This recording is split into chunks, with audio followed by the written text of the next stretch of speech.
Welcome in. 8 minutes past the hour. Kickoff hour live as we get started for the day. It is a busy day indeed. What's eating Scott Gorosky? That will be a feature today, and boy, he's got him a list, and I cannot wait for that. That will be on the table for today. Hey, guess what? Kirk Cameron. He's our guest for RBU this week. The Homeschool Awakening hits theaters June 13th and 14th. You can go to kirkcameron.com, click the Homeschool Awakening, and then enter your zip code, and it'll tell you all the theaters in your area that are carrying the Homeschool Awakening. It's a great conversation with Kirk Cameron. The guys go much deeper than that and talk about him, his life, his family. A lot of great stuff here this week in RBU. Rick and Bubba University, the podcast. It will publish Saturday morning. Hopefully you are subscribing and getting those notifications and following us there in your however you receive your podcast. Also, don't forget it'll be on YouTube, Blaze TV, Pluto TV, Facebook, all that. It's Rick and Bubba University, the podcast, our standalone, long-form interview podcast that is separate from the show. It's called Rick and Bubba University, so be looking for that. All right, let's bring everybody in. To my left, it is Mr. Greg Burgess, and to my right, it is Michael Helms. What's up, boys? How are y'all? Oh, goodness. Fired up, ready to go, huh? Yeah. Sitting on the hills of a little vacay, a little excited. Okay. Well, right out of the gate, I got to give y'all just a little bit of this, and it's got to be a conversation. Shave and a haircut. Yesterday, I saw some laser-focused gentlemen as they were trying to get over to get a haircut. Y'all go to the same place. Yeah. Yep. And I saw some strategic, steps being made to see who could get there first. And Helmsy, I think you won. Yeah, he got there. He's already in the chair. I had given up. I wasn't even going to make it a race, and because I heard Greg's chatter. Mm-hmm. Hey, we don't have any production today. I'm gonna get out of here a little early and go over and get a haircut. And I got thought, a haircut. well, I can't leave until the podcasts and stuff get uploaded and secured because I'm not coming back. Yeah. And then I heard him and his brother talking. Oh, boy. Yeah, I got hung up in conversation. And I thought, Walking around with Big Brother. here's an opening. You better step through this door, Helmsy.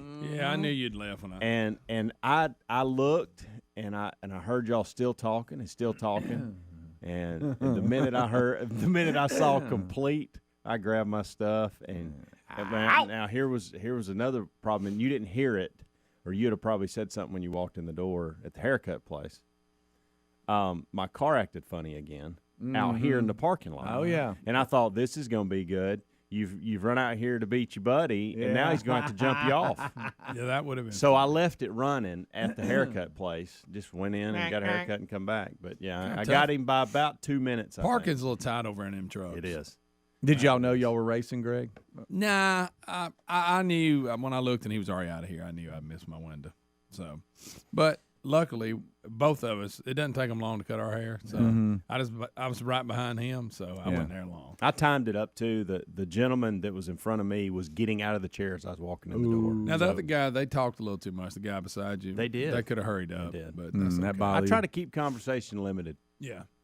Did you set him up any, Helmsy? I did I said, hey, listen, the guy that's walking in, he's going to want it just like me. Yeah. They want four on the top, one on the sides, blend that puppy in. I said, he don't have the widow's peaks. You ain't have to worry about that. Yeah.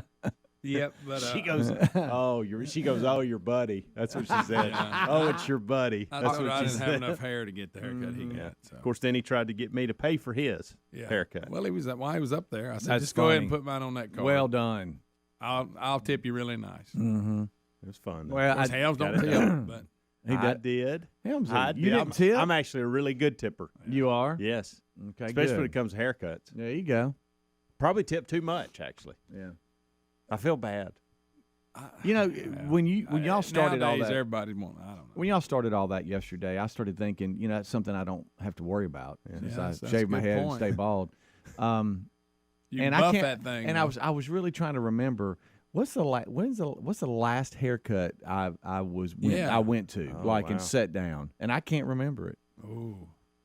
because when I shaved my head, the hairstylist came They to didn't hear that we knew. Well, not here, but the studio. Yeah, right? that came to the studio and did it in the studio, and I've never been back.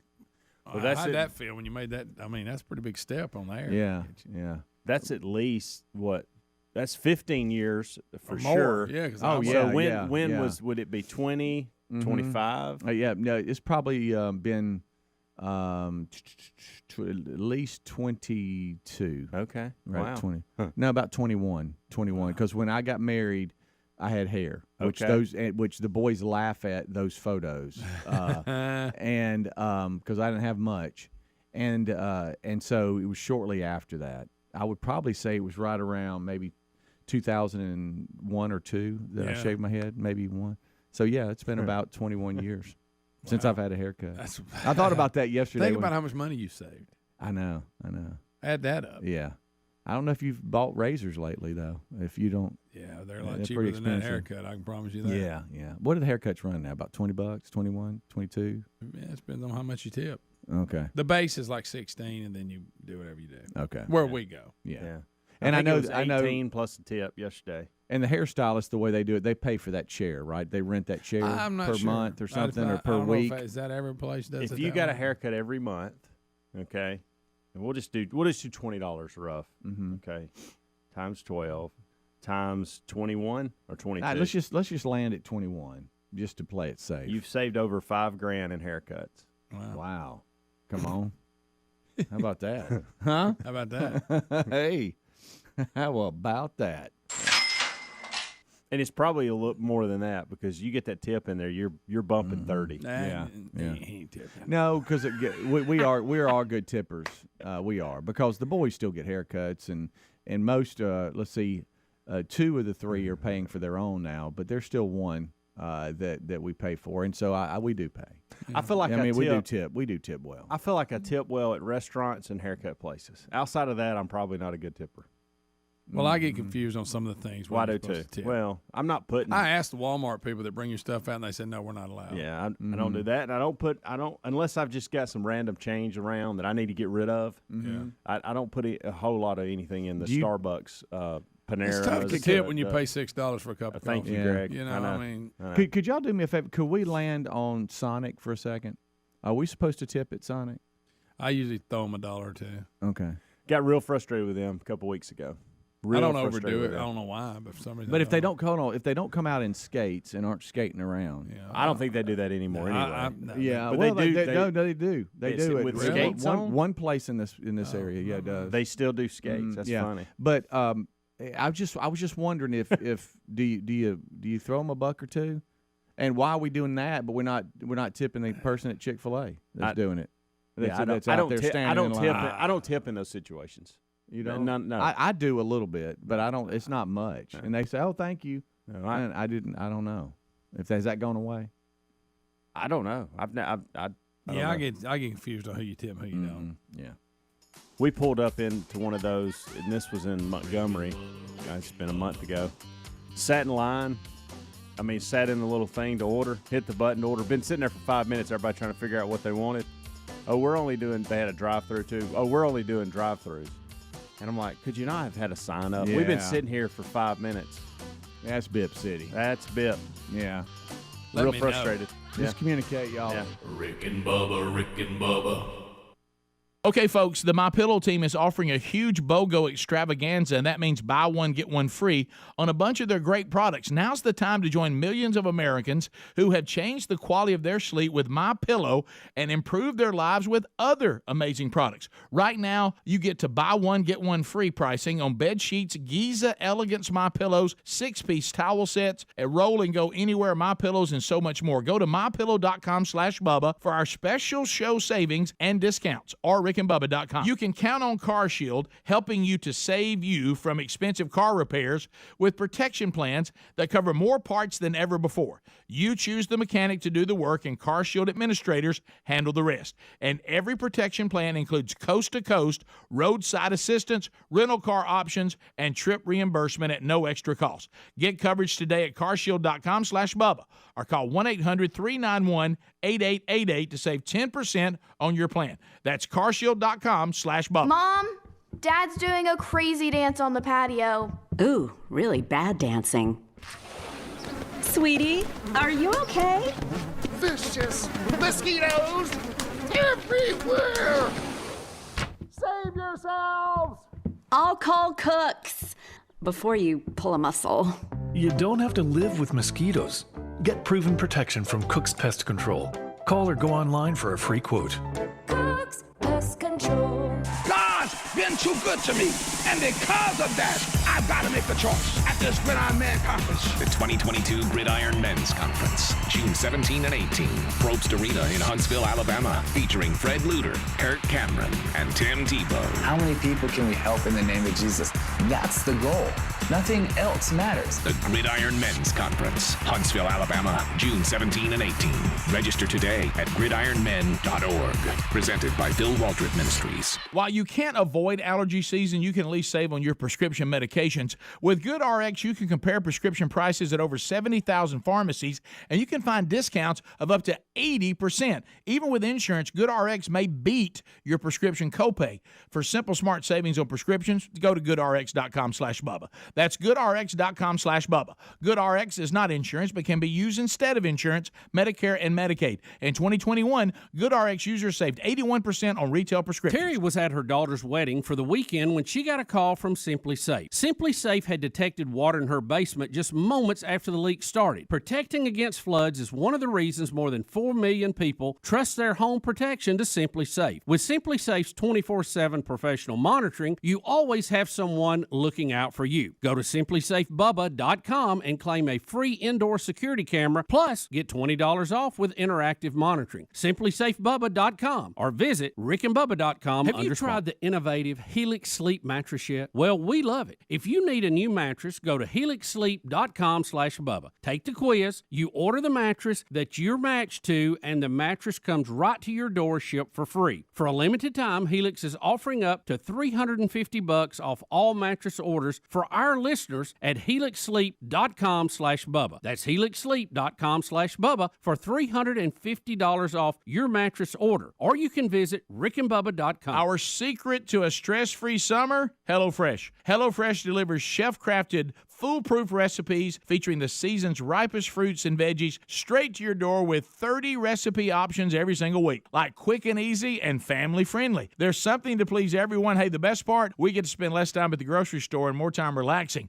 Get 16 free meals plus 3 gifts with the code Bubba at HelloFresh.com/Bubba. That's the code Bubba at HelloFresh.com/Bubba or RickandBubba.com. Well, if we're being totally honest, maybe we don't always make the best food choices. The CDC says we should eat up to 6 cups of fruit and veggies a day. Now, there's zero chance of that happening. So that's where Field of Greens comes in. With Field of Greens, you have more energy, you feel healthier, and it can help you lose weight too. Join us and take Field of Greens too.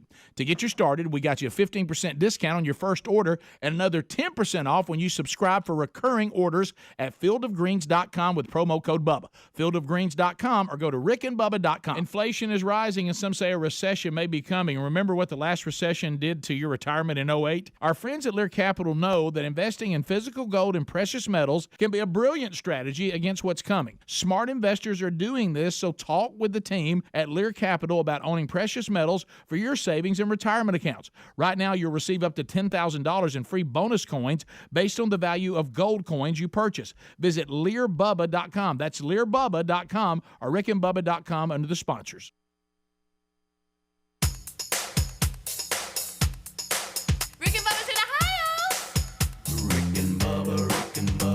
Pass the gravy, please. Rick and Bubba, Rick and Bubba. Ooh, it brings me to my knees. Rick and Bubba, Rick and Bubba. I can't start another. Rick and Bubba, Rick and Bubba. Day without 'em, brother. Rick and Bubba, Rick and Bubba. Ooh, there is no other. Rick and Bubba, Rick and Bubba. Waking on their blubber. Rick and Bubba, Rick and Bubba.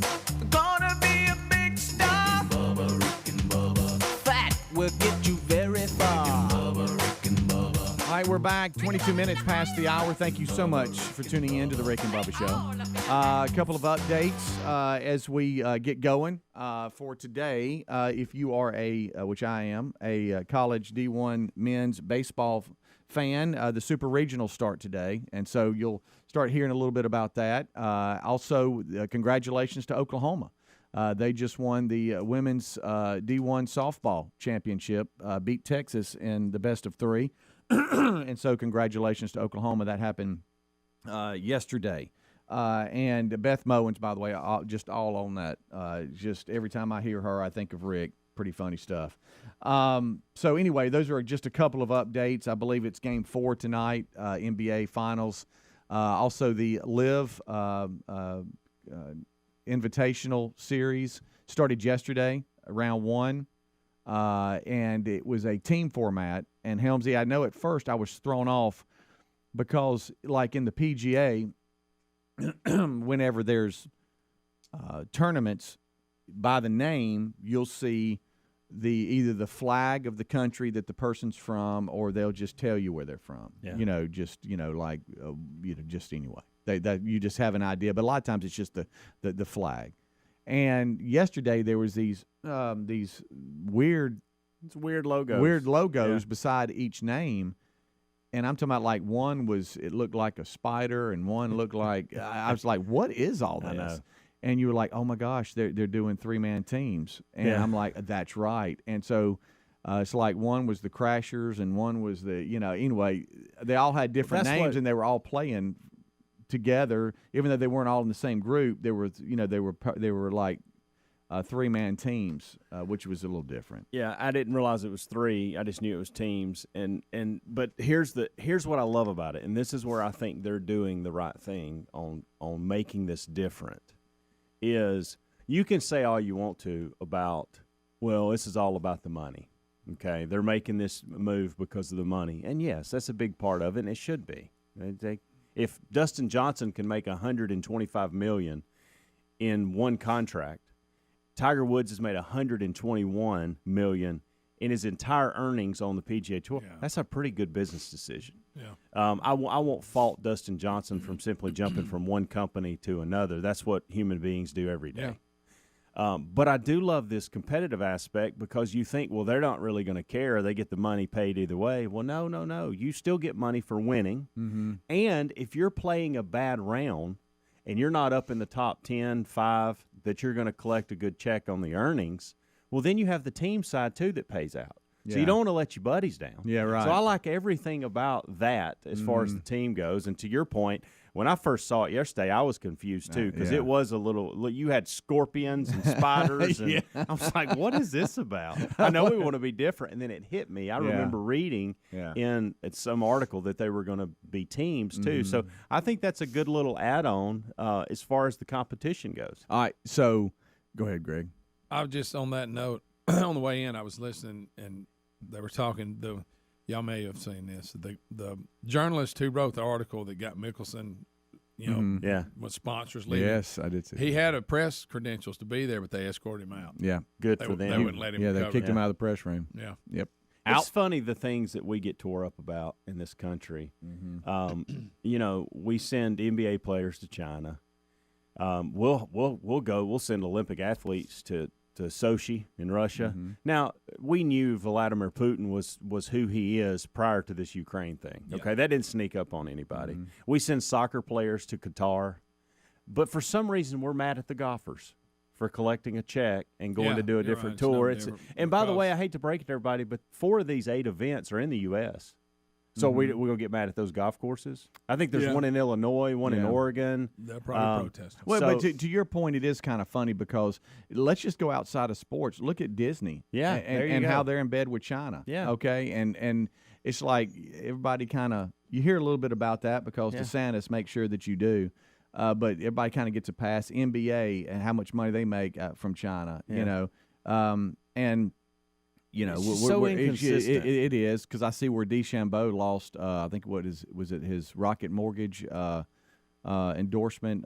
It might not be them, but I think it's a mortgage company. But they dropped him just for leaving and being in this. And I just think there is some inconsistency there. And I think a lot of people jump on the bandwagon of going, well, I guess we need to do it too. Yeah, even when I'm not offended. There's no sincerity by it at all. Or I'm not. Yeah, exactly.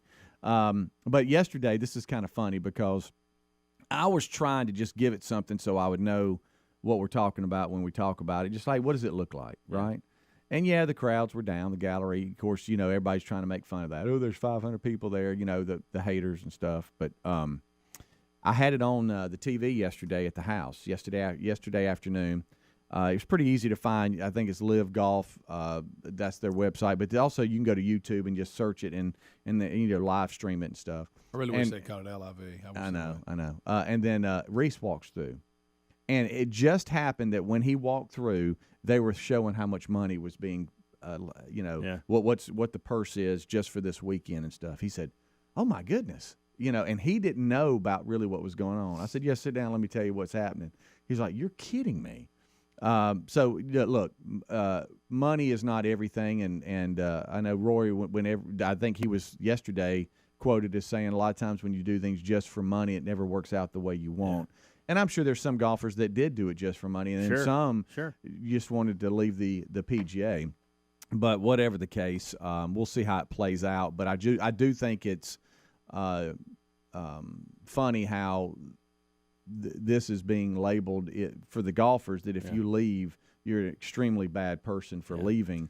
But yet we ignore all this other stuff going on in sports. I will say this. I hadn't watched golf outside of the majors because if we're all honest, not all of us, but the average golf watcher like me, we don't watch golf unless it's the majors. And I got to tell you, I was entertained yesterday by a pretty good product on TV. Yeah. Really good product. Right, yeah.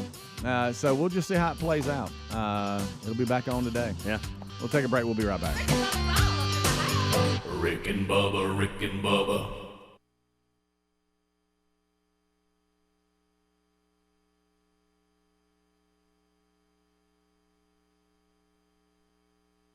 In life, you can count on three things: death, taxes, and your car breaking down. We can't do anything about the first two. Now, as for your car breaking down, well, that's why there's CarShield. CarShield offers protection plans for around $100 a month that cover more parts than ever before. Whether your car has 5,000 or 150,000 miles, when you need a repair, you don't have to deal with the paperwork or the headaches. All you got to do is choose the mechanic to do the work, and CarShield administrators handle the rest. You can also count on CarShield to help take care of you when your car breaks down and you're stuck maybe on the side of the road. Every protection plan includes coast-to-coast roadside assistance, rental car options, and trip reimbursement at no extra cost. Get coverage today. Lock in your price, and it'll never go up at carshield.com/Bubba or call 1-800-391-8888. You'll save 10% on your plan. That's carshield.com/Bubba. Our secret to a stress-free summer? HelloFresh. HelloFresh delivers chef-crafted foolproof recipes featuring the season's ripest fruits and veggies straight to your door with 30 recipe options every single week. Like quick and easy and family-friendly. There's something to please everyone, plus we get to spend more time relaxing and less time at the grocery store. Got flexible plans that work with your schedule, and get this, you can have your order sent to your vacation spot. Skip weeks or change your delivery date right from the HelloFresh app. With HelloFresh, there's always something new to try, like cucumber salad stuffed pita pockets, chicken sausage stuffed peppers, how about the Tuscan spice shrimp? What's more, we like to customize our meal by swapping proteins and sides so we're able to enjoy our favorite summer dishes just the way we like them. Sign up today for 16 free meals, plus get 3 gifts with the code Bubba at HelloFresh.com/Bubba. That's the code Bubba at HelloFresh.com/Bubba or RickandBubba.com. Oh, look, honey, the ants are back. Wow. We leave one itsy-bitsy speck of food out, and they appear out of nowhere. Yeah, it's pretty hard to believe we used to try to get rid of these guys. Now they're just part of the family. To be honest, I liked our family the way it was before they came. I guess it's time to call Cooks. You don't have to live with pests. Get proven protection from Cook's Pest Control. Call or go online for a free quote. Cook's Pest Control. With spring in the air, it's time of renewal and growth personally and professionally.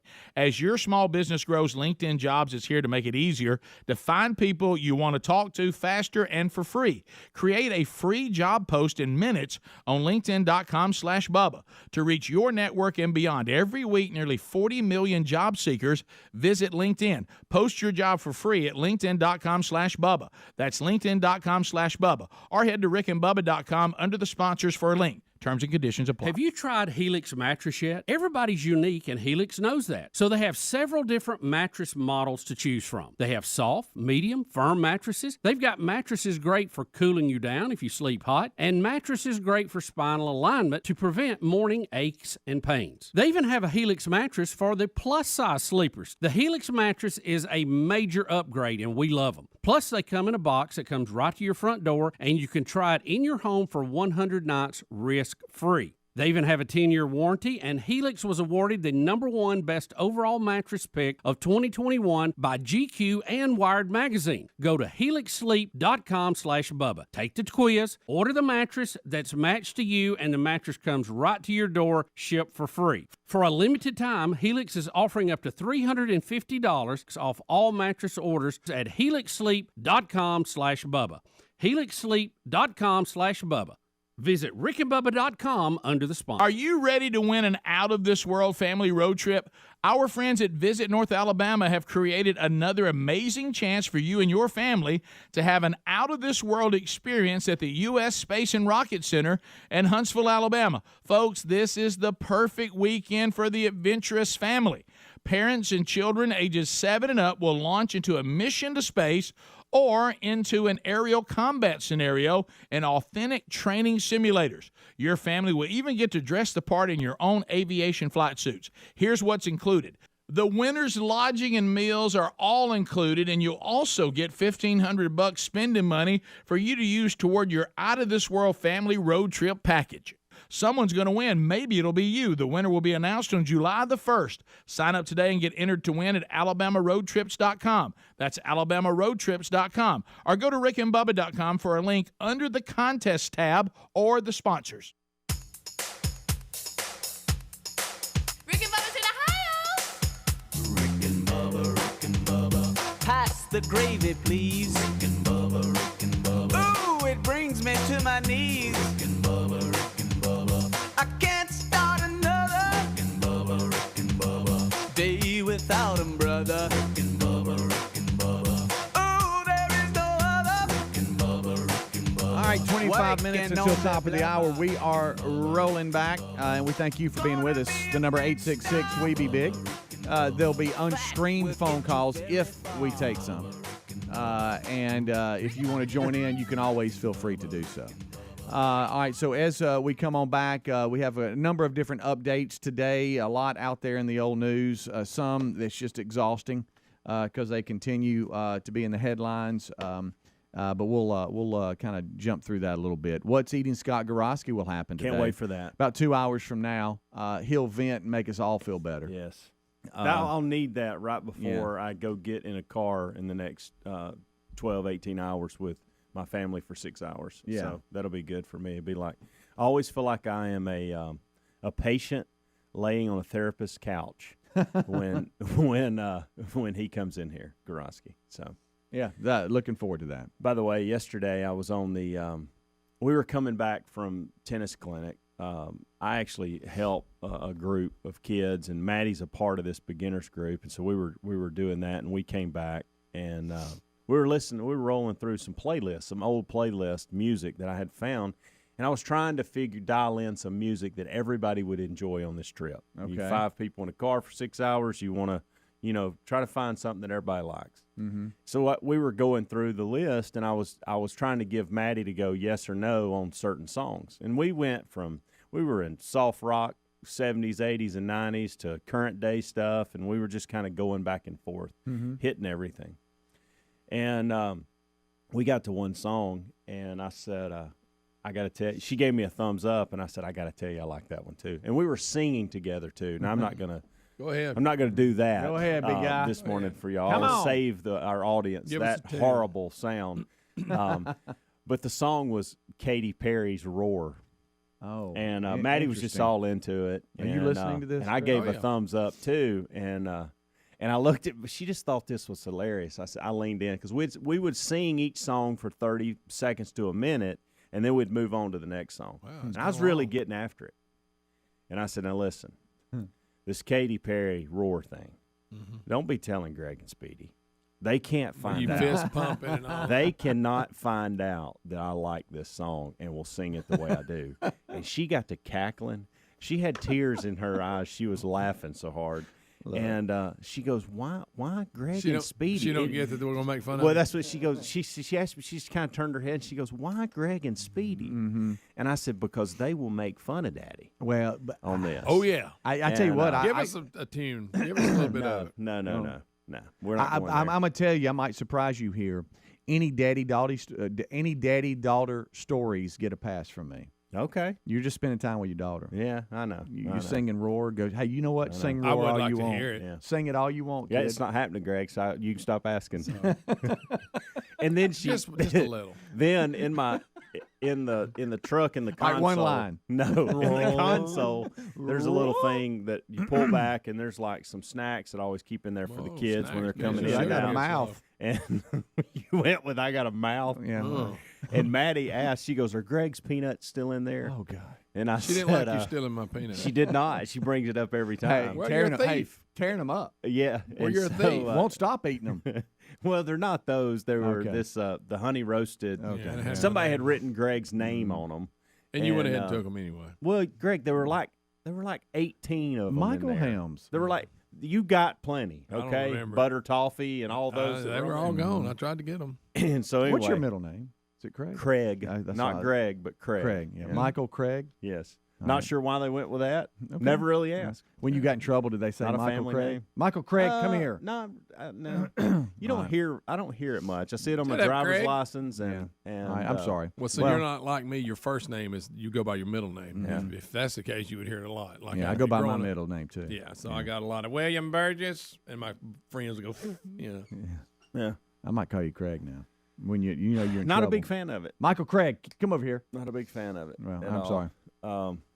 So anyway, we had some good daddy-daughter time. That's tough for everybody to say this morning. It is. But we had a good time, and so she was like, "No, why?" She was trying to figure out why I picked you two of all the people on the planet that I deal she with. didn't. She can't imagine why anybody. Yeah, would just, tough place here. Yeah, tough it place is. here. It is. And She we thought it live- was funny. yeah. It's a good thing that she doesn't. She can't relate to it. That's Yeah. good right now because it'll eventually get to her. Sure.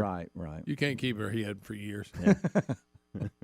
She's eventually going to take part in making fun of people. Yeah. That's just the way it is. I know. Unfortunately, you're right. So I'm gonna spend a little bit of time in the truck with Reese today, and he is my he's my kid that loves.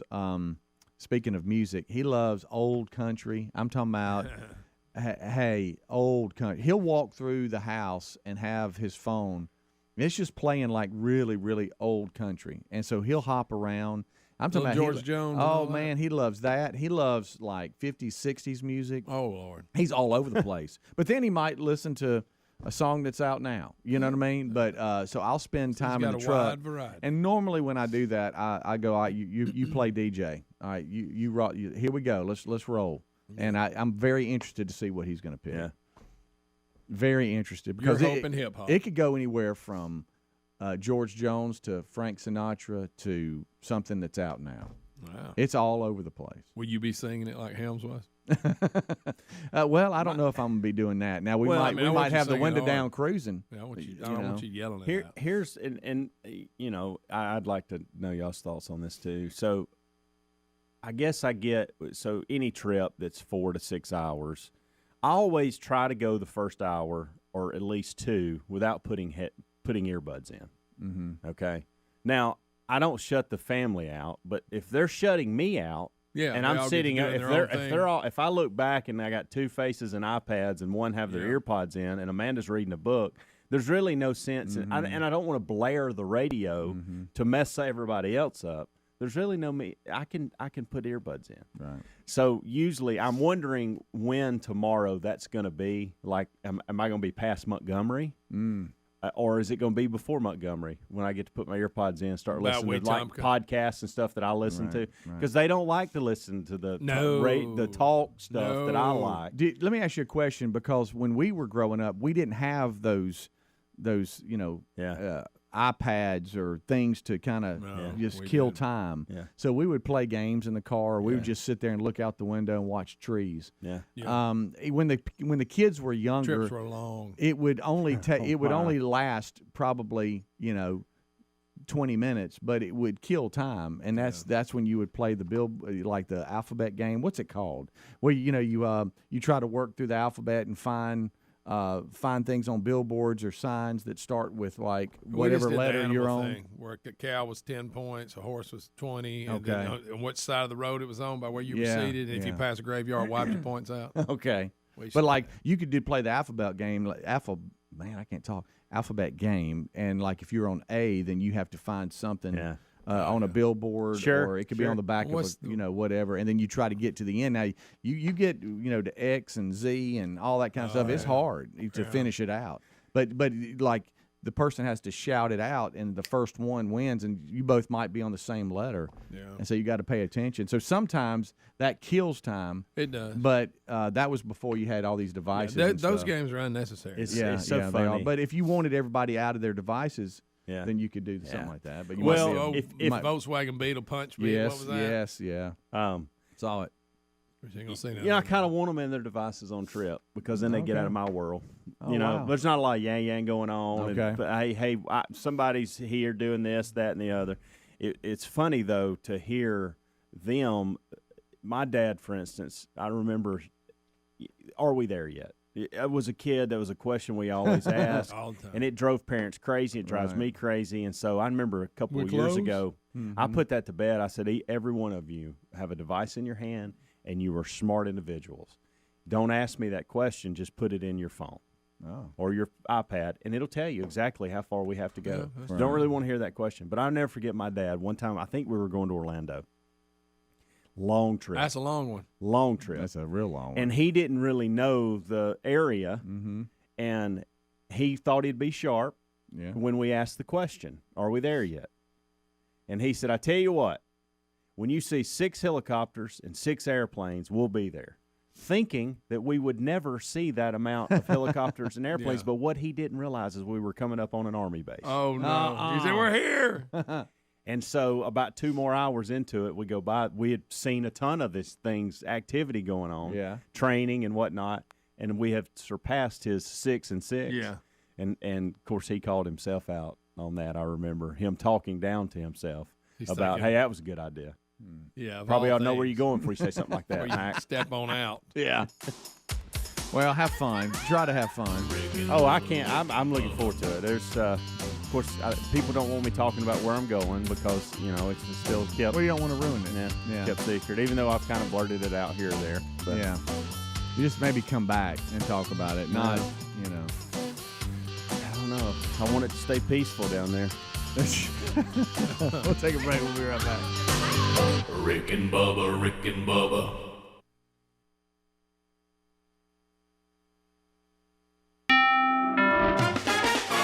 These days, it's getting harder and harder to find savings. But you may have more cash than you realize in your home's equity. Unlock it today with a cash-out refinance from Rocket Mortgage. In the last year, average home values have gone up nearly 20%. That means you could unlock thousands of dollars from your home. And with Rocket Mortgage, you could get all that cash in as little as 3 weeks. Put your hard-earned money to work. Pay down high-interest debt and combine your balances into one simple, low monthly payment. Now is your perfect opportunity to take control of your financial future. So what are you waiting for? When you want to consolidate debt and simplify your finances, Rocket can. Call 8338-ROCKET today or go to rocketmortgage.com to get started. That's 8338-ROCKET or go to rocketmortgage.com. Rocket. Call for cost information and conditions. The Equal Housing Lender license in all 50 states. NMLSconsumeraccess.org number 3030. Call 800-490-1233 for disclosures and cost information. Nobody protects you from mayhem like Allstate. I'm a speed bump. Did you hear what I said? I'm a speed bump. And if you have cut rate car insurance, the cost to reattach your muffler could really be a bump in the road. So switch to Allstate, save money, and be better protected from mayhem, like me. Based on coverage and limits selected, subject to terms, conditions, and availability. In most states, prices vary based on how you buy. Allstate Bar and Casualty Insurance Company and affiliates, Northbrook, Illinois. Blue Star Medicated Ointment gets 5-star reviews from our loyal users for fast relief of the pain and itch of almost any skin irritation. Blue Star soothes insect bites and fungal infections. It really works on the summer rashes I get every year. I had psoriasis on my elbows. Blue Star worked wonders. Amazing stuff. Smear a bit on and the itch is gone. Look for the white box with the blue star in the first aid section. Feel Blue Star work fast, or your money back. Texting enrolls you into reoccurring automated text messages. Message and data rates may apply. Come on, one more rep. You got this. 10. There it is. Nice work, man. You're a beast. Thanks, man. I feel better than I have in years. And I got to tell you, taking Nugenix makes a huge difference for me. Nugenix? That's the testosterone booster with TV ads with Frank Thomas. The Big Hurt, right? Oh, yeah, this is a legit product. The key ingredient is Testofen, which helps boost free testosterone levels and increase lean muscle mass. Well, it's clearly working for you. Hey, are they still giving out complimentary bottles for people to try for themselves? Yeah, Nugenix is a great way to increase lean muscle and feel stronger with more energy and endurance. Man, I need to get a complimentary bottle of Nugenix. No problem. You just got to send them a text. Text RIP to 42424 right now for your complimentary bottle of Nugenix, the #1 selling free testosterone booster at GNC. Nugenix samples are not available in stores, so text RIP to 42424 right now. Text RIP to 42424. That's RIP to 42424. Products and statements have not been evaluated by the FDA. These products are not intended to diagnose, treat, cure, or prevent any disease or illness. Okay, folks, listen up. It's buy one, get one free time at MyPillow. The MyPillow team is offering a huge BOGO extravaganza, and that means buy one, get one free on a bunch of their great products. Now's the time to join millions of Americans who've changed the quality of their sleep with the MyPillow pillows and sheets and improved their lives with other amazing products. Right now, you get buy one, get one free pricing on bed sheets, Giza Elegance MyPillows, 6-piece towel sets, roll and go anywhere MyPillows, and so much more. Great products start with a great company. MyPillow delivers style and comfort with the good old American products from a great American company. And remember, all MyPillow products come with a 60-day money-back guarantee and a warranty.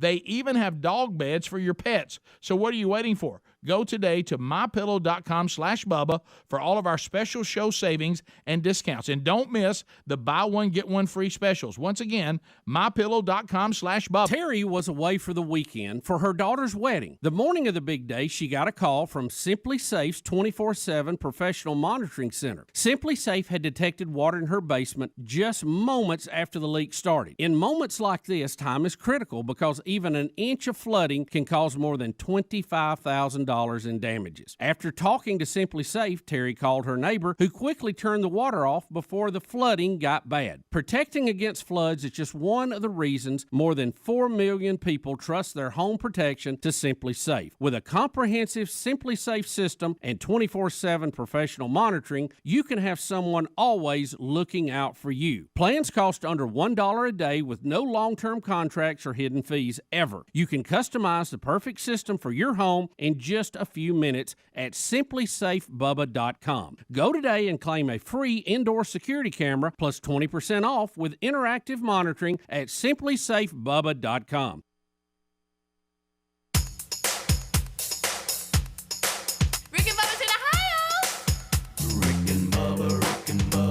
Pass the gravy, please. Rick and Bubba, Rick and Bubba. Ooh, it brings me to my knees. Rick and Bubba, Rick and All right, 9 minutes until top of the hour. Thank you so much for tuning into the kickoff hour here on the Rick and Bubba Show. I use this every day and have a lot of peace of mind when I'm not at home. I'm talking about simplysafebubba.com. This portion of the Rick and Bubba Show sponsored by the 24/7 burglar busting protection for your home or small business. Simplysafebubba.com. There is a lot of peace of mind knowing that your house is secure with Simply Safe.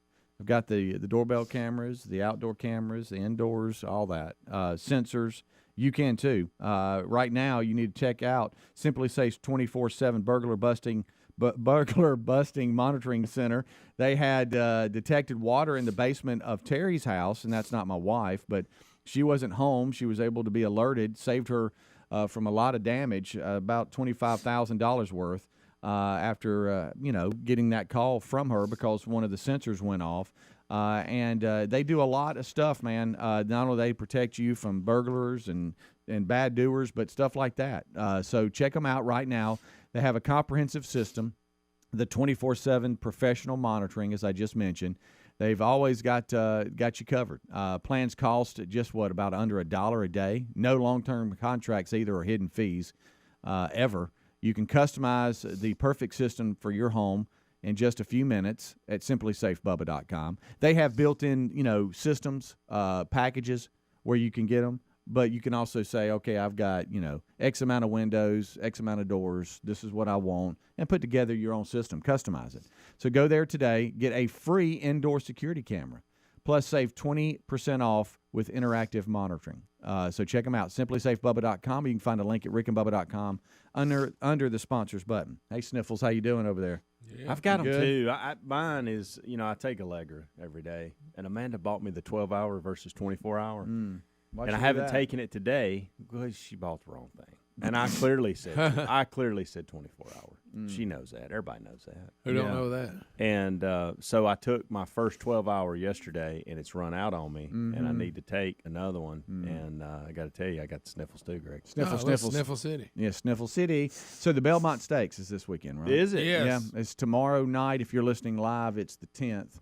Night. It's around 5 or so. I think they end up running 5 or 6. Yeah, they'll cover it all day. Dinner time, because it don't take no time. They'll cover it for 8 hours. Yeah. And so the Kentucky Derby winner will be back. Yeah, he set out the last one, Preakness. Yeah. And I heard him interviewing his trainer, and it's funny when they talk about him because they have personalities. He said he's been in a good mood and he's really happy, and he knows that he's a big deal now. He calls him Richie instead of Rich Dryden. That's what he calls him, Richie. Richie. Well, they got these horses got their own little personality, don't they? I think he's like 7-2 the odds or something. He was 80-1 when he won the Kentucky Derby. But anyway, why did he not run the? He just he wasn't ready. He tired or the trainer even insinuated that. He said, "I know you can't, changing tradition is hard." He said, "But I wish they would spread these 3 races out. It's better, give the horses time to recover." Isn't and I guess why that type they do of track. See, I thought that's why they did it, to see, because they call them athletes, and they are okay. Yeah. But to see if they can endure that over those 3 or 4 weeks. He just said, I remember when he won the Kentucky Derby, he made this statement that they don't put him in a race if they don't think he, has at least a chance. Right. And I guess the type of track and all that. The other, they're like, we're not going to put him out there because he's not going to win. But I know the trainer. A lot of folks said, "Well, that's refreshing." They're not going to force the horse to run, but look after the horse. But he's back this weekend. And we're all disappointed they didn't go for the Triple Crown. Sure, I know. Sure. But that's there for you if you're into that. There's nothing better than a horse racing call. I love it. I love the call. But now they'll, like you're saying, they'll do some pre-racing stuff all day long. Boy. So they'll drag it out. But if you're looking at, okay, when does this thing, when does it run? I want to say I was looking, and I could be wrong, but maybe it's around in the 5 o'clock hour. You're right. I think Central. The Kentucky Derby, I just happened to sit down. Did you really? Flip the TV on, and they were loading them in the gate. So I saw him win that. That's okay. We were. And it wasn't by design. I just happened to be there. And I completely forgot about the Preakness. I did too. Completely forgot. You know why? Because they wasn't running in it. I think there's a lot to that. Yeah, absolutely. If there's a Triple Crown historical chance, I'm in. Yeah, I'm always in for that. But listen to this story here and tell me what you think about it. We have a Pennsylvania first responders had to rescue 2 people. Okay, and you think, okay, well, that's probably what they do. The first responders had to rescue 2 people. They were stuck in the chocolate factory tank. It's happened in Pennsylvania. They conducted a rescue. But I don't want to be in a tank of it. Of 2 people who were stuck in a chocolate tank at the Mars M&M factory Thursday. The first responders had to cut a hole in the chocolate tank to help the individuals escape, according to the local Fox affiliate there. How'd they get in the tank? I don't know. A spokesperson for the Mars Wrigley said that they were actively managing the situation, and they were focused in supporting the emergency teams on site. No injuries were reported, and the factory produces multiple products, which include M&Ms and the Dove chocolate as well. Oh, I like the Dove chocolate. Who doesn't love that? So there's not a I whole bet lot that's of what they were in, Dove chocolate. There's not a whole lot of details as to how they got in or fell in, but I know first responders. We could probably take calls from y'all all day long. I don't know if you know any of those folks, but they sit down and tell you some stories that some of the calls they've been on, and there's some wild ones. But going to the chocolate factory and having to cut open a chocolate tank to get 2 people out of probably is on their top list this week of things they had to do. Oh, wow. But first responders say they got them out, though. They rescued 2 people stuck in the chocolate factory tank. I don't want to be stuck in any tank at all, but if I had to be stuck in one, that'd be a good one. You're right. Now, if it's going to happen. Yeah. Do y'all see, I know you don't care, but just we're talking about M&M Mars, they've always been on the side of Kyle Busch's car. They're done at the end of the year. They're Really? not sponsoring anymore. They're out of NASCAR. They're out? Yep. Really? Wow. Out of NASCAR or not just leaving No, him? out of NASCAR. Huh. They're done. Well, how about So that? it comes to an end. I'd heard them talking about it, the 2022 NASCAR season. So I guess, yeah. So that'll be weird because he's had that sponsor for so long. We've had him on the show. They always ask him, man, that's got to be a good sponsor. You get a lot of free candy. He was like, yeah, I do. Yeah. So then he dropped an F-bomb. But yeah, sure. But right after that, the other night, I got up to use the restroom, that 2 o'clock tinkle. And I noticed there were some lights on that are normally not on, so I thought, well, I better get up. Some people, Braden had come in later. I was already asleep by the time he came in, and so I thought I better make sure doors are locked and all that. And I saw some M&Ms sitting there, and I got me some 2 o'clock M&Ms. I got me a handful of them. You went ahead and got you a bump. Got me a bump of those. Hadn't had M&Ms in a while. That was good. Are you serious? I like an M&M. Yeah, I didn't get but like 4 or 5 of them, but I'm gonna tell you, at 2:15 in the morning, M&M was decent. A lot of these weird flavors they've come out with are pretty good. Because they'll come out with a weird flavor. I don't get into the candy world much. Never buy it for myself, whatever. But for some reason, I looked over there and I'm like, oh, I wonder if there's anything in that. I like that one. Hey, hello, friend. Hello, friend. How are you? There's M and another M. And I'll take both of you. I'll take about 5 or 6 of these. Eat me, Helmsy. That's what it said to you. Looked right at you. It didn't say that, Greg. Not allowed. Rick and Bubba.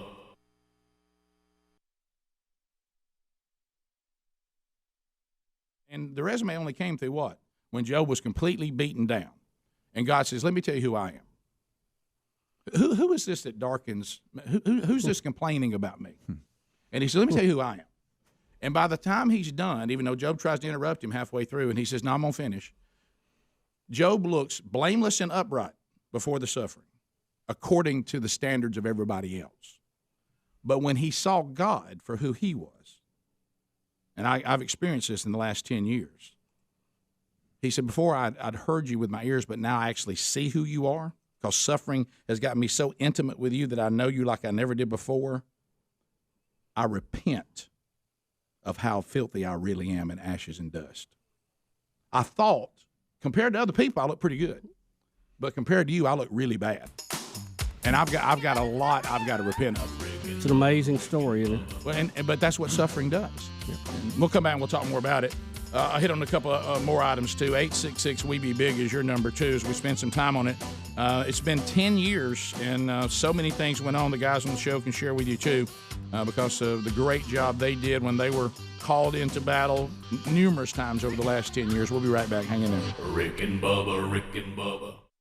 Punch right in the gut over the loss of William Bronner Burgess, and the word loss people use, and there's certainly nothing wrong with that, and I don't have any problem with it. I'm not one of those people that tries to do a gotcha every time somebody says something. But when you think about losing somebody, you only lose things you don't know where they are. So I never really use the term, hey, we lost our son or whatever. I say this is the day that he went to heaven. This is the day he died his earthly death, because I assure you he's every bit as much alive today as he ever was.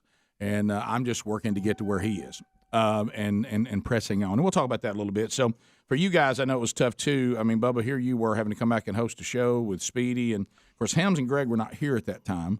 You think back to even what you guys, of course, Greg, you were involved because of being a member of the family. But, you think about, we were still looking over the decade of all the things that took place, and you start right at the very beginning.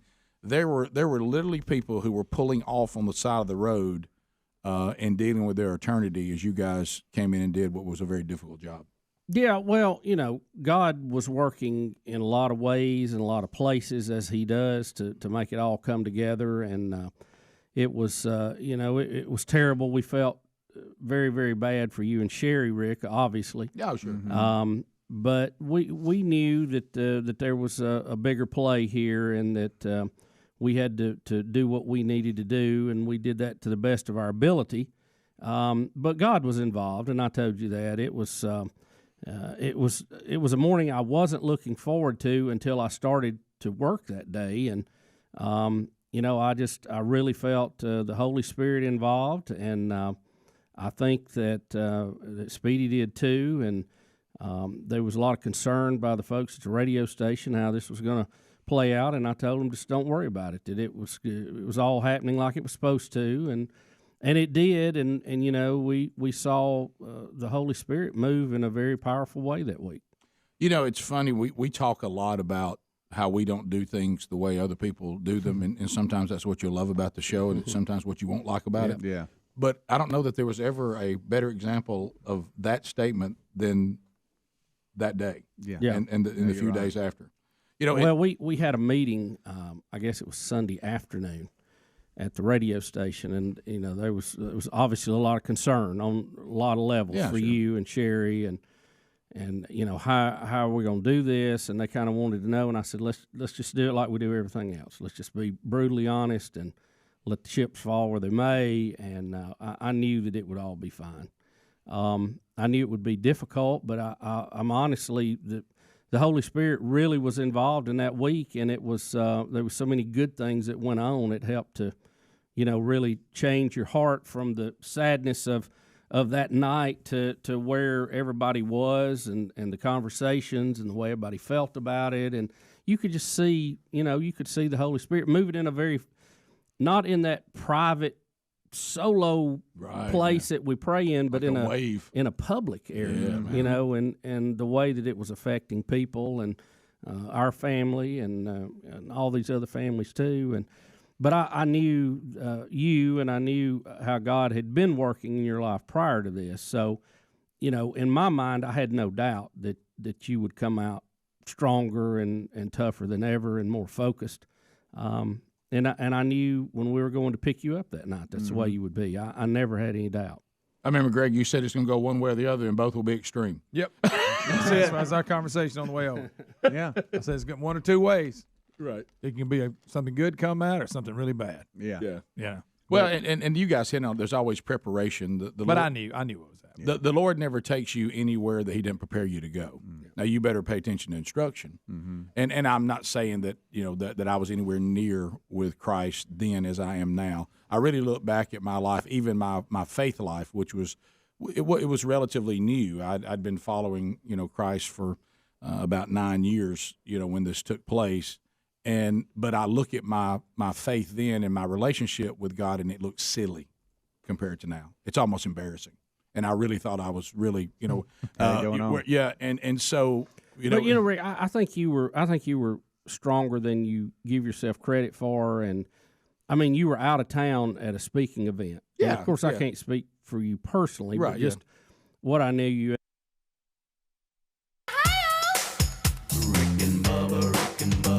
Pass the gravy, please. Let's go. 6 minutes past the hour from the No Name Studio. A brand new hour has begun. We're thankful that you are here. We start this hour with our national anthem.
It is 8 minutes past the hour of the Rick and Bubba Show, unpacking another day for you, and we're thankful that you have joined us, and we want you to be part of it.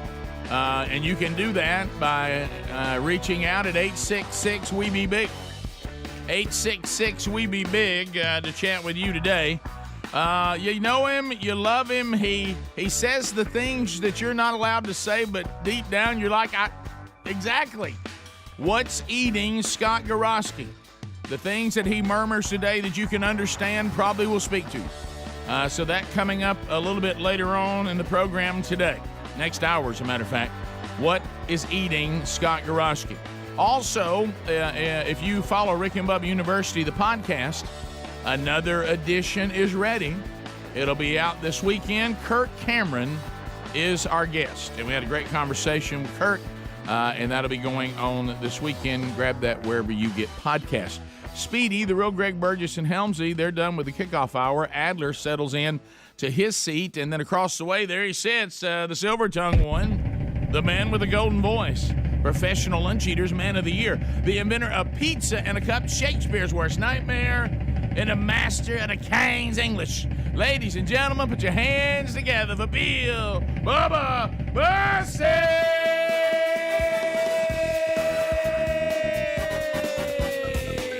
Howdy, Bubba. How about it, Rick Burgess? Friends, neighbors, and associates. Hey! Let's get fired up. Let's go with it. My people Sunday morning, they ain't just filled, they're pouring.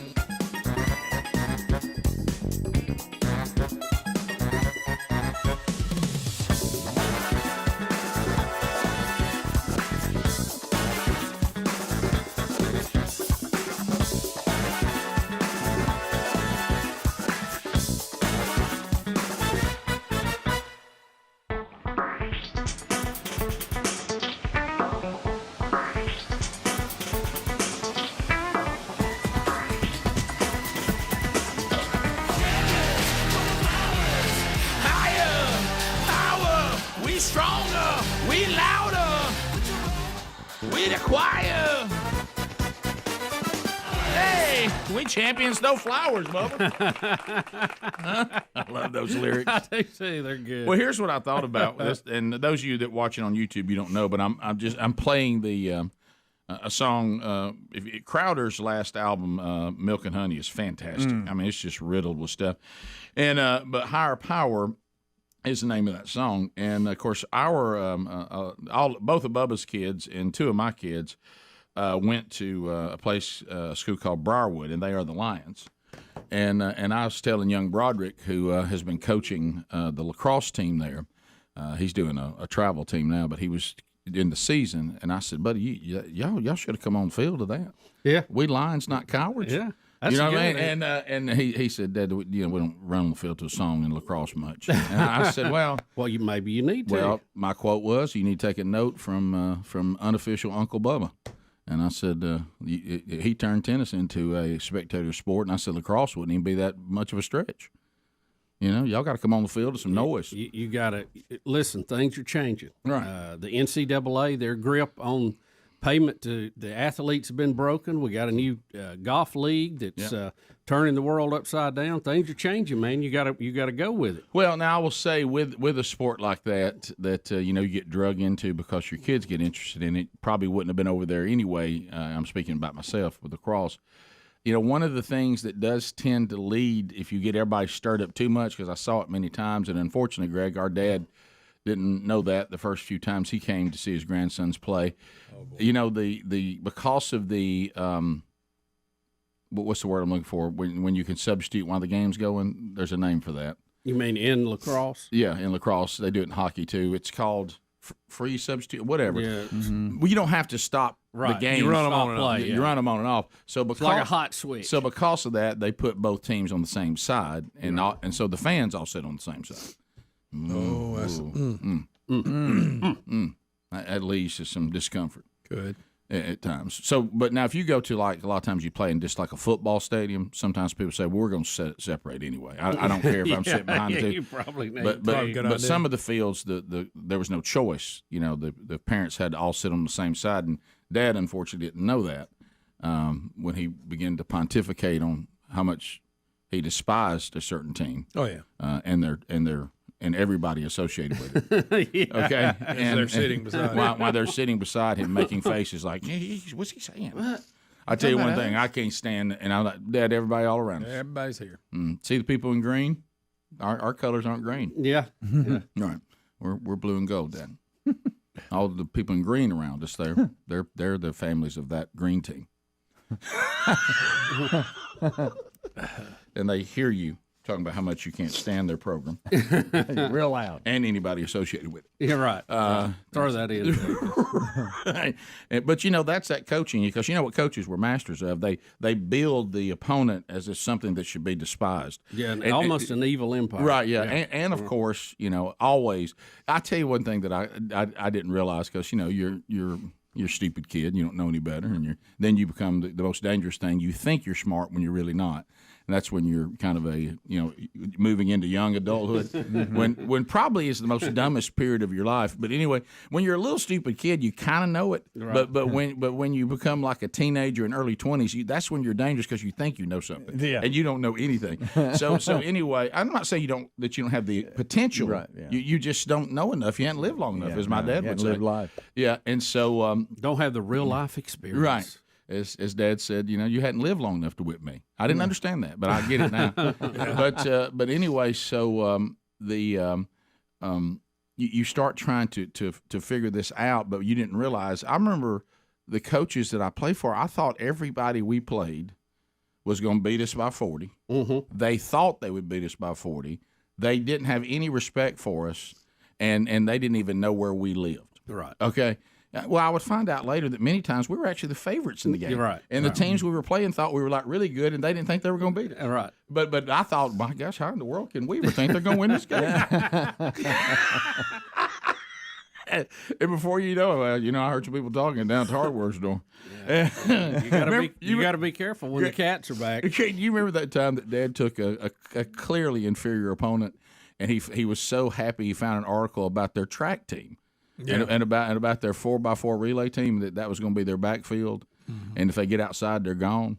And of course, the team wasn't all that good, but he found that one little element, and he just built off of that. Yeah. That they thought they were just going to just run us out of the stadium. It's a good coaching. Right. Yeah. Of course, it did garner a great comment from me that he still loves. I said, "Now we're going to run them in a track meet or play football." If it's a track meet, we're probably in trouble. Yeah. Now if it's a track meet, we got problems. 15 minutes past. Everybody ready? World looks good, but we'll see if we can cut up a little bit today too. I got something I got to tell Bubba too when we get back. What? More a little update, Bubsy. 16 minutes past the hour. More Rick and Bubba coming up. Rick and Bubba, Rick and Bubba. And I know they were, like I said, they were people. I said, look, Rick is going to be fine. I've seen him. I've seen the changes.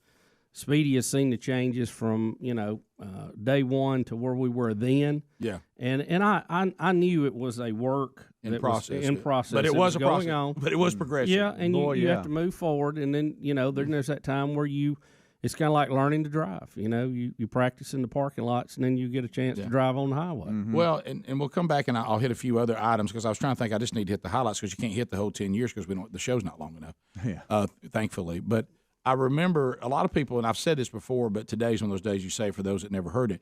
A lot of you may or may not know this, but that Brooks, Big Love, nearly died at birth. Mm-hmm. At birth.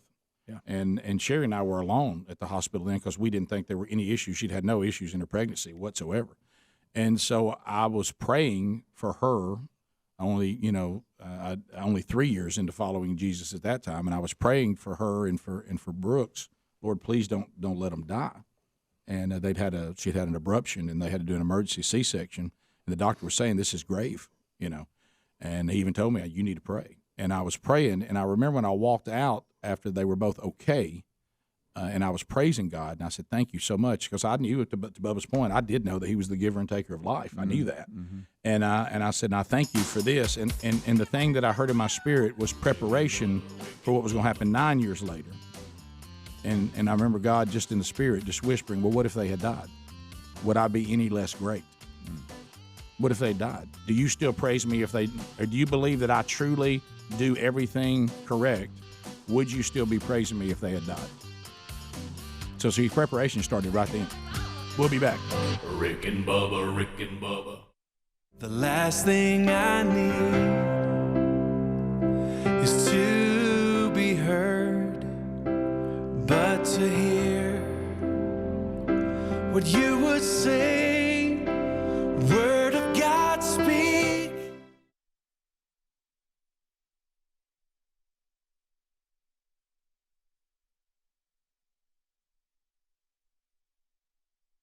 Refinement, and we're covering when my youngest son, and of course all the Rick and Bubba kids are dear to everybody on the show, and so many people because of the great family that God's given us, and all of you too, not just our immediate family. And some of you are new to the program, so you're not really that familiar with the story. If you want to kind of go back yourself today, you can. There's a number of things you can do. My wife's got a blog out today that we have everywhere, even in show notes today. And you can read that. That'll give you some idea. It's called it's about where God is in calamity, and it's really, really, really well done. My wife, what an honor to be married to her. What a talented, just devoted to God woman who loves the Word, and He's gifted her on how to communicate it through writing just so well. So see that today. You can also go to YouTube. We'll talk about that here in a minute. The memorial service has been out there for 10 years. On YouTube. An interesting fact about God's hand and everything, YouTube was invented the year that Bronner was born. So there was no YouTube prior to that year. So that was the first year, and I can remember Christopher Columbus, who was our TV guy at the time, you guys were organizing. He was like, "You know what? There's this thing, YouTube. We can actually go record this memorial service, and this platform God's given the show, we can put it out there for anybody who wants to watch it that can't be there." And, of course, it was the most viewed video in the world for a week, which was incredible, and the thousands of people. So you can go do that and catch up. My wife wrote a book that came out 2 years ago called Bronner, A Journey to Understand, that chronicles this journey up to that point. 5 years she grinded that out, which Greg said was right, because if it had come out any sooner, she wouldn't know all the things that God had taught her up to that point. And I thought of Andy Andrews when he did his review of it on Amazon. He was spot on. He said, "There's been a lot of attempts at this, and there's certainly nothing wrong with any of them. Don't misunderstand me." He goes, "But too many times it's so hard that nobody really wants to look at it, and it's hard to do, and all you really do is come away with the feeling of, I'm glad that didn't happen to me." Yeah. And he said the way this one was laid out over 5 years, he said of all the books that have ever taken this on, this is Andy Andrews that's read a lot of books, that this is the best that takes on this topic. And I say that because of what God did through it. That doesn't have anything. And yes, my wife is talented, and all she is just obedient. But all you see in there is what God's been always said about Himself. So anyway, it's just she organized it very well, right? To say, I'm going to speak what God tells me to say about Him. Yeah, and that's who the book's about. So that you can definitely do that and catch up, and then you can go if you're an Extreme Club member.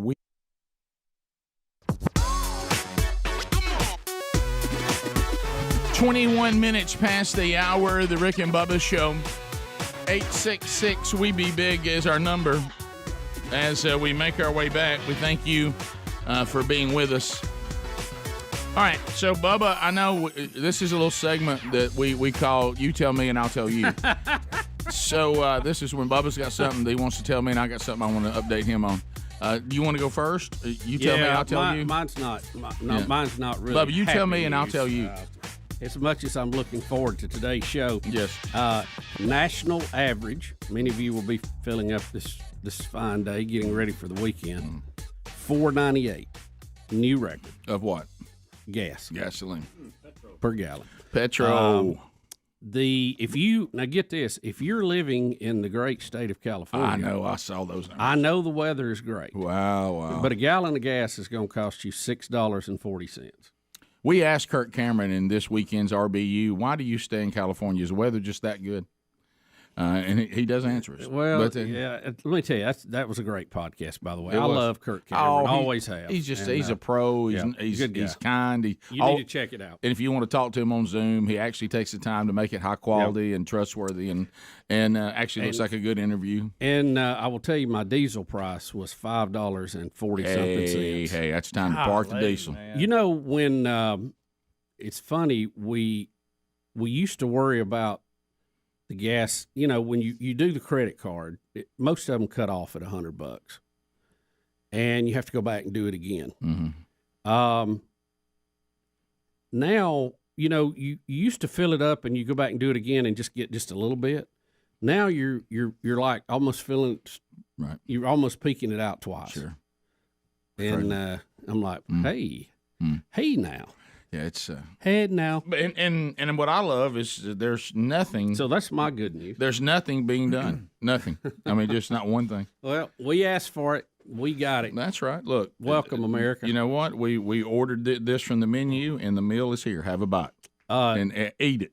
Did you? And I know you got something to tell me, but what's time for you? Told me it's time for me. I tell you. Okay, Yeah. go ahead. I saw 2,000 Mules last night. Did you? Mm-hmm. What'd you think? Well, wow.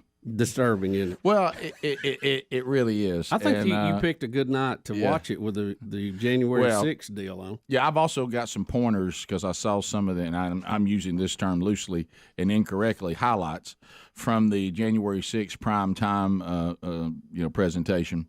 And if I could just give you guys some pointers, if y'all are wanting people to watch this and all get and just be terrified at the thought of Trump ever being president again, y'all going to have a better presentation than this. Good gracious. You can't even watch Cheney's daughter. She sits there. You know how you remember Rush Limbaugh when he would go absolutely bonkers if somebody called his show and started reading an article to him? He was like, do not read me an article. No one wants to hear anybody read an article, okay? Let's talk about the article. Tell me what it is. Well, she gets up there, and I didn't watch it. I just saw the highlights. Someone said it was about 30 minutes, and she just sits there and reads something. She's clearly just reading off the screen the whole time, and she's kind of monotone. And if y'all want people to stick with that and actually watch that in prime time when people are sitting down at the end of their day, y'all gonna have a little more entertaining presentation than that. Well, good gracious, that was horrible. You know, we can talk about what happened and why it happened and have a serious conversation, but what was on last night is just a show for everybody. It was, and we've already got some of the witnesses saying, "Hey, my testimony was edited." So, right. Well, we knew that was going to happen, and strangely absent from all of this, and not allowed to even be talked about, was why were we not ready? Why were fewer people on duty than normal when they had intel that there was going to be a problem? Mm-hmm. Well, and look, look, if you're guarding the Capitol and people are storming you, then you shoot them. Well, that's how you stop them. It was my protest last night. Sherry and I got talking. I said, let's try to watch this 2,000 Mules thing. I said, if it's not too complicated and I can get it up on this screen, let's watch it. Okay? and we struggled for a little while, but we finally got it on the screen. And we watched it. And this, I think you said the same thing when you saw it and others. If everything in this movie is accurate, I don't fully understand. I understand about the window closes and all that. It just seems like something should be happening. I mean, is there anybody that has the authority to come in and say, "Wow, that right there"? Because it's not like it's a little bit of information, or we just need more information. It's very, very comprehensive and thorough. And it's and they even, as y'all all have said who've seen it, they even made the standard really, really high so that it couldn't be questioned. Like you had to have gone to at least 10 drop boxes, or they didn't even put you in the mix. Right. And the thing that I liked about the way they handled it, that I think gave it a little more credibility, is that they acknowledged that under that standard, Trump still wins, but it's a real close race. They wouldn't even give him certain states. They would say even if this happened, he still would have lost. Right. At that standard. But what he would have won would have still made him president. And then they go back and say, now if we took the standard and we just took it down to, they visited 5 boxes and dropped in 3 ballots, then he wins going away. Right. But he wins either way. I mean, but what I'm saying is they didn't go to every state where it went on and say that would have turned it for Trump, because under their standard it wouldn't have. But it would have turned the ones enough to get for him to win. And the fact that you see people doing it, it's not we think people did this. You absolutely see them doing it. Do you agree with my assessment that it was disturbing? Well, it was disturbing, and I do love the fact that they had some of the folks sit down that I know, are level-headed, even though they're conservative, and they're good communicators. And you sat down and you saw basically, your Dennis Prager's and even Metaxas to a degree, Charlie Kirk, and of course, the Relief Factor guy, and of course he was all in to begin with, Larry Elder, and they just said, look, we all think something happened, but we're not going to sit here and start talking about something that can't be proven. None of the cases, none of them worked, and we're ready, and he says, all right, so now y'all watch this, and we'll come back, and you come back, and they're all like, wow. You know the thing, too. But the point is, I just don't know what anybody – I want to know what you can do about it other than just be educated. I mean, what we can't do, because maybe there's nothing – well, you can't go back and make Trump president. No, that's not going to happen. No. But what I'm saying, going forward, I think what we have to do, what we must learn from this kind of research and this kind of investigative reporting that D'Souza did, and this organization that was standing there going, we have this information, and, of course, he accessed it, is to say we can't let any political party, either side, monkeypox us, COVID us, end of time us into allowing things to go on, call us bigots, call us all these horrible things so that people can manipulate elections. You just can't allow. You got to be able to withstand that storm of everybody saying you're hateful, you're dangerous, you're mean, so we can have elections that we can trust. That's what I took away. You just can't allow them to do that to you again. Because what was allowed under the end of time scenario, and now what's trying to be pushed over, you're a racist if you want people to have identification. If we let all that happen, we'll never be able to trust an election again. Yeah, we'll be back. Rick and Bubba.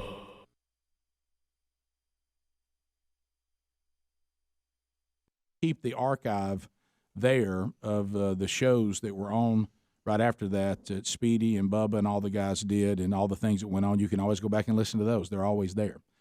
So that kind of, for those of you who don't know, I do want to take a couple of calls. I got some other things we'll hit, and Bubba and I were even talking about the day that Bronner was born. We were together at the hospital, and it was a very laid-back cut. I mean, it was. You got to understand, this is kid number 5 for me, and so we're kind of old hats at it now, and and of all the things, and another thing that you look at all these things God, does for you. I remember talking to my wife on my 40th birthday, and you look at the number 40. God prepares people with that number 40 years, 40 days, and she told me that we were going to have a baby that day. And I remember, if y'all remember, if you're there, I got up and I said, 40 is actually something I've looked forward to because God prepares people.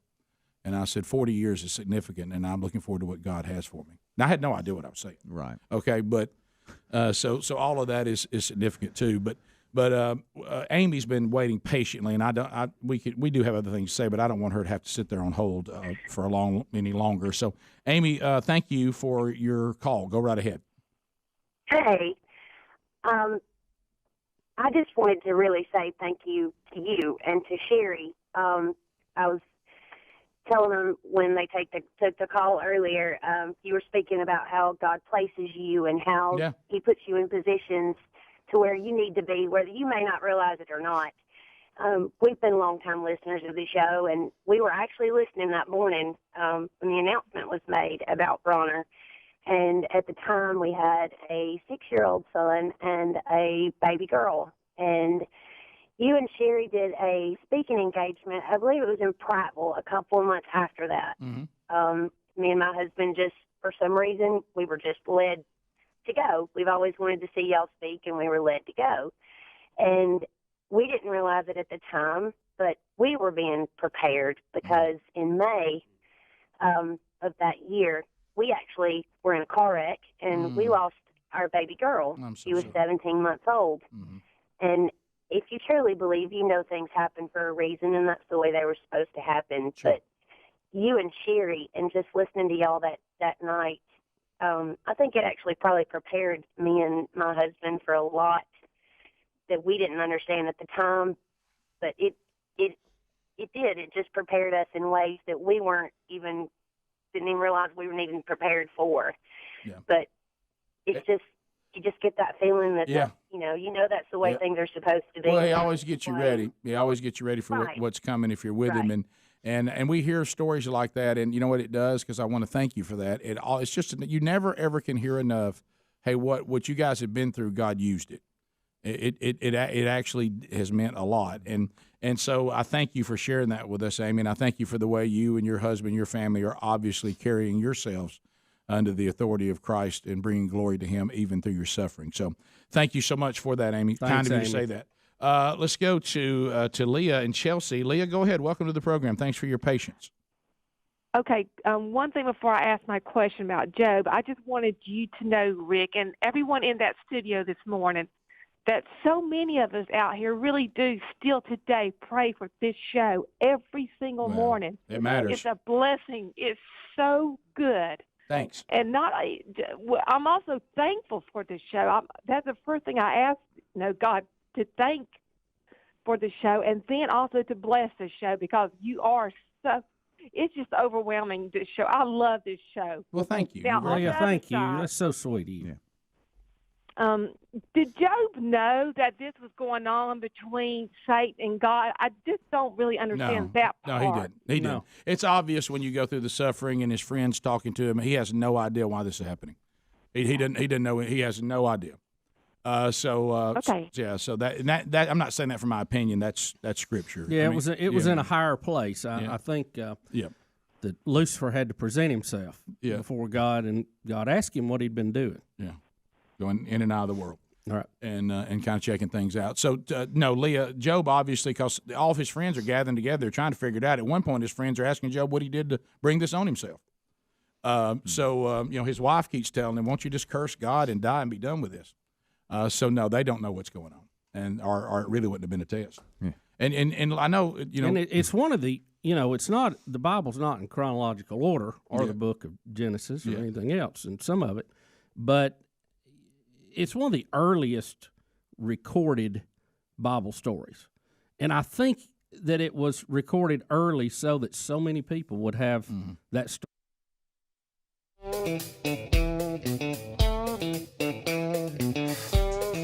It's 35 minutes past the hour. What's eating Scott Gorosky? Coming up next hour. And as a lot of you will live vicariously through Scott's frustration, that'll be coming up. That's therapy for Scott and for all of us. Coming up next hour. It's time for another visit. All right, a couple things going on themanchurch.com this weekend. Scott Dawson down in Dothan, the home of News Talk 103.9, 4 p.m. local time this Sunday, Man Church. Bay Springs Baptist Church. Make plans to see Scott Gorosky as Dawson comes to town as they roll through the men's discipleship strategy from themanchurch.com. All right, Bubba, we've got a Britney Spears update.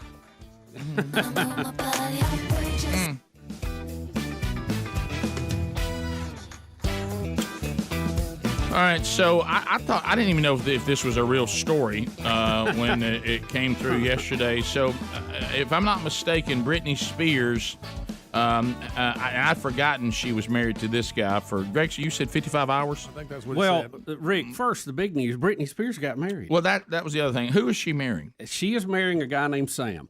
Did they after with some hard last name to say? Yeah. After the 55-hour husband tackled him, though, were they able to have the? Well, now let me say this: the husband, Sam, Asghari. I don't know how you say that. I don't know. Britney is 40. He is 28. Mm-hmm. They had a ceremony at her $7 million mansion. Mm-hmm. But her first husband, Jason Alexander, decided to crash the wedding. Don't we have to change his name? Yeah. I mean, don't be confused with George Costanza. My mind, I see George Costanza disrupting Britney's latest wedding, and but I know that's not true. Now he went to school with her and was actually her first husband for about 55 hours after a Vegas. And wedding. isn't that his claim? Yes, I'm your only husband. He said on a social media post, "She's my first wife, my only wife, and I'm her husband. I'm here to crash the wedding because nobody's here but Sam. So where is the blank family? Mm-hmm. That's Now, not good. None of her family attended that we can tell, but there were several high-profile stars that came out. Right. Madonna being one of them, and some of that bunch. But her family was strangely absent from the wedding. How does he just walk into her house like this? She was apparently out back in the backyard, getting something prepared for the wedding. Oh, here comes security. And he says, "I'm here to crash the wedding." Yeah, that's not good. I want to know this. Why didn't he try to stop K-Fed? I don't know, Rick. Where was he when K-Fed became I don't know. outrageous? I think she married K-Fed not long after. Yeah, she's married to this now guy. she was officially married to K-Fed, Oh, right? yeah. Well, how come Sam didn't show up for K-Fed? I don't know. What is it about this Maybe guy? they just recently written him a check. I don't know. Right. What is it with this guy that upsets him so much? He's missed a marriage. Yeah. He says he's the original. He's coming in here on the third marriage. He missed the second one. Yeah. I mean, why didn't he show up for that? Now, Did he like K-Fed? I mean, when she was under the conservatorship, she would not be able to get married. So this, was able to happen because she got that ended last year. Yeah. Mm-hmm. Well, she can do her own thing now. That's right. I love hearing how security's trying to figure out what to do because it's like, okay, former husband here. Well, drag what him doing? and throw him out in the streets. I mean, you don't crash people's weddings and upset everybody and come into people's houses undivided. You got to go, Sammy. I mean, we acknowledge your 55 hours. And that's Sam's the new husband. So, I mean, Sam. So he's okay. Jason, he can be there. Yeah, Sam, you can be there. You won't be there long, but Right. But Jason, buddy, you had your 55 hours. That's it. Now they say that Jason also had a run-in. He had a run-in with the law at the Nashville International Airport when he tried to breach through security and was arrested. Who's that? Sam? No, Jason. Jason. Okay. Jason. All right. What about K-Fed? Where's he? K-Fed is kind of MIA on this. Yeah, he's Isn't he getting a check? He's getting a check. And he's just laying low. Yep. And Bubba and other celebrity news. You all right? We lost Fat Amy to the other team. Yep. That's what I heard. Lose a little weight. I know, and all I can think about, and I don't know what her real name is. I just know her as That's Fat how Amy. you gonna. That's your title. Well, is that how you would put? No, that's what she went by for a while. Well, right. that's her If professional you were name. writing a story, that would be your title. Rebel Wilson's her It would. I write the story. Fat Amy goes to the other team. Yeah.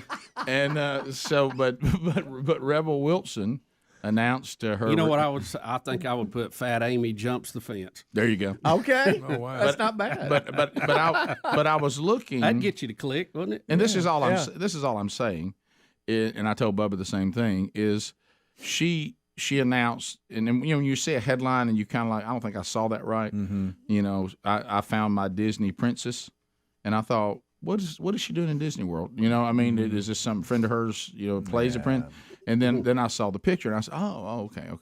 And all I could think of is, well, you just lost all the weight. I mean, I understand that maybe men didn't give you a lot of attention, when you were, but I mean, at this point, at least, give skinny life a run and see what shows up. It just seemed like, hold on a minute. I mean, just try to see if maybe there's more attention from the opposite gender. And then if you still want to make this decision, that's certainly your free choice. But it just seemed like, hold on just a minute. You just now got out there, with a new look. I didn't dig into the story, but was this something she recently decided, or has this been all along?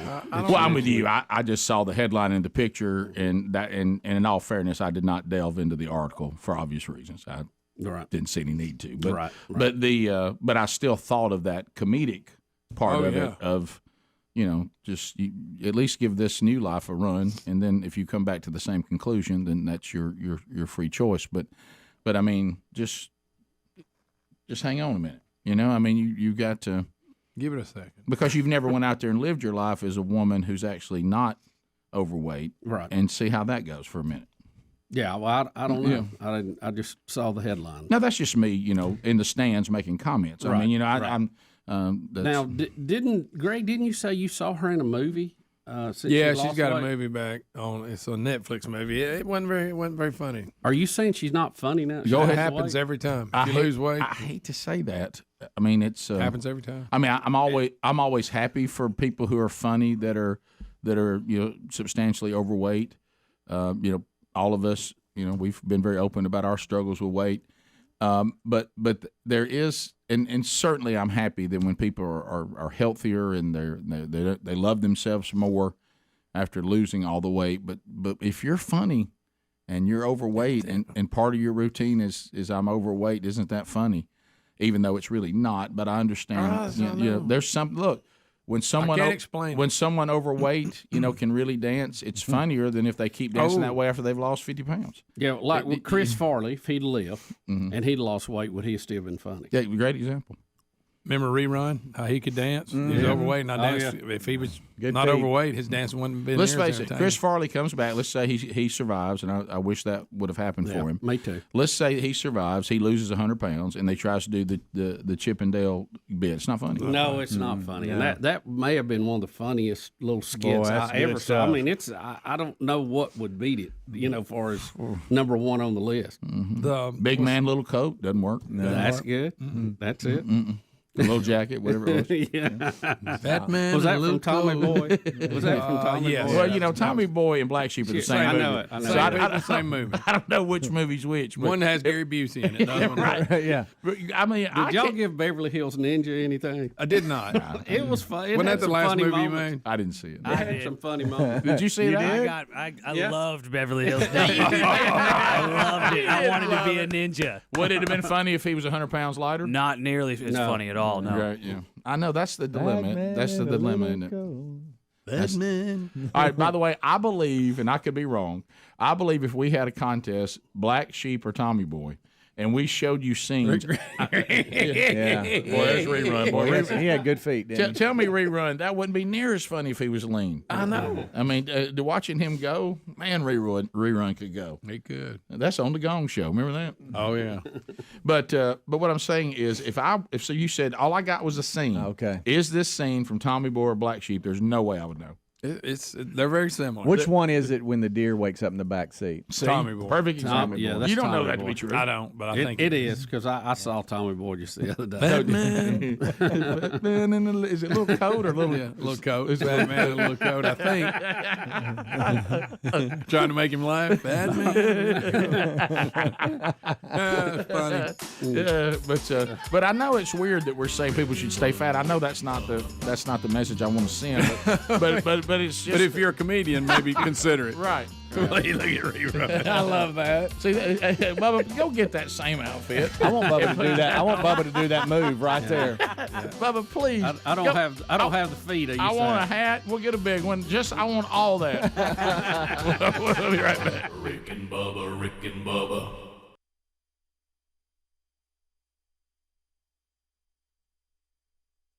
To look at and to know. I mean, God, it's an amazing story. I don't think we give it enough. Right. Well, because we're seeing exactly how things work in heaven and on earth and the interaction between the two. Yeah, and we don't fully think about that every day. Well, I look at this story, and you're right, because as you can imagine, we've read it several times and just read it again over the Christmas break, and it also gives the vision, and I don't know the details, don't misunderstand me, but I can get, like Bubba just said, in general, how this all works. And, you're thinking about at our house, and you're thinking about that swimming pool, and you're thinking about this little boy, and you're thinking about all the things that were in play. Based on what the Bible tells me, is that there are angels in the Lord that are saying, hey, what are we going to do about this little boy? And then there's the demons. I don't know that I rank Satan. I'm not going to be that full of myself. It's probably some third-string demon, okay? Because, he's not omnipresent. Satan isn't everywhere, and I doubt that I had done enough to get his attention, but obviously attention of the team. Right. You know what I mean? Right. And so there's a moment where God is standing there saying, I'm going to allow this. And then the adversary says, and when you do, this family's going to turn on you. And then the angels are like, you want us to stop it? And God says, I'm going to allow it because I'm going to tell you what, I'm going to be glorified. You ain't nothing but pawns in my plan. There's a platform I've been building with this, because what does it say that Satan is the prince of the air waves, the prince of the air? So God's saying, I'm going to go into the whole secular part, because as if all radio doesn't belong to me. How y'all need to go over in Christian radio. Hey, it all belongs to him. Now, you can decide whether you want to use it for him or not, but it's his. Okay? So he says, I've set up this platform, and it even has this look like there's a lot of blessings going on, and they certainly are. But I'm about to show y'all that this faith y'all keep hearing about is either real or it's not. And I'm going to provide the power that my kingdom is going to be advanced. They're not going to go backward. This is going to go forward. This moment will actually make it more effective, not less. And that's the first thing that when I stepped on that plane to try to get back to Sherry, I was just like, what are you doing? Because I knew he'd allowed it. And he said, I want everybody to be perplexed by your response.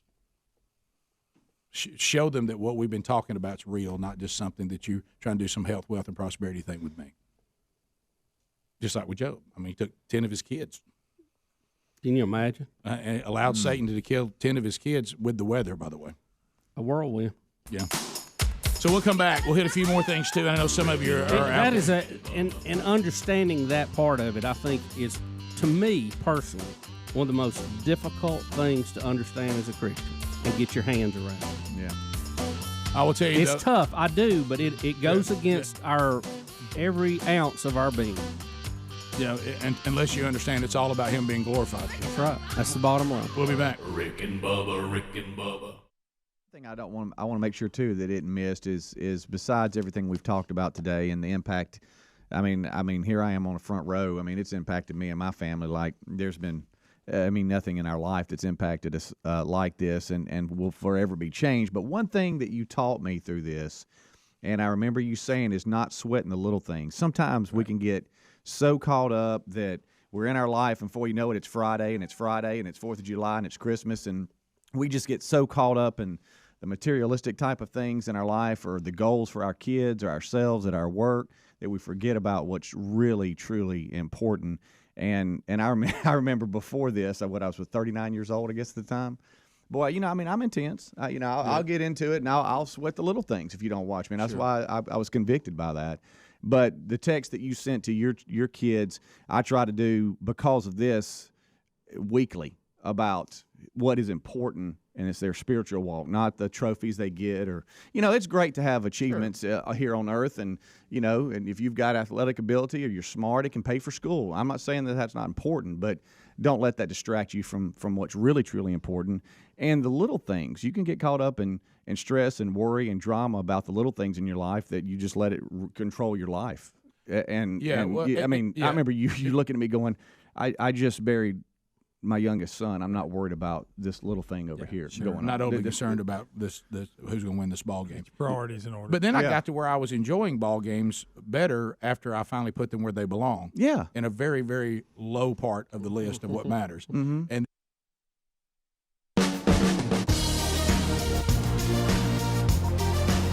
it is 10 minutes to the top of the hour. Rick and Bubba's show. Thanks for being with us. 866-WE-BE-BIG is our number. BuyRaycon.com/Bubba.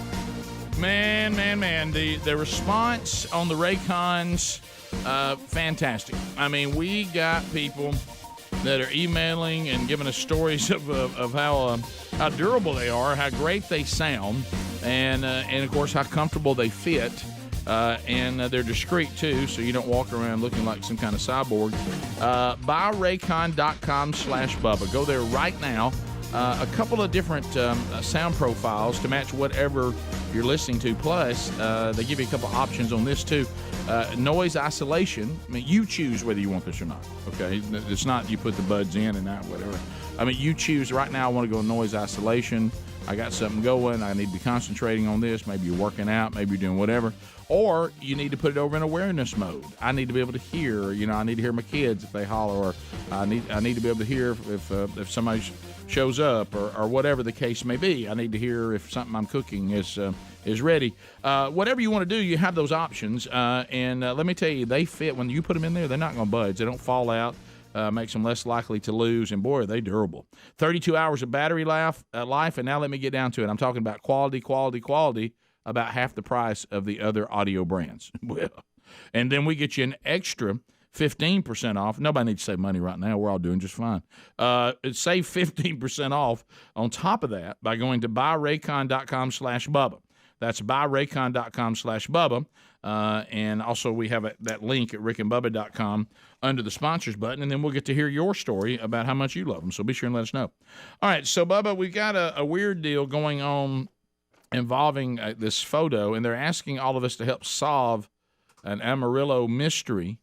In the dark and early morning hours of May 21st, this all the way back there, 1:25 a.m. in the morning, security cameras inside the perimeter fence at the zoo captured a strange image outside of the zoo. I guess if they've been working on it and they can't come up with it, so now they want us to all try to help. What in the world? What do you think that is? That looks like somebody with something on them. Well, yeah, Greg. But I mean, do we have videos or just a still picture? You know, I think that may be. You know, I think that may be Adler. Brett Michaels from Poison. I think you're right. Skinny legs, very skinny legs. You're right. Yeah, and Greg look at the got hair. Weaver all over. Yeah. So I don't.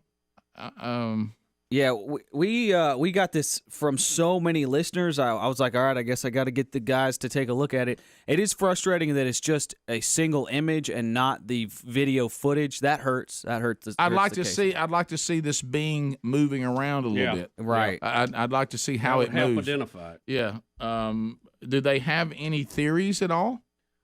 I don't know.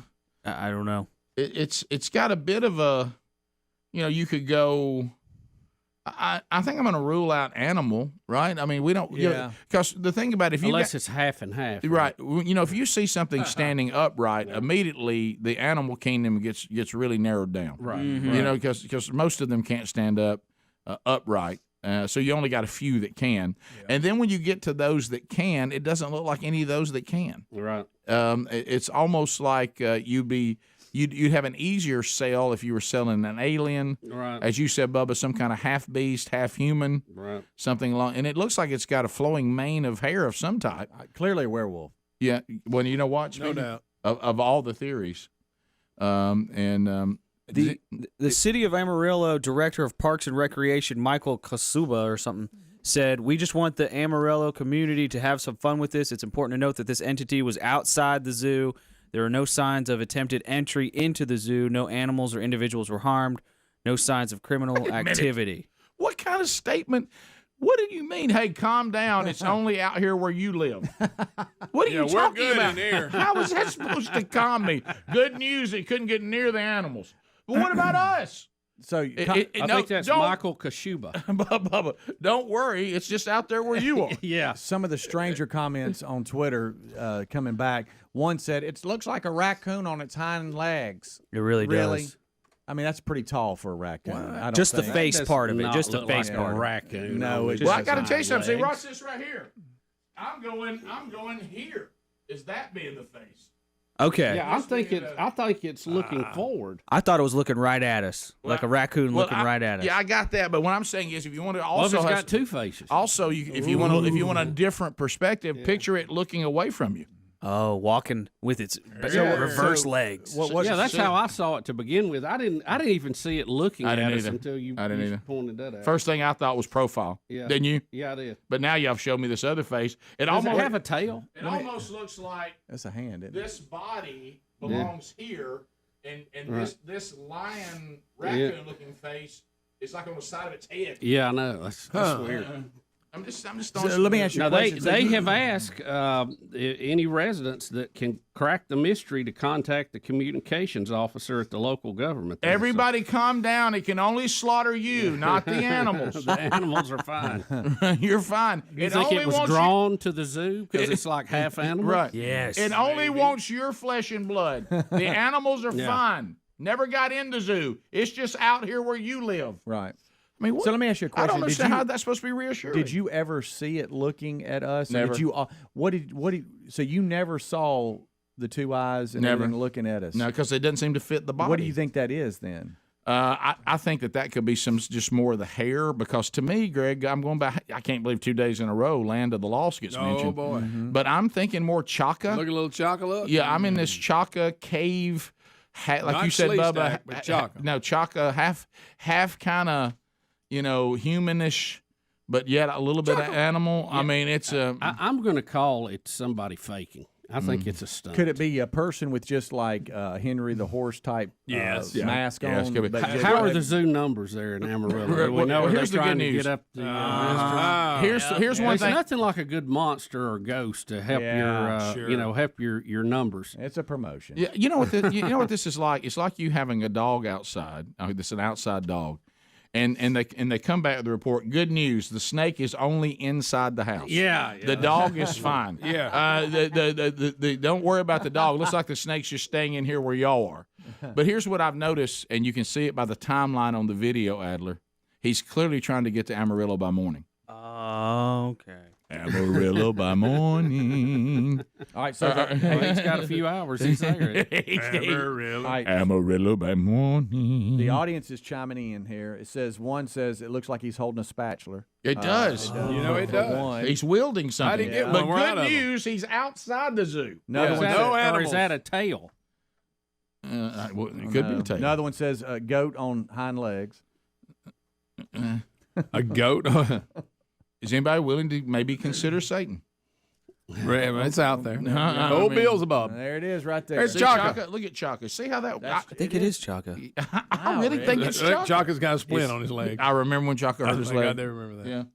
It's Chaka. Was that from the Land of the Land of the Land of the Lost. Lost, yeah. That's a weird show. Really weird. That whole pylon. Remember they go in there and move them crystals around. Here come them slee stacks. I love how little effort they put into special effects. Oh, I know. The slee stack was. What about when somebody says that doesn't even look like water? Who cares? Yeah, whatever. They invested Tyrannosaurus- money elsewhere, didn't they? T-Rex like a puppet. Wasn't it Sid and Marty Krofft that did it? I think it was. Rick, where in the world? Rick Marshall, All right. Will, and Holly. The Amarillo mystery continues. Top of the hour. We'll be back. More Rick and Bubba coming up right after this. Rick and Bubba, Rick and Bubba.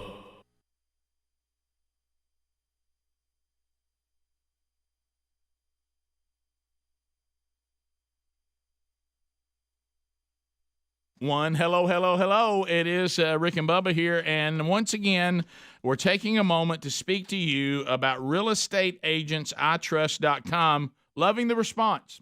And for good reason. Sometimes Bubba, people come and present stuff to us, and we go, I don't know if that'll work or not. Have you really ever established that there's a need for that at all? Yeah. And you get a little concerned. Not on this case. When we were, spoke to the people with realestateagentsitrust.com, they said, here's what we do. We try to go into your audience, and we're going to work with you guys, and we're going to vet out real estate agents all over the country, no matter where your listeners and viewers may be. And if they're going into a market and wherever or whatever market they're in, and they're trying to buy a house or sell a house, we have a real estate agent that'll be fully vetted out, and they can trust them, and they don't have to be anxious about who this person is. Well, that sounds like something people would like. So why don't you go now to realestateagentsitrust.com? This is the biggest investment you'll make in your life, and it's a biggie, isn't it? You remember the first time you were sitting there dealing with buying a house, and you thought to yourself, "What in the world am I doing?" I know. I'm like a real grown up. Of course, when you and I bought a house, you now you pay that for a car now. But now it's a different game out there. But the worst thing is when somebody says, "Hey, I'll help you out," or you go to you Google it and you say, "I'll call this woman or this man," and you find out, "Oh, y'all got about 4 different business cards. This is something you do on the side." None of those agents are even considered for realestateagentsitrust.com. They've all been vetted. They're no inexperienced folks, no part-timers. We're talking about full-time professionals who have a track record of people that say they do a great job, a track record that they have the expertise you're looking for, and they share the same values you do, because just about every time there'll be an agent that's part of this audience, the same audience you're part of. So if you need a real estate agent right now, this is the website to use, realestateagentsitrust.com. Give us some basic info. Our team will contact you, make an introduction to our preferred agent in your town.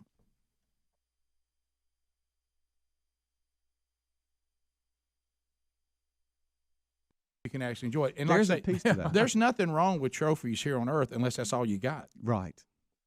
About the 10th anniversary, January the 19th, of William Bronner Burgess going to heaven, and all the things that have happened with the show and with our families and us as individuals and all of you in the last decade. Of course, this brings much healing to our family to hear all the different testimonies that have happened over the last 10 years, and gets us excited about what God still has ahead as long as we're taking breath on this side of heaven. To the phones we go, wrapping it up. Let's go to James in Wetumpka. James, welcome to the program. Go right ahead. Hey, good morning, guys. How's it going? Good. Good, man. I enjoy listening to you guys every day. Thank you. Thankful for, the faith you guys have. Man, I just wanted to echo a point you were making earlier about people and their acceptance or unacceptance of healing. I lost a child back in 2012. My son was born with a lot of health issues, and when he was here on this earth, I always prayed for healing, and not just a little bit of healing, but complete healing. Right. And I was wayward, and I was lost for a long time throughout that process while he was alive here. And but I rededicated my life to the Lord and started following Christ again. Got back into church, and we were blessed to have about 9 years here on earth with my son. We were told he wouldn't live 6 months or a year or 2 years, and after that we quit listening because it became evident that they didn't really have any idea. It was God's call on when he was going and when he wasn't. That's right. And my prayer was always that he would be completely healed, and it was March 28th of 2012. Yep. I woke up and went in there to check on my son like I did every day, and I found him not dead here on earth, but completely healed and made whole. And I'm thankful that God was able to give me the perspective to be able to see things that way. That's right. Yeah. Because I really did have that peace and that joy that the Bible tells us about that surpasses all understanding. Yep. And knowing that in the twinkling of an eye, when he was called home, he was made whole. No he was question. able to sing and to rejoice and to be in the presence of the Lord, and just to not have to deal with the fallen society that we live in anymore. Yeah, and the health issues too. Just like Bubba and I were talking about with school closing Tony. I mean, his final thing was like, you know what? This body's been. I've had to battle this thing my whole life. I ain't battling it anymore. It's one of the funniest things. Yeah, we talked about that over the holidays. But that is ultimate healing. There's no ultimate healing ever found here. Mm-mm. I mean, it's ultimate healings when all this stuff, this hold that fallen flesh has on you doesn't have a hold on you anymore. I'll never forget the quote: "This body has made a clown out of me. Now I'm going to make a clown out of you." Yeah. Well, and it's one of the things that we're going through now in this Bible study we're doing on Wednesdays, because now I'm always looking and pursuing and pressing. What's the next thing, God, you want to show me? And this death to this misnomer that somehow even when you're in this fallen state that God does not have the power to transform you to the part that that you do cease from sin. And the ability not to just completely live in perpetual sin, that is not in the Scripture. And I thought one of the things that Dallas Willard was saying, this thing we were going on, he was talking about, even Sherry and I looked at, 2 Peter 4 or 1 Peter 4, where Peter's talking about those that have gone through suffering cease from sin. They get refined to the point that goes away, and they're not held captive to their sin anymore.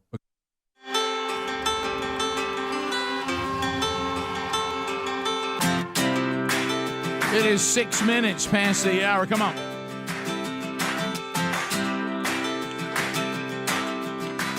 Speedy, the real Greg Burgess, Helmsy, Eddie Van Adler. All here as another hour starts. Coming up, bottom of the hour, when we come out of that break, what's eating Scott Gorowski? A reoccurring therapeutic segment is for Gorowski, Scotty G. I can't wait to hear the titles. Yeah, and for those of you out there that need to hear what he's going to unpack for you today. And welcome back. There's Bill Bubba Bussey. Rick, glad to be here, and thank all of you for joining us. Waiting on wealth to change. All right, so January 6th committee. Oh, here we go. It is primetime television. You'll see one of the warnings coming up in the video we'll play, and you heard the same warning on The View with Shirley. Did they not know that? And I know her last name's Granger. What is the woman's first name that has been kind of guest on there a little while, and her and Joy got into it, and the lady from yesterday. Yeah, Granger is her last name. And Lindsey Granger. Did they not know she was sort of conservative? Did they think she's in the conservative seat down there on the end? Yeah, did they get caught off guard because she's African American and a woman, and they're like, well, you're not allowed to be conservative? I think they may have got caught off guard because she's a pretty good debater. Well, and she made the point that the timing and look, let's just all be big boys and girls here. We all know what's going on here. It's one of those things that we've said on the show for years. Is there's certain things that are going to be done, that and it may be me, and I can't do anything about it. But what I would like to always at least have the therapeutic ability to say, I know what you're doing. You may still do it, but don't think I don't know what you're doing. And what is happening right now is there is terror on the left that we members of America are mad, and we don't like the state of our economy and the state of our world right now, and we're all going to speak real loud at the midterm elections, and even could possibly by 2024 bring Donald Trump back. And what the left is saying, we must do everything we can do while we have our time to try our best to deem, if you start moving back to where you were before Biden, you're evil people. You should all be removed. You should be eradicated. You're what's wrong with our wonderful society. And if we want to have utopia, these people must go. And by the way, this wokeness is going into everywhere. It's going into the church. It's going into I saw an article about this today. By the way, I'll send that to you. It's worth a read this weekend. But anyway, so this primetime thing is just a propaganda tool. Yeah, absolutely. They have no criminal ability. They can't put anybody in jail. They can't do this. Now, they could refer things to the Department of Justice out of it, but them themselves, when is the last time you saw any congressional hearing during primetime? I've never seen one, ever. Yeah, if there was one, I remember OJ. But that was a trial. This is not a congressional hearing, and they have chosen this very carefully. Right. They have hired people who are very skilled in video productions to orchestrate this. Look, I don't have a problem with looking into what happened, but again, it's like the gun control thing. You got to be comprehensive. Yeah. We got to talk about why there was not more police officers there. They had intel. There was going to be a crowd. There was going to be a problem. But see, that you're not even allowed to talk about that in these hearings. I mean, that's been completely banished from the conversation.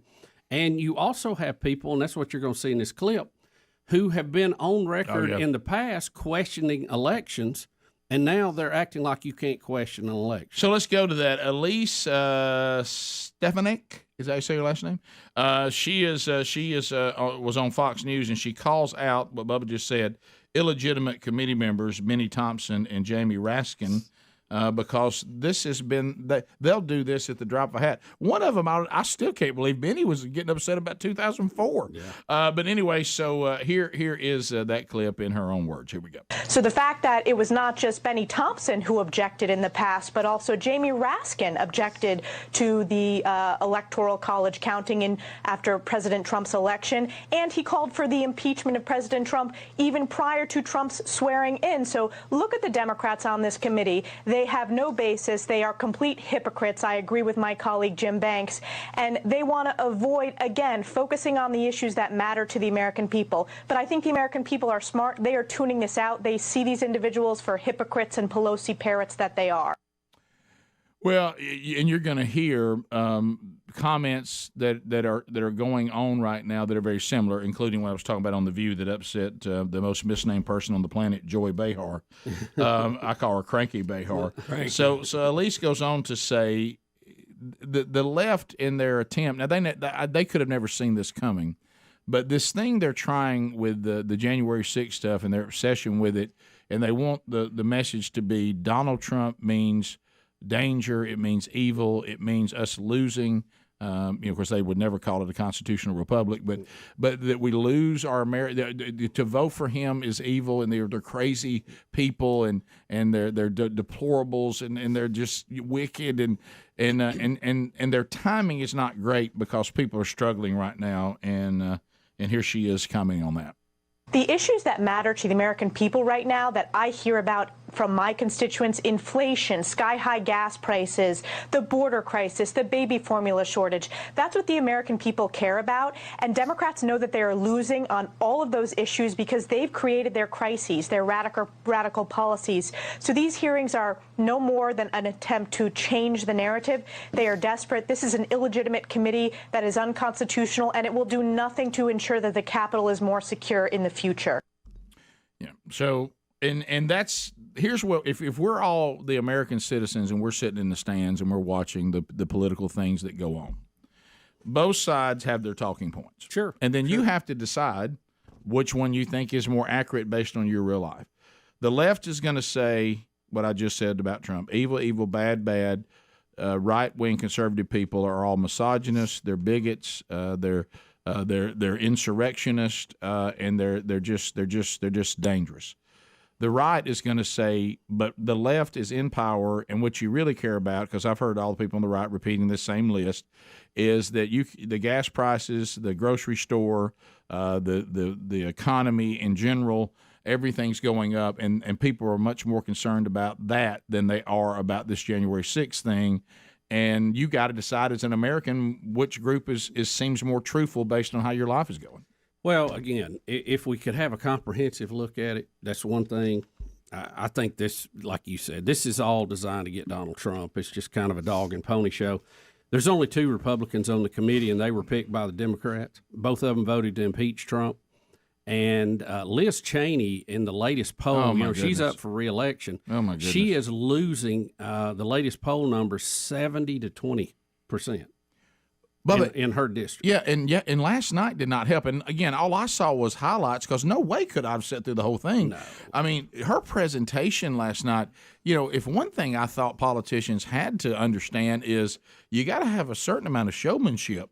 I mean, there's got to be a certain amount of presentation that draws people to you. Did they not learn anything from Bill Clinton? Right. Look, let me tell you this, and I heard something I didn't think I would hear, and I started to stand up and oppose it, but then I thought I can't really argue with this. Sherry and I were sitting out on the deck and just watching the trees and letting dinner cook, and Sherry goes, "You know what? I never thought I'd say this. I'd take Bill Clinton right now." And I said, oh yeah, Bill Clinton's economy and the way the state of our country with Bill Clinton. I mean, and see, that's the thing I think they're miscalculating. Right. Is people start losing all their devotion to some sort of political ideology when they like, we're looking in Michigan right now. We have this story today that gas prices are so high that the law enforcement has blown through their fuel budget. They don't have any for the left. year. They don't have any left.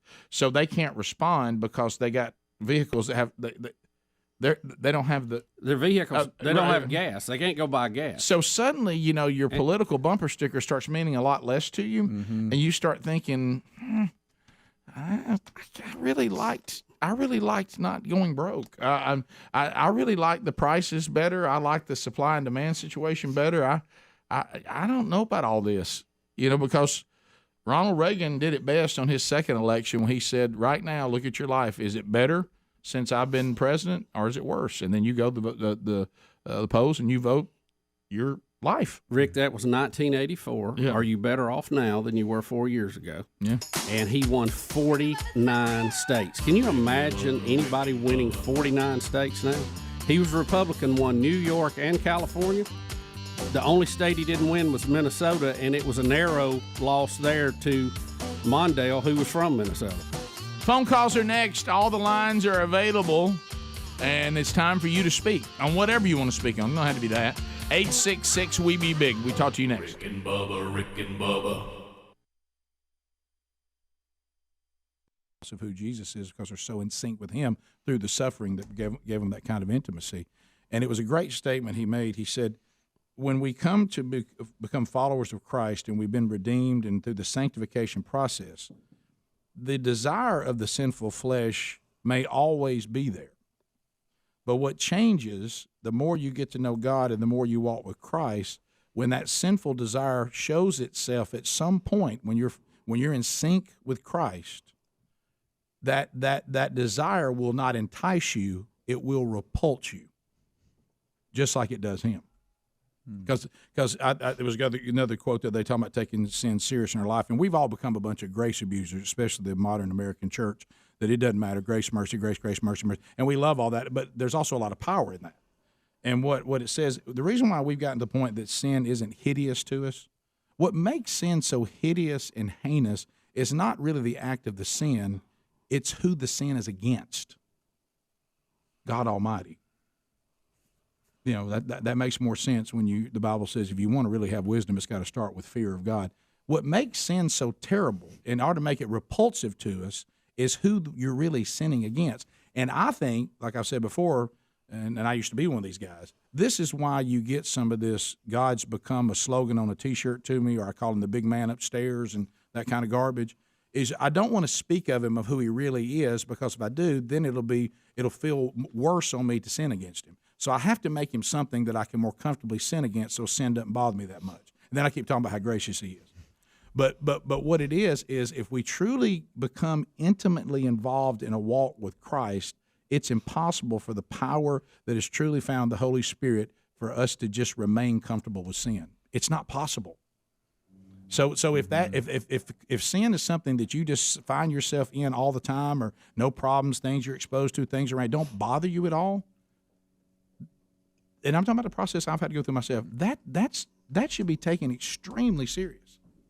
Extremely serious. It's not about the new movement now is. It's not legalism. That's not legalism. What we've done in our attempt to throw legalism out of the church, we've thrown obedience out of the church.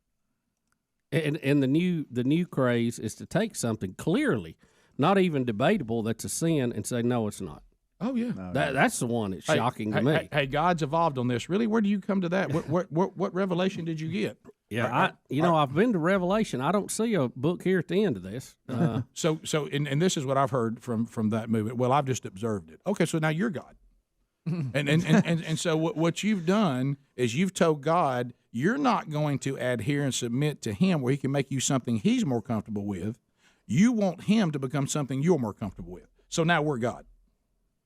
That's a very dangerous place to be. It's crazy. It's crazy stuff. Yeah, it's a very dangerous place to be. He's patient. He is. But He's still just. So thanks a lot. I really enjoyed this. This stuff brings much healing. I always enjoy, people say, I bet you dread these markers when they come up. I really don't, because I always leave these markers more refined and closer to God than ever before. They're always beneficial. So if you leave us, have a big day. Rick and Bubba, Rick and Bubba.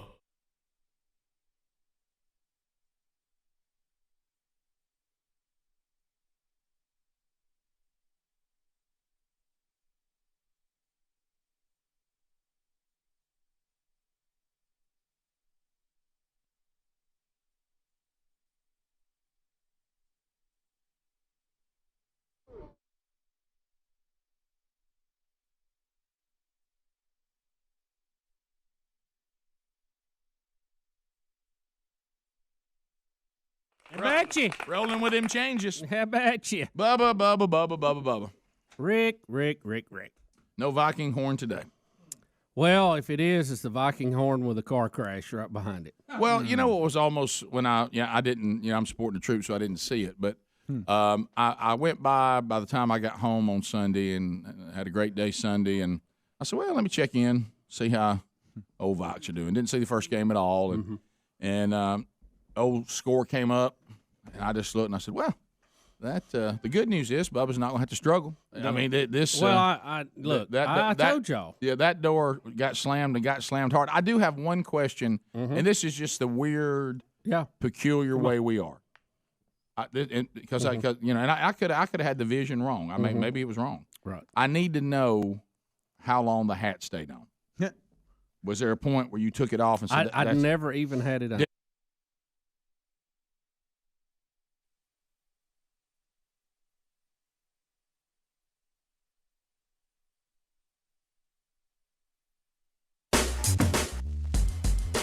It is 21 minutes past the hour. The Rick and Bubba Show. Phone Troll music is playing. And you can talk about anything on your mind. Doesn't really matter what it is. At the end of 30 seconds, buzzer sounds. Your time on the program comes to a close. And then we work our way to the next caller. Let's start with Eric in Florida. Eric. Trolling. Them phones are trolling. Here we come, phone trolling, phone troll. Eric, welcome to the Rick and Bubba Show. How are you? Good. Thank you for your show. Yeah, it's our pleasure. Thanks for listening to it. Questions. Two questions. Does anyone actually watch The View? And I looked up the ratings, but I really don't care enough to do that. Second, what's more scary, the panel or the people clapping in the audience? Yeah, well, I think Eric, you just hit on something we've talked about a lot. When you see everything you see, all it does, it's a mirror of the current state of our society. Now, the numbers, I don't know. I don't know whether ABC coddles The View, and because they get on all these affiliates. I mean, it's on, it stays on. So, yes, I think there is an audience for it. I'm sure people are standing in line to sit there, I guess, and wear a mask for the rest of their lives. I like Greg makes these comments. I can think the only thing worse than sitting in the studio audience to watch The View is sitting in the studio audience wearing a mask watching The View. And I mean, what is this thing with the mask with The View? Are they ever going to let people take them off? Ever? No. To the phones we go. But, there probably are more people that watch it than we wish there were. Josh in Alabama. Josh, 30 seconds. Go ahead. Hey, guys. Hey, buddy. Yeah, you know how they canceled Colonel Reb and had to change the name at Ole Miss? Yes. I was just wondering, cancel Rebel Wilson. I'm wondering about that. Is she allowed to even have that name? I mean, can she walk around calling herself Rebel? That's a good question. It's a great question, Josh. I don't know. Maybe what the announcement we had today is her, having a little cover. You can't come after me. You saw my big announcement today, right? Especially in the month of June. We continue. Let's go to Daniel in the beautiful state of West Virginia. Daniel, welcome to Rick and Bubba. Go ahead. Good morning, guys. Hey. Hey, I got to hear some of that committee last night. You know what I really heard from them? What? Sounded something like this to me. The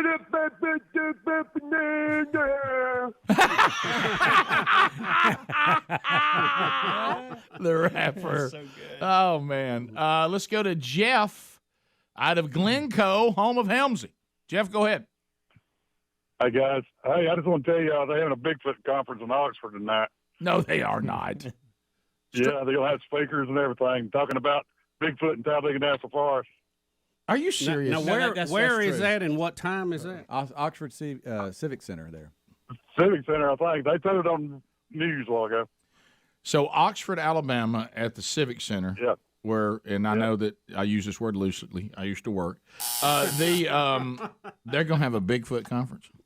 Tom, because there are a lot of sightings, in the Talladega National Forest. Well, the Talladega National Forest, not only that, but back to our missing 911, the hunted, that is also one of the cluster areas, Rick. It is. It's on the map. It absolutely is. Cindy, welcome to Rick and Bubba. 30 seconds. Go ahead. Yeah, this is the 50th anniversary this month of the Watergate break-in. Maybe the Democrats need to take a page from those hearings. Now, that was a good show there. I mean, a little bit of Sam Irvin and Herman Talmadge. Now, that's a hearing right there. That's primetime programming right there. So there you go. Let's go to anonymous caller out of Alabama. Anonymous, 30 seconds. Go ahead. Yes, I want to speak about the incident that happened yesterday at Gadsden at Walnut Park Elementary School. Yes, I was wanting to let the two officers know that being a parent with a kid at that school, you're a hero at our house. Yeah, I bet. So the story, and we have it today, it's out of Gadsden, and he said Walnut Elementary School, was it? Yeah, Walnut Elementary School. A potential intruder tried to enter Walnut Park Elementary School in Gadsden through multiple doors Thursday morning while several dozen children were on campus for a summer literacy program. The authorities were notified, and I believe it was a resource officer at the school confronted the suspect and ended up shooting him. Yeah, so number one, in the story, looks like the intruder tried to open a door that was locked, and they couldn't. And as they were pulling on it, the resource officer saw them, had an encounter, and shot them, right? Yeah, the suspect left the school and tried to break into a police car, and at some point the officer called for backup, according to the Etowah County Sheriff. The suspect was fatally shot after resisting and trying to take the resource officer's gun, according to the Alabama Law Enforcement Agency. Well, there you go. Glad the officer was there. Glad the doors were locked. And unfortunately for this person, they made bad choices. And as we've heard, play stupid games, win stupid prizes. Well, here is a case where if the guns are evil for these the gun was good in this case. Yep. For a resource officer that knew what to do and stopped a potential bad situation. But I promise you, you will not hear one word about this on the national media today. Not one word. No, you won't. So, again, for the officers who do that, thank you. You are heroes. Just like the caller we had from West Virginia, I'm still waiting on the national news to cover the Charleston, West Virginia legal gun owner who saved everybody at a graduation party. Yeah, well, you're not going to hear it. Yeah, you don't have hear you it. seen that on? Have you seen that on anything? No. Yeah. 866 We Be Big. Clayton is out of Meridian, Mississippi. Listen to us on the Buzz. Clayton, go ahead. 30 seconds. Clayton? Dayton? Are y'all talking to me? Yes, sir. We are. Hello? What's your name? Joe. I don't know how we get Clayton out of Joe, but Joe, go right ahead. I just wanted to bring some awareness to something. Last night we lost an officer.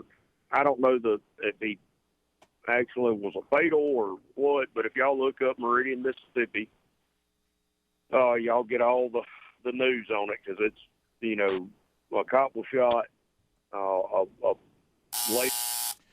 So a policeman was shot in Meridian, I think is what I gathered from that, and but he didn't seem to. Joe Clayton didn't seem to have a lot of information on it, but we'll look at it and see what we can find. Thanks for the call. All right, we'll come back bottom of the hour when we return. You probably at times lay awake at night thinking, "What's eating Scott Gorosky?" Maybe it's some things that are bothering you as well. Scott Gorosky comes in. We'll hear some categories. We'll do a couple of segments. See if we can get a little bit of it out. What's eating Scott Gorosky when the Rick and Bubba show continues?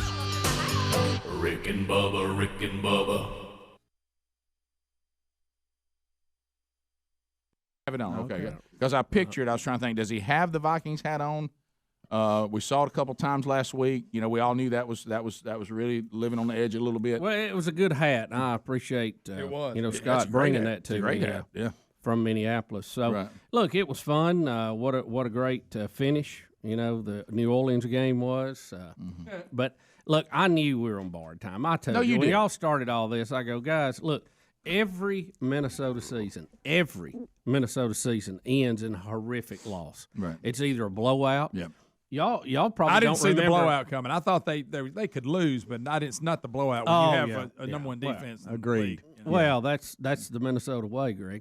We'll have incredible stats and then leave them on the table. Right. I mean, and they got lit up by the great Nick Foles. Yeah. So, every season ends in a horrific loss. Like that one you have, you may remember a few years ago, they played in the NFC Championship against the New York Giants in New York, lost that baby 41-0. All right. And then on the ones that are close, you have extra points missed, 20-yard field goals. Kickers who've never missed all year, Gary Anderson. and they miss. You have, we've got you beat. We've outplayed you the whole game. I slipped on the ice, but your guy didn't. Right. You just have, it's amazing. You saw me, when the guys were, can always be so supportive. But when I came in and says, "No, Bubba, you are not a delusional Minnesota fan." No, not at all. I knew exactly. And look, I knew, and even to add insult to injury, when the Patriots won, I thought, oh no, we might actually win this thing and have to go play them at their peak. That would fit with There was actually some mercy in this. I did. Yeah. I kind of started wanting them to lose after I saw the Patriots win. I thought, well, let's just not do that on the home field. And it's just, nobody wants to see that. But look, it's been a fun year, and we kept it in the right place. And, I supported the troops most of the time, except when they were on. And well, at least none of these teams, they all stood for the national anthem. Yeah, I will say this. I enjoyed seeing Case Keenum finally have a year that I thought he was capable of having. I pulled for him when he was with the Texans and the Rams. I was like, come on, man. I mean, nobody gives him anything. I mean, every announcer, you just have quote after quote. Well, he's not a franchise quarterback. He's not this. He just kept knocking down walls, and I felt good for him to do it because he seems like a real humble, modest guy. And I saw the end of the game, and of course I didn't see it. I already left. I didn't realize that he and Foles were friends. Yeah, and he went out there, and you could tell that he could not have been more gracious to Foles. Hugged him and talked to him and encouraged him. It was very classy. Like I say, I think Keenum's handed himself and so has Foles. And their careers are very similar. Yeah, in a very classy Keenum way. wasn't even drafted. Right. After having a stellar college career, for his numbers, I mean, he lit it up with him and Sumlin when they were at Houston. Yeah. And I think one of the announcers, I need to look and see, but I think they said he held like a majority of the passing records for college. I mean, you think about all the great quarterbacks. He owns the records because they threw it. I mean, they threw it all over the field at Houston. So what one thing, there was things, because all I saw was the very end. Terry Bradshaw referred to Howie Long's son as his nephew. Did he mean just because they worked together all these years? Is that what it was? Yeah, like he's they're like brothers, work brothers. Right. I heard the same thing. Because I was like, what? Because when he first said that, I didn't know who that guy was. And I thought, where's Terry Bradshaw's nephew? Yeah. And then all of a sudden, I see Howie over there holding the guy's baby, talking about it's his grandson. I'm like, wait a minute, Bradshaw and Long aren't kin. Right. It's probably a joke because they probably grew up calling him Uncle Terry. Rick, one other Minnesota note that is funny, they have 4 quarterbacks. 4 quarterbacks. And they're going to have to decide who they're keeping and who they're getting rid of. The contracts are all up on all of them, too. Yeah. So you've got Bradford, who's never finished the season, who they've got an arm and a leg invested in. They got Teddy Bridgewater, who was doing a great job for them, goes down injured, hadn't took a snap in 2 years. And then how would he hold up? You got Case Keenum, who everybody thinks is playing with a horseshoe in his pocket. So I wish somebody. And they would got a run the rookie numbers. that they've signed. He is signed. He is going to be there. He is the quarterback of the future. I don't even know who he is. I wish that they would run the numbers on Bradford because he's the last one to get the big bonus, and how many games he's actually played and his contracts over the year, how much he's made per game because he hadn't played a lot of games. No, and he got a huge contract. And he's been hurt more than Talking he's about been Glass Bradford. He is the China doll of the bunch, no doubt. I believe I'd punt him. I'm with you, Greg. Let's get his money and let's divide the games actually played in it. We'll be back. More Rick and Bubba next. Rick and Bubba, Rick and Bubba.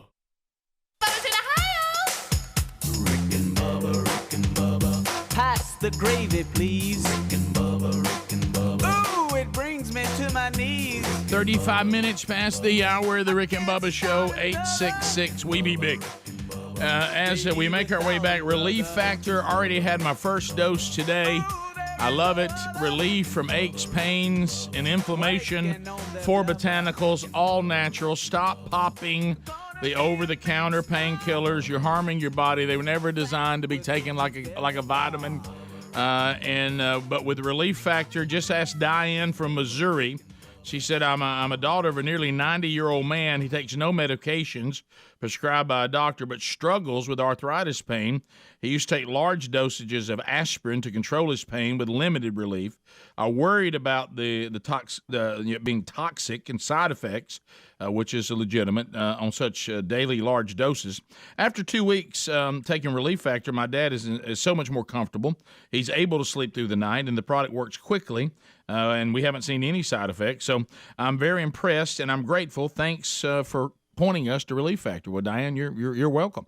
If you'd like to find out more, 3-week supply is $19.95. You'll know in the 3 weeks whether it's working for you. And the majority of people that order this quick start pack, they order more because they see the results that we're talking about. And maybe it's going to work for you. Hopefully it will. Go to relieffactor.com or go to rickandbubba.com. You'll find a link right there under the sponsors button. Well, there's that sound. You hear it in the background. Hank Williams Jr., he wrote a little song called Dinosaur. And Scott Gorosky coming in speaking for all of us that feel it's possible that we've outlived our time. Absolutely. We've outlived our time. And so we feel like we're dinosaurs living in a world that doesn't understand us anymore. And so, Scott, and then things that we don't understand. I mean, we look around, we see the things that are out there, and we don't think we're that old. But things are getting stranger, Rick, by the day. It feels like that the world just doesn't understand us. So let's all sing it together, Dinosaur, and we'll ask what's eating Scott Gorosky. Everybody, let's go. What are we? Dinosaur.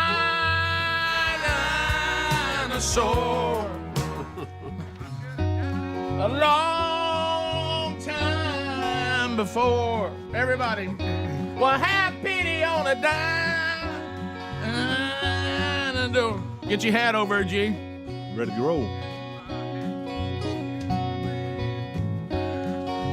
All right, so what's eating Scott Gorosky? Well, let me say this really quickly. I've had to upgrade in my software. I've realized over the years as my stress levels have begun to come down. You know, I'm semi-retired now. I know you are. So I've started. Has that been good for you? It's been fantastic. Yeah. I recommend that.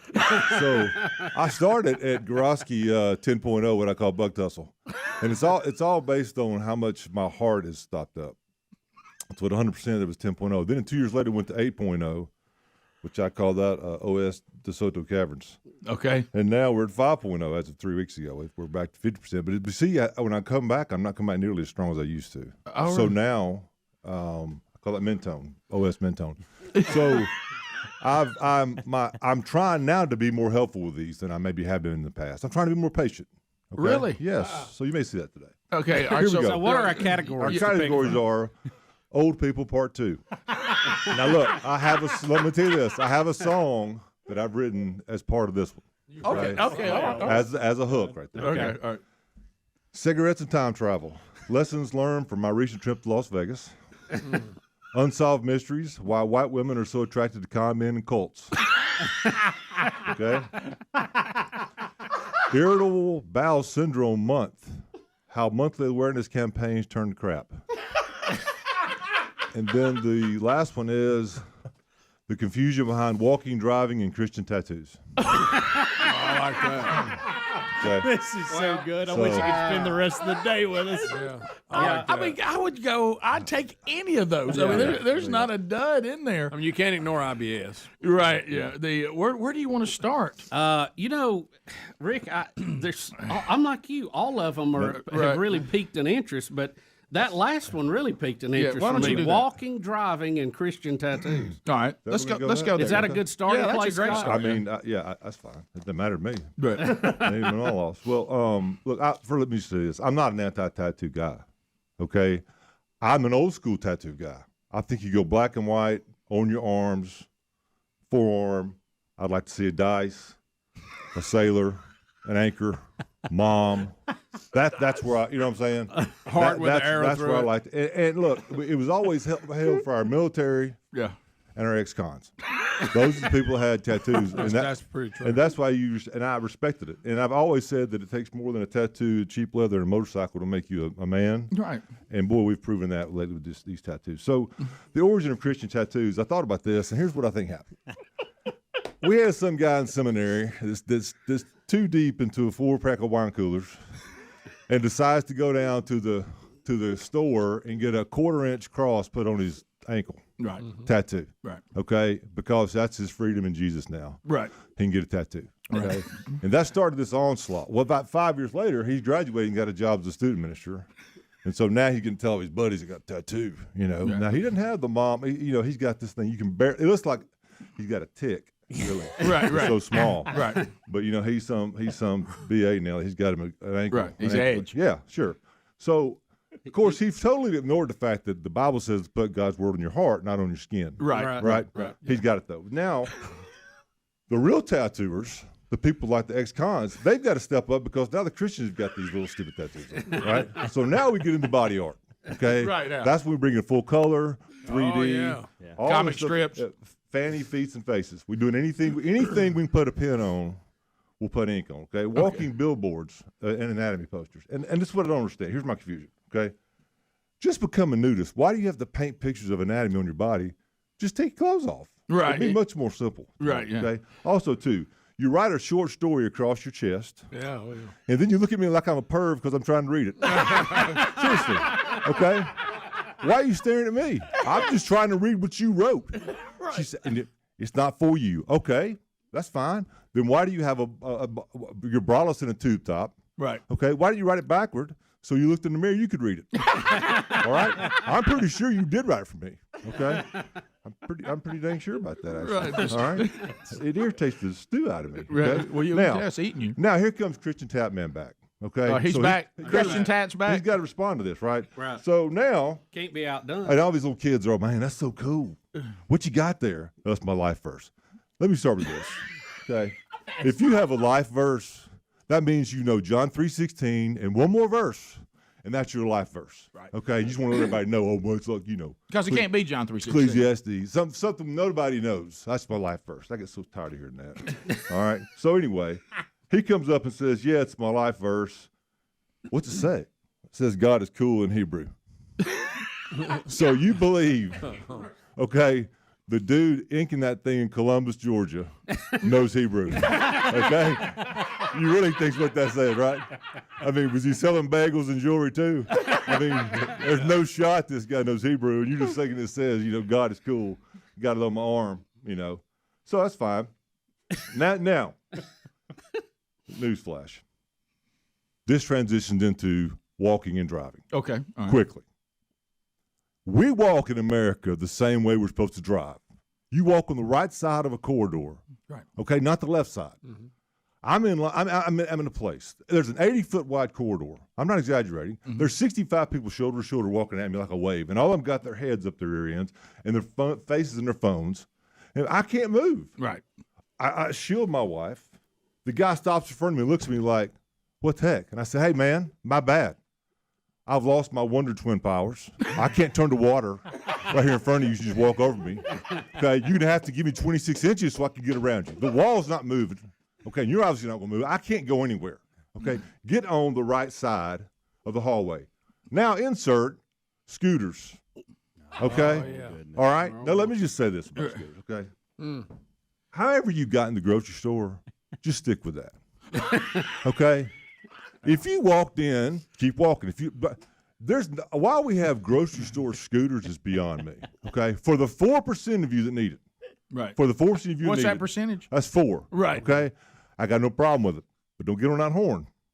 Just stay off the horn. Okay. The 96% of the rest of you, none of us believe those open Twinkies are for blood sugar. Okay? I got to control blood sugar. No, that's not what it's for. And I'm going to tell you this. If they said that they're giving away lottery tickets in the dairy section, it would look like Carl Lewis coming out of that thing. Okay? All right? Flying back there to get those things. So nobody's buying. The gig's up. Nobody believes that you need that stinking scooter that looks like the seat's missing. Okay, your rear end is eating the seat. Yeah. It's gone. There's like there's just no seat. Like it's good. Mushroom. Right. Yeah. I mean, gone. Okay. Right. And another thing about these walkers, when you're in your neighborhood jogging, right? Get out of the road. Yeah. Move over. Just like we're in. Look, I don't know. I've never been to Europe. Maybe they're doing the left side over there. They got the steering wheels all mixed up. They may say the same thing. Get on the left. But we're in America. Right. We're on Walk the right. on the right side. We're on the right side. Okay. And if you're a Christian getting a tattoo, go ahead and get a tattoo. Okay. Get one put on your neck, something that I can see that makes sense. Not just some little ankle. If I see an ankle tattoo, I want to say, look, man, just get a razor blade. Either cut that off like a mole or get a real one.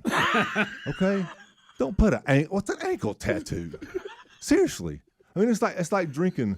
What are those beers that have alcohol in them? What are they called? Non-alcoholic beers. One. Yeah, I guess that'd be it. Yeah. O'Doul's? An O'Doul's. Yeah, it's like you got an O'Doul's, Oh, yeah, and you're crushing it over there with the O'Doul's. Right? Oh, colorful. It reminds me of the comedian that said, non-alcoholic beer, what do you just want to smell like you're drunk? Yeah. Again, the things that these Christian dudes pick to be their billboard, they've caused the whole thing to go off the rails. You don't think the guy in Columbus, Georgia knows Hebrew? Oh, my God. But who knows Hebrew to read what it says? Exactly. That's my point. We'll be back. More Eating Scott Gorosky right after this. Rick and Bubba, Rick and Bubba. 38-7 over the Vikings. AFC Championship, Patriots 24. Jaguars 20, and the Jaguars actually led 20-10, I understand, at one point. Yeah, they were up by 10.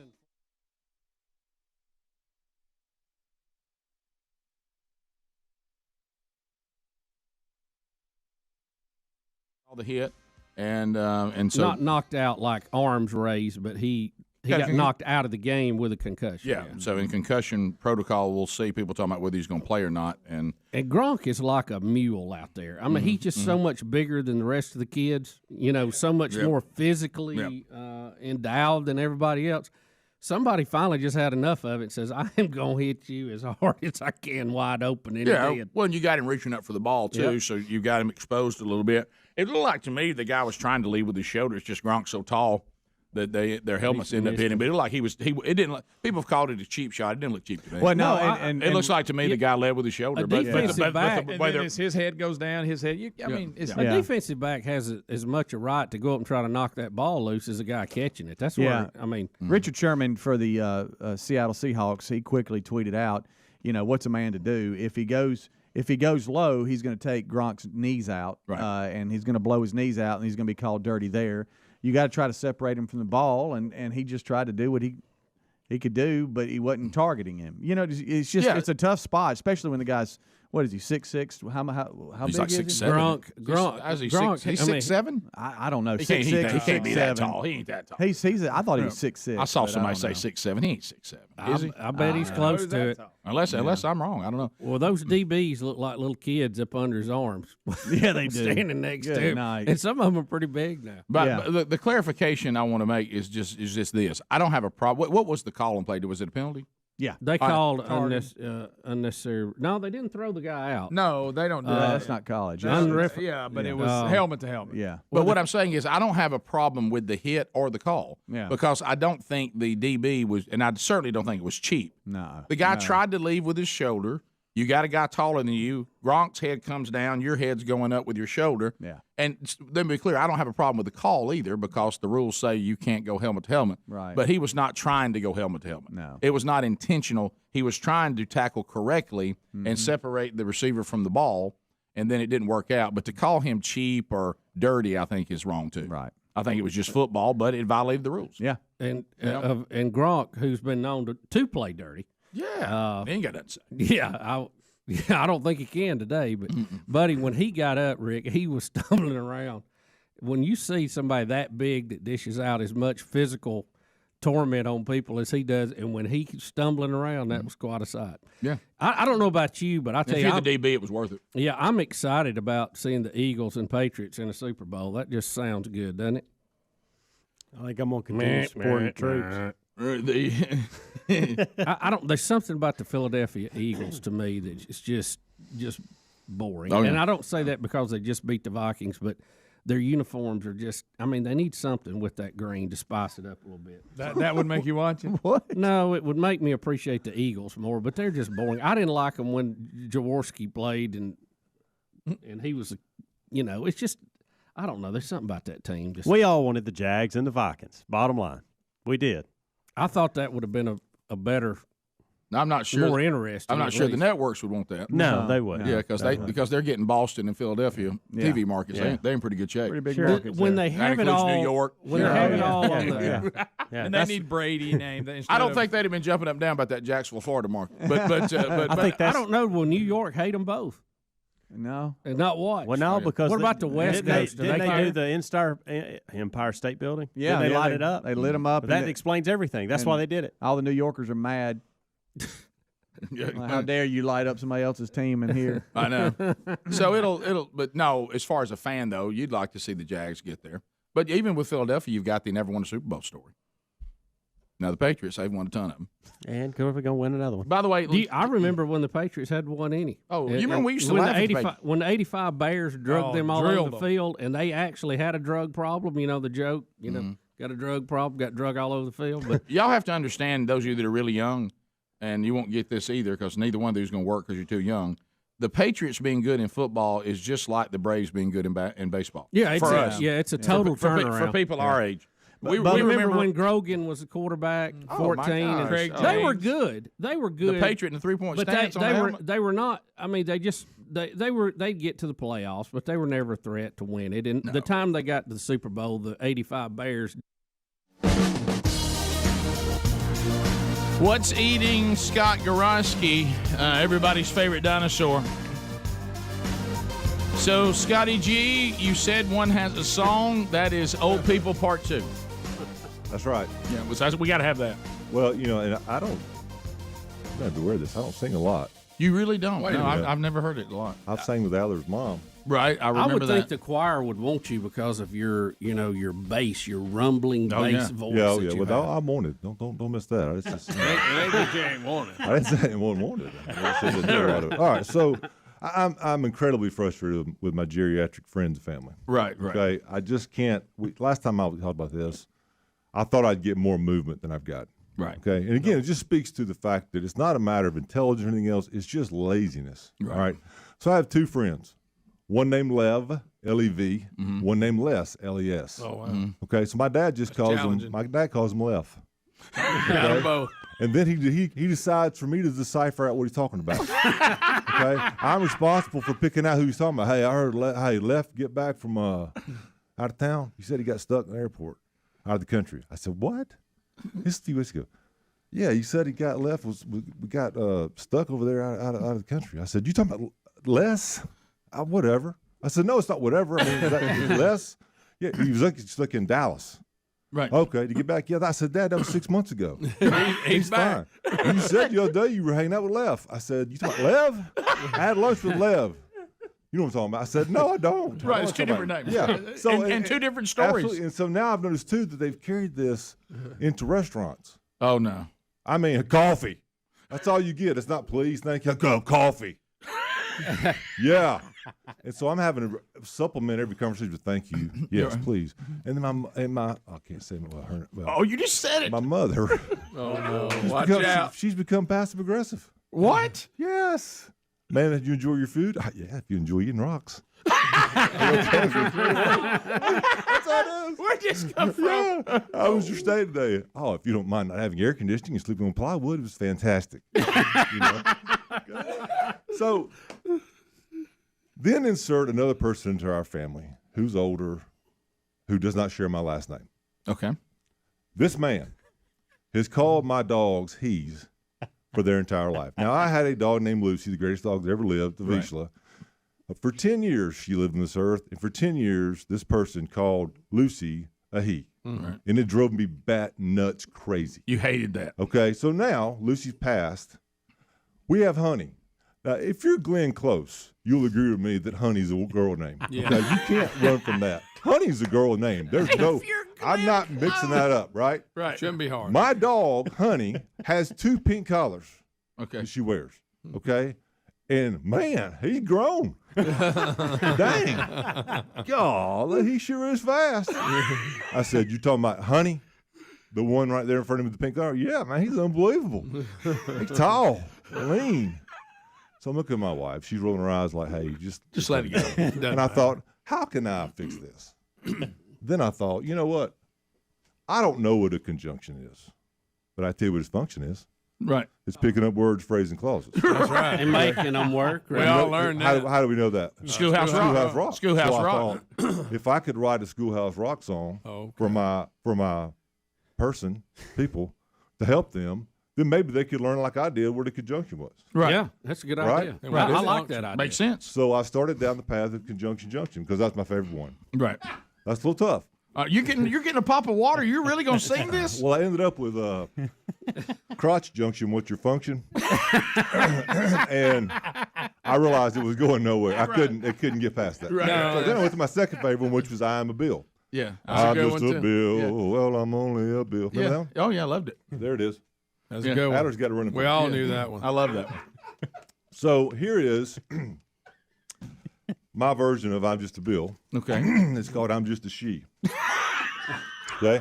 And I'm gonna try to give it my. This is more complicated now than it was, say, a few years ago. I'm gonna try to give it my Schoolhouse Rock voice, but I've got a chest cold. That's all right. So I'm a little bit. That's all right. What's for that? You'd have it. A little more bass. But here we go. You ready for it? Yeah. There you go. All right, let's go. You gotta remember the song though. Oh, of course. We love the so song. nervous right now. I'm just a bill. Yeah. Yeah. I'm on Capitol Hill. That's right. Right. I'm just a she. Yes, I'm only a she. And if you would pay attention to me, you'd see I wear a pink collar that says honey. I have small features and squat when I pee. I have 8 nipples on my chest that make breasts that I need just in case one day I have puppies. And I'll do it. Are you now singing this to this family member? Yes. Okay, and that's that took a lot of creativity. I mean, I was. Well, I mean, it's. Yeah. Let me ask you this: is it working? No. Not you. It's got to sink in. No. You got to hear it a lot. You got to sing it a lot. And I've been singing it a lot, so I've kind of gotten into it, and I know it. So I'm hoping he'll catch on. Yeah. With it. I'm thinking you might want to come up with one for your dad. I have 2 friends. They have 2 different names. That's right. You know what I mean? Yeah. Yeah. And He use was telling this. me he didn't have TV when he was a kid, so he didn't watch that stuff. Yeah, he don't know nothing about Schoolhouse Rock. Yeah, I was working. So, but here's the thing. I mean, like look. the number 3. Also, too, my dog naps on her back. Mm-hmm. You don't have to be a veterinarian OBGYN to figure this out, right? No, Right. I mean, it's pretty obvious what we got with us, all right? Right. Yeah. Just You can make call. that call. Just don't be so dang lazy and look down and say, who would put 2 collars on pink collars and name a dog Honey if it's a dude dog? Right. All right. Just start with she. Right. I think you should start with she and go to he. Right. But not us. Well, I mean, but he is living in a society now, and I thought it didn't affect the animal kingdom. I thought in the animal kingdom we still just would call them like we see them, you know, to the point you're trying to make. But you know, he is living in a world that even human beings don't know. Okay. Yeah. I mean, again, I go back to my. But I thought the animal kingdom we were leaving along. Yeah. Go back to my Just Look Down campaign that I never really started. Right. But I should have. That resolves all the restroom problems in our world. Yeah, that's Okay? very similar to what Yeah. we call the PEEP test. Yeah, and if you walk outside and see my dog squatting to go in the bathroom, then you realize either I've got a very effeminate male dog, Right. Okay, or like the 25 million years dogs have been on Earth, she's just peeing like the rest of them do. Yeah, the Okay? females. Yeah, that's how the females. That's Do you feel probably a better? good guess. Do you feel Oh, much better. Yeah, and I agree. I think you're calmer. I mean, am calmer. yeah, you're not elevated. There it is. What's eating Scott Gorowski? There's a couple of doozies, and so we'll come back. If you leave us, have a good weekend. Don't forget Rick and Bubba University, the podcast this weekend. Kirk Cameron is our guest. Rick and Bubba, Rick and Bubba.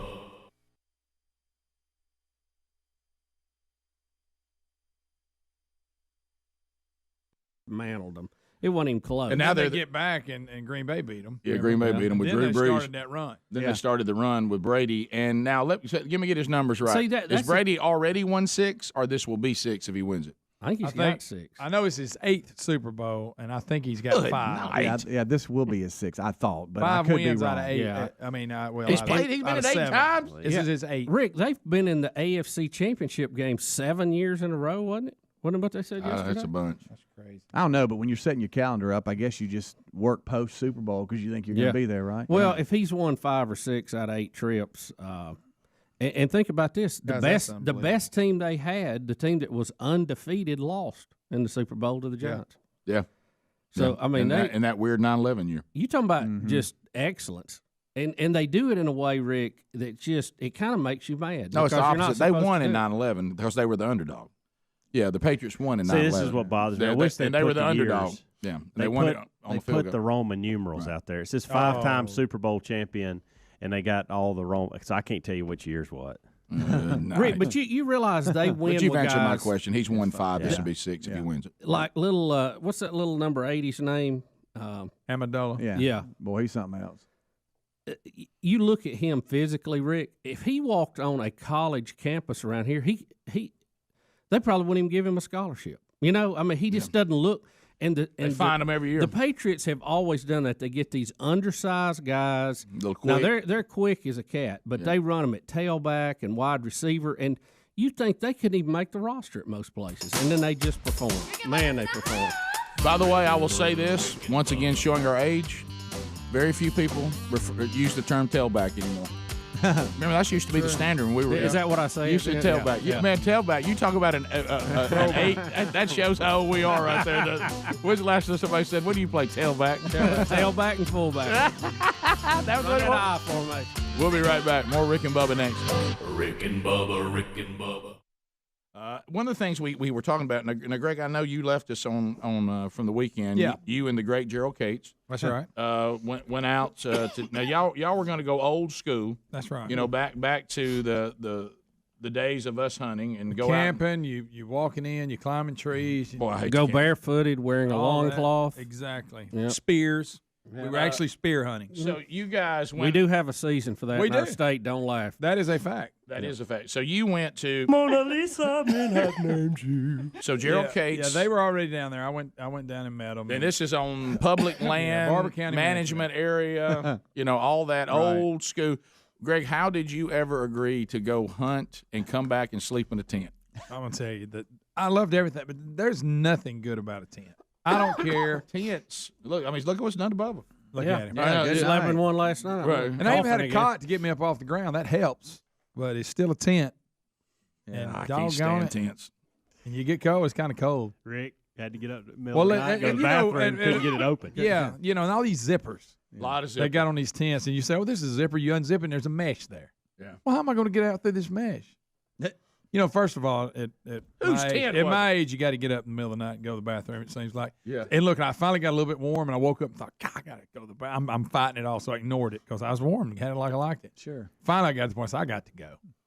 So I'm over there, and I'm zipping. I'm zzz, and I'm up. There's mesh. Zzz, up. There's something. I'm zipped it back up. Oh, there's the other side. There's mesh. I can't get out.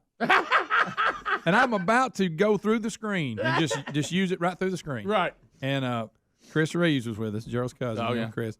He happened to get out for the same reason from the other tent, and I was like, "Hey, you got to let me out of this." So wait, you couldn't get out? No, I couldn't get out. Too many zippers. I mean, there's a lot of zippers, and they got little pockets. Oh, that's a pocket. That ain't. There's a mesh. I was finna say, look out, mesh. But Here we Greg, go. do you have How far did Cates run with that? Mona Lisa, men have named you. Or he slept Greg, through was it. it- He could have. He was in the tent with me. He slept through it. When I was fixing to wake him up, go, look, you got to get me out of this tent. See, one of these people just lays down and go sleep he wherever could sleep on a rock. Yeah. Did y'all have one of them show enough good ones in case you had a bear or something come up? A bear. Yeah. They're in a tent, They're not big. an RV. I had a lot of bear attacks in Barber County. I don't know. More and more every day. We had plenty of food out there. He'd just eat it. We had deer burgers laying out. Sure. Because it was so cold, you didn't have to put nothing up. It warmed up Saturday, but this was like Friday night, Yeah. Thursday and Friday night. Yeah. You could just leave your hamburger out there and just start eating it again in the morning. No big deal. So when you go to a place that's thousands of acres and it's state run land, Wow, man, that's how do you even know where to go? well. They were familiar with it. That Okay. helped. And You then had we to were- have a permit to go on it. Oh yeah, you get all that, but then I heard.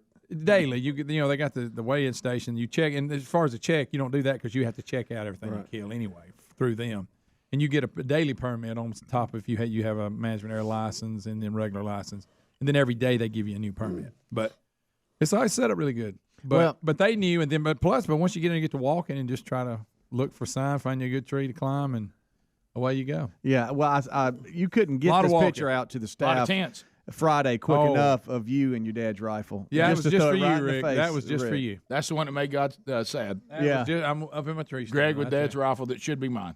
Of course, Yeah. I do the typical. I'm sitting there. You get up in the tree, and I look around, and we hunted hard. And I got up and I look around. I said, God, I wish I was over there. You know what I mean? Oh, yeah. And then right before I said, I'm gonna come down 30 minutes before we're coming out, and I'm gonna walk. And sure enough, I go back further, and I thought, God, I wish I'd have been back here. You Well, know? it's just a lot to It is. take in a short period of time. So, and then you said Saturday you tried to fake everybody off and hunt middle of the day. Yeah, we went. Actually, the guy beside us had killed a big 8-point Friday, and he goes, I didn't go out to 10 o'clock.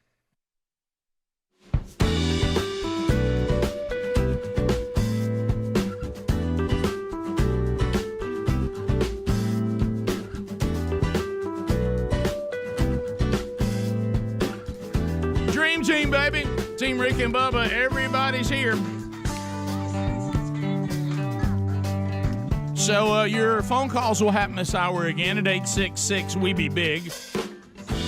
Don't forget Rick and Bubba University, the podcast. I mentioned that leaving last hour, but you may not have caught that. Kirk Cameron, our guest this weekend, and he'll be talking about there's a homeschool awakening that's happening in this country and why. And he'll talk about that.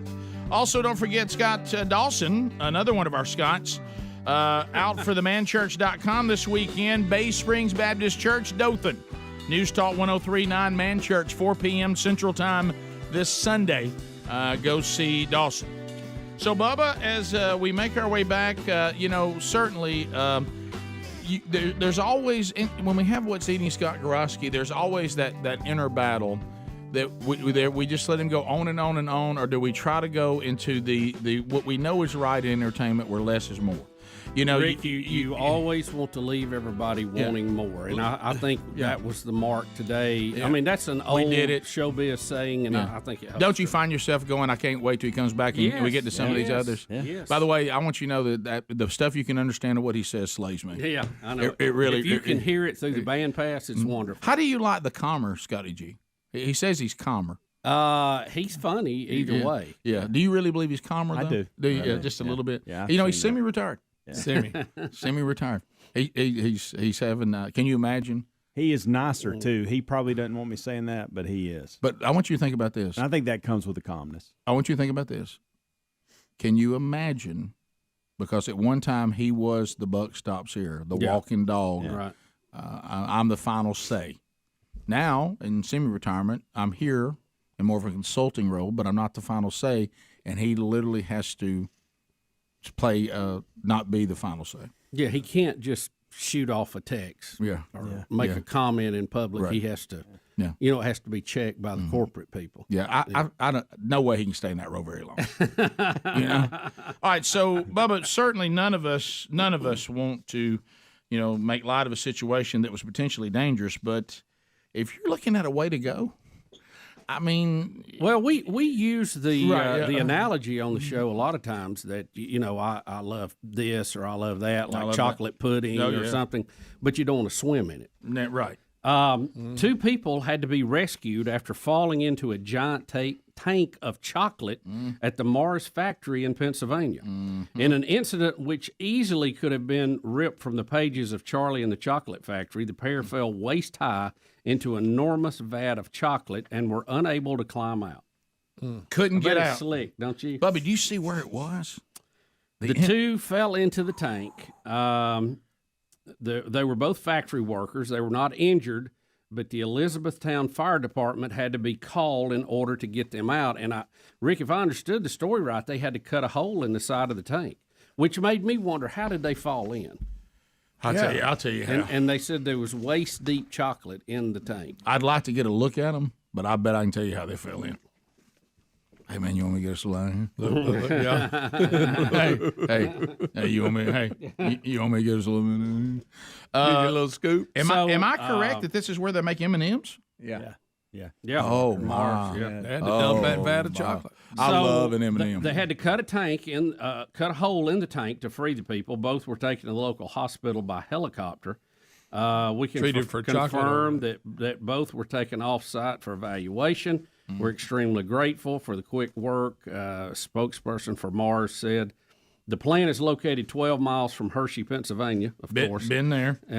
Is known for making a variety of products, including M&Ms and Dove chocolate, which I love both of those. Dove chocolate. Don't you know it smells good when you drive by? Oh, man. What are you talking about? So I guess once somebody, was the tank open for them to fall in? I don't know. They can fall in, what else can fall in? That's what I was thinking. Well, if the tank was open, couldn't they just fish them out? They had to cut a. You said they had to cut a hole in it. Right. How'd they get in there? So how did they get in there? I don't know. Well, they a little port or something in the hole, that little access. But think about this: both fell in. I know. Mm-hmm. It wasn't one guy fell in, and then the second guy tried to rescue him, and he slipped in. I mean, this story has a lot of questions. Does it say in? Because I couldn't find it. Was it what's? And is it dark chocolate two or milk guys? chocolate? Is it male, female?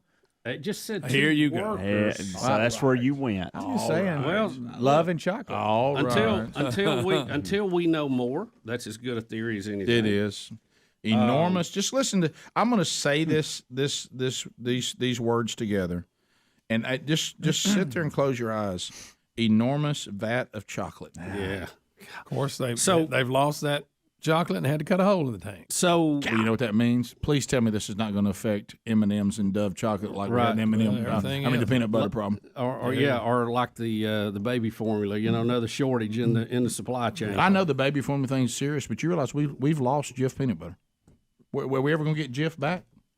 Jif's out. Rick said, the formula thing is serious. Sure, I mean, somewhat serious, but you. But let me ask you this: if you didn't know, I remember I had that. Rick, what are choosy mothers supposed to do? Yeah, what are they doing? They can't choose formula or Jif. So you have this vat. People have fallen into it. I assume you have to throw it out, right? I mean, you would It's at a discounted price. Or at least say you did.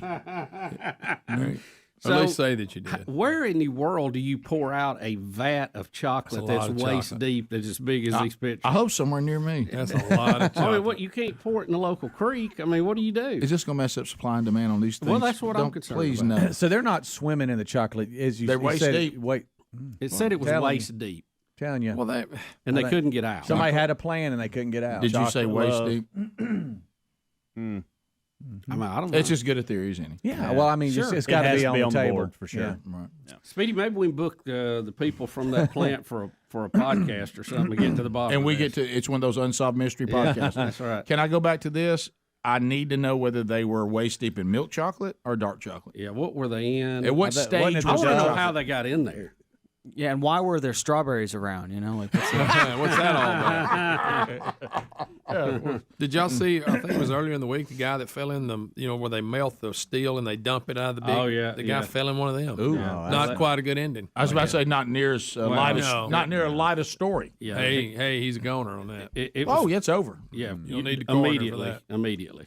I mean, that's hot. That's some hot. But stuff. You Thanks for make it comparing about 2 that. seconds. Bizarre tie in here, but it's fell. somewhat works. You can see my transition here. Speaking of that, did you ever see the weird movie Joe versus the Volcano? Have not.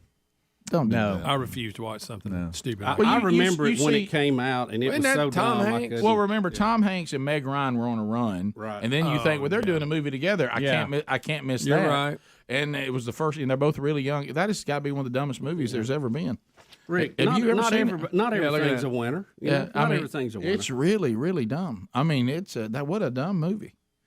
So it is dumb. Yeah. So the chocolate mystery, though, we must know more than two workers are waist deep in chocolate. Yeah. And we had to cut a Inside hole a to get tank. them out and save them. Because if they can fall in, what else is falling in?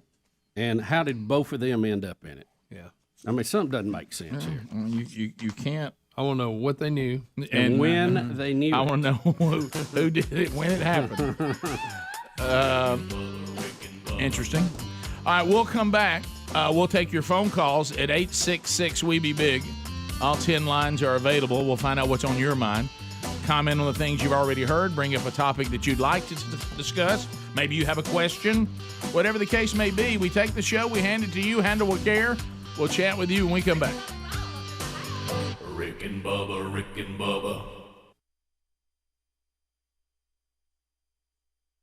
I do it every time. I go out there and everybody starts walking in. They run the deer right on me. And Gerald them hunted the day before and they didn't move to the middle of the day. So we went. They moved. We just didn't see. You could shoot a doe or a buck. And Chris, one of the guys in there, he killed a doe because he wanted some meat. But and I seen some doe. I could have killed a doe, but I don't want to fool with it because nobody at home eats it but me. Yeah. So I really don't need it. Yeah. The deer lasts a long time every time you got one. So So it was. And did Cage prank you at all, or did he leave you alone? Believe it or not, he didn't. Now again, because I know how to deal with him. Don't ask him if he's seen anything, because he's gonna make it up. Well, I seen a good 10. Yeah, and don't text him. Go, you seen anything? Or he'll say, "Hey, there's a 10 coming your way." Get shot at. See, I don't give him. I know what he does. I don't give him. Them other boys, he drove them nuts. If he gets some new blood. Oh yeah, Ricky, don't let another camper come over and start talking. Oh no. How'd y'all do any good? Well, Greg shot a good 8, but he can't find it. And he'll just right off the top of his head, I bet he just totally harasses other campers. Oh yeah. So how close are you to the other campers? Oh, you're right there on top of each other. That place, it look like Talladega. They were campers. And look, it was funny on your way out. They were deer, since it was either sex hunt. They were deer strung up everywhere. A lot of deer killed. Yeah. And you would drive through the camp on the way out, and people over just skinning them. That was awesome. Did he? Did he ever give him by a 1-2 way back? We stopped to eat on the way home, and this foreigner, bless his heart, I don't know where he's from, was trying to order in front of us, and Gerald got trying to help him order. Hey, buddy, I don't know if you want that. And he'd get in there with him, Wait a minute, he was questioning. Yeah. And then he asked him, he said, "You finally got it all worked out, didn't you?" And that guy was looking at him like he's nuts. So he was questioning, saying, "No, you don't know the language well. I don't know if you want that." Mona Lisa, men have named you. But yeah, now they had been going at it. See, they went down earlier in the week. They went to a different place. They were about 4 days in. They were about worn out. Time I got bet there. they were. But that sleeping in a tent every night's tough. No, I do not like. I'm all about being out there. I love getting out there in the middle of the wilderness. But when it's time to wrap it up for the day, I got to have more than a tent. Now the cot getting you off the ground's a good idea. Yeah. Put you sleeping. That helps. Yeah. So Did you have a you tent? ain't got any of Yeah. this stuff. Whose stuff is I that? took the cot from here. I took ours. The old blue cot. Oh, blue cot. How'd he do? He did good. He was a little wide. Oh, really? They had these others that were a little more narrow. Probably been better. So whose tent you in? Because you ain't got That a was tent. Gerald. They already had tents. So it's just a little pop-ups. This ain't nothing, Well, I'm talking about, did Gerald do that thing? Like, I got a little tent over here for Greg Burgess. Oh, yeah. He said, "We're going to fit you in here right beside us." Because I come up and said, "There ain't no room." Yeah, there is. Right beside us. So, Greg, everybody. Here's this thing that this is what he does. He loves to get something going that gets on everybody's nerves. Oh, of course. And he really don't care, but he does it anyway. This was his thing. Hey, close that door. And I don't want that smoke getting in the tent. Yeah. So every time somebody unzips the tent, and it was open because you're going, hey, close that door. You don't want that smoke getting in the tent. And he did that the entire time. Everybody go, come on. What he lives for. Like, But he doesn't care. No, he really didn't care. He just wanted to tell you that because he knew it bothered you. Well, it's like, you remember that time JT, who worked with us for years and still out there, making it happen when JT was anxiously awaiting our arrival when we were all hunting together, and Gerald would keep claiming that there they are. Like that. It made JT go to the door and he'd look out again. Yeah, JT fell for it every time. I got to JT asked me. Hey, here comes Rick and them. There they are. Finally got here. They go and look again. JT asked me, he said, "What's wrong with him?" Why would you do that? Mona Lisa, men have named you. And Chris Reeves, his cousin's just as bad. There's no, I had two of them going. Yeah, So when you're on all fours trying to get out of that thing, I and was you struggling. can't find the zipper, and you're crawling around, and It's you dark, see, and I can't see. God. I mean, why you got to have so many flaps and stuff? How about one zipper in and out? Right. Did you hear all the wildlife out there now?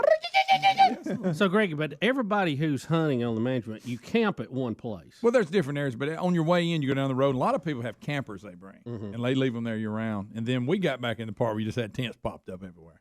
But you don't get a piece of property you're hunting on and you camp on. No. You You camp camp in in a a different camping place area, and and go then you out. drive out every day. Okay. Yeah, I didn't See, I got my map right here. You go out and you know where you're going. But you all camp in one place. You can't just camp in the woods. You don't know where you're going on that map. I do now. I had to learn it when I got there. It's over on Hanging Tree Road. That's where we're at. Try to get some more phone calls in this hour at 866 We Be Big as we start another week together.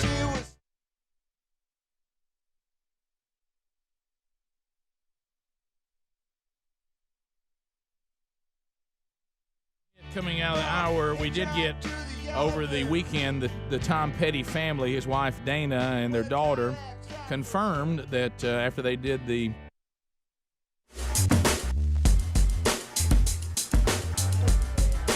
All right, here we go. We got a brand new phone show happening now, opening up all 10 lines. You come in here and join us. We'd love to have you with us at 866 We Be Big. That's our number. Your comments, your questions, bringing information to the table. At the end of 30 seconds, the buzzer sounds, and then we'll move to the next caller. Bubba, I know you got the word on this. We had a caller last segment in the phone show that told us an officer had been shot in Meridian, sadly. And we actually got more information. I don't know what the situation is now, that the person who did it, the culprit, was actually on the run. And sadly, he did shoot the officer and unfortunately kill the officer. And somebody just said who knows that the officer is the nephew of Sylvester Croom. Really? Yeah, the officer is Kenneth Croom, and it's Sylvester Croom's nephew. So sad story. And I don't know the state of the person they're pursuing, but when we were ending last hour, it was he was still on the loose, right? But we hadn't had an update. The last information I had. To the phones we go. Huntsville, Alabama. Brian is standing by 100.3 The River. Brian, you got 30 seconds. Go ahead. Happy Friday to you, gentlemen, and everyone you care for. Yeah, thanks, buddy. you very much. You too, Brian. Now, if those two people waist deep in chocolate at the M&M's factory, well, I think you guys stumbled onto their new slogan. M&M's, melts in your mouth, not your pants. Oh, wow, Brian. There you go, buddy. Funny. That's a good one. David is in the Peach State of, the Peach City. Rick, you okay? Let me try it again. I might like it never happened. Hey, let's go to David in the Peach City of Clanton, Alabama. Go right ahead, David. 30 seconds. What's up, guys? Boy, was I happy to hear Bubba was at work this morning and didn't fall into that chocolate tank. Oh, boy, you ain't joking. Buddy, yes. I mean, hey, if there's a way to go if you're going to pick it. There's worse tanks to fall into. That's definitely the way to go. Let's go to Richard. I'm sorry, Richard. Let's go to Jerry. Out of Piedmont, Alabama. Jerry, welcome to the Rick and Bubba Show. How are you? Good morning, guys. Hey. Listen. Yesterday y'all was talking about PETA and that forced monkey labor and all. I kind of figure, if you're not lucky enough to get to work on the Rick and Bubba Show, hell, I thought all labor was forced. You want to keep the lights on, it is. Let me tell you what, that's pretty good. Yeah, you don't have this gig at all. Really, if you think about it, there's been a lot of time in my life. This particular job was, if I wanted to pay my bills, I didn't want to be here. I just didn't have a choice. Those requirements forced me into this job. We continue. 866 We Be Big to Richard in Montgomery, I-92 WLWI. Richard, 30 seconds. Go ahead. Yes, the intro you got in the morning when you intro Bubba. Sometimes you'll start with the golden tongue or the silver tongue, and sometimes you say he's from Cedar Springs. Mm-hmm. You don't always mention he's from Cedar Springs. Is Cedar Springs calling sometime and saying, "Look, you guys ain't got to mention that all the time"? Yeah, it was actually a letter from the unofficial mayor. No, it really does surprise me sometimes. The things that the listeners obsess over a little bit, or what they lock into. Because I get this email all the time, and I'm like, I can't imagine that would be something you would lock on. The bottom line is this: the only part that has been here since 1993, because it was done a year before we were even together, is the part that starts with the silver tongue one. The rest of it is just me having variety on any given day, because we've been doing this a long time, and so it's just a little variety here and there. The only thing, so I'm not altering anything. Those things are not. I would say there's the guaranteed list, and then there's the fluctuating. It's my call list. Yeah, and Pride of Cedar Springs, number 12 on his jersey, number 1 in your heart. Everybody's favorite, whatever. That's, Big Papa Pump. Yeah, that's it. The face of tennis.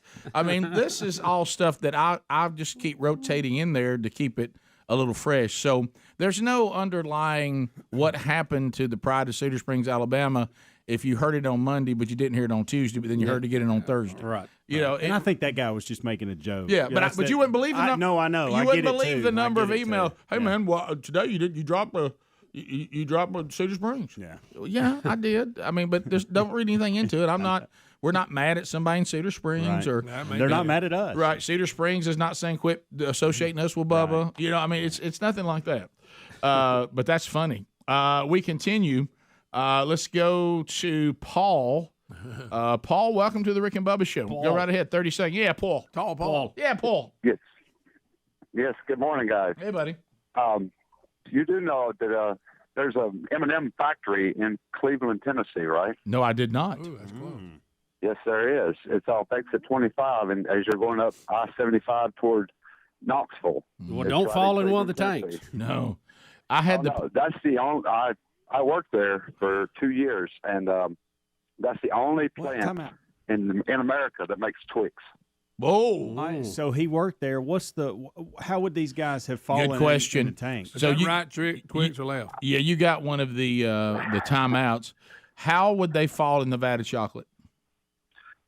There's an opening at the top of the tank where they feed the cocoa powder and the other ingredients to make the chocolate. That smells No, that's the only way they could have fell in because there's no other opening. So But I don't how would understand how they fell in. how would two people fall into it? That's what I don't understand. That I can't explain that either. I don't have any idea. Speedy's right. But yeah, see, it's I bet it smells good in there. Did you just the sheer joy? Did you ever get tired of being around chocolate all the time? After about 3 months of working there, you no longer have a desire for chocolate. Don't say that, man. wow. Don't say things like that. Oh, Wow. I'm never going. Oh, I had the honor of going to the Hershey factory in Hershey, Pennsylvania. How was that? Joyful. Yeah, I'd like Did you to eat a see Tootsie Roll coming off the line? I did. I heard you. So good. How was it compared to other things we've seen come off the line? It's right there with them. Was it extra? I mean, could you? Yeah. Even better. Oh, sure. Thing Really? warm. You talking about they just made it? Yeah. Yeah, it was so good. I like a Tootsie Roll. Smells so good we've too. eaten cookies off the cookie line. Oh, yeah. We've drank Coke off the Coke line. That's fantastic. Yeah. Of course, that'll Beer ruin. off beer line. Let me tell you, that'll ruin you. Coca-Cola in a plastic bottle, Yeah. compared to the Oh, glass. not even man. close. Misty and Tuscaloosa. Misty, go right ahead. 30 seconds.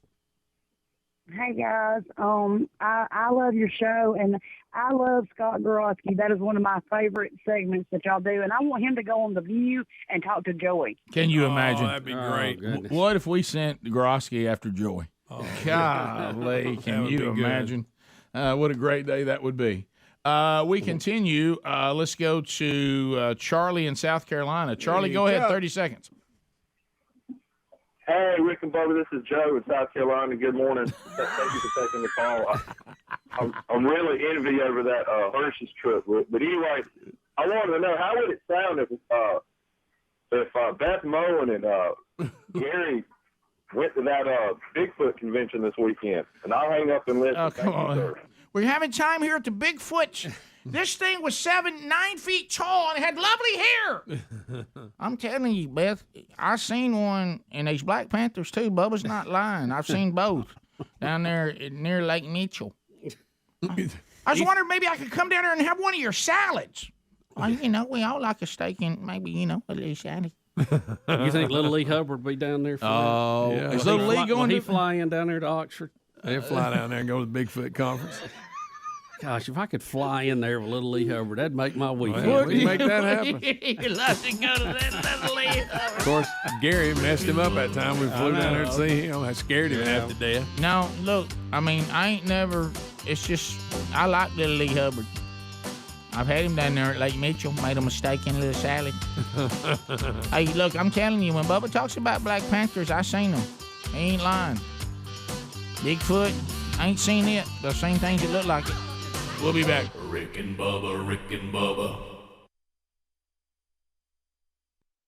All the autopsy on Tom Petty that his death was due to an accidental drug overdose of prescribed medication. So these were prescription drugs again. Here we go, involving painkillers and things that are supposed to aid in his sleep. These very strong drugs, and he put the wrong cocktail together with these two, just like we've heard from others. And they said that's actually what killed him. He'd had some problems. He broke his hip one time, and and had all kinds of pain medicine going on, and then sleep medicine. He combined those two, and they said they think that's what actually killed him. So there we go. How about Bubba? I told you the headline, and you loved it so much. Yeah, I love catchy headlines. The headline: "The Dark Side of the Moon." Oh, that's funny. And what they're saying, this is what they're calling an outburst by Buzz Aldrin with Delta agents. 4, 3, 2, 1.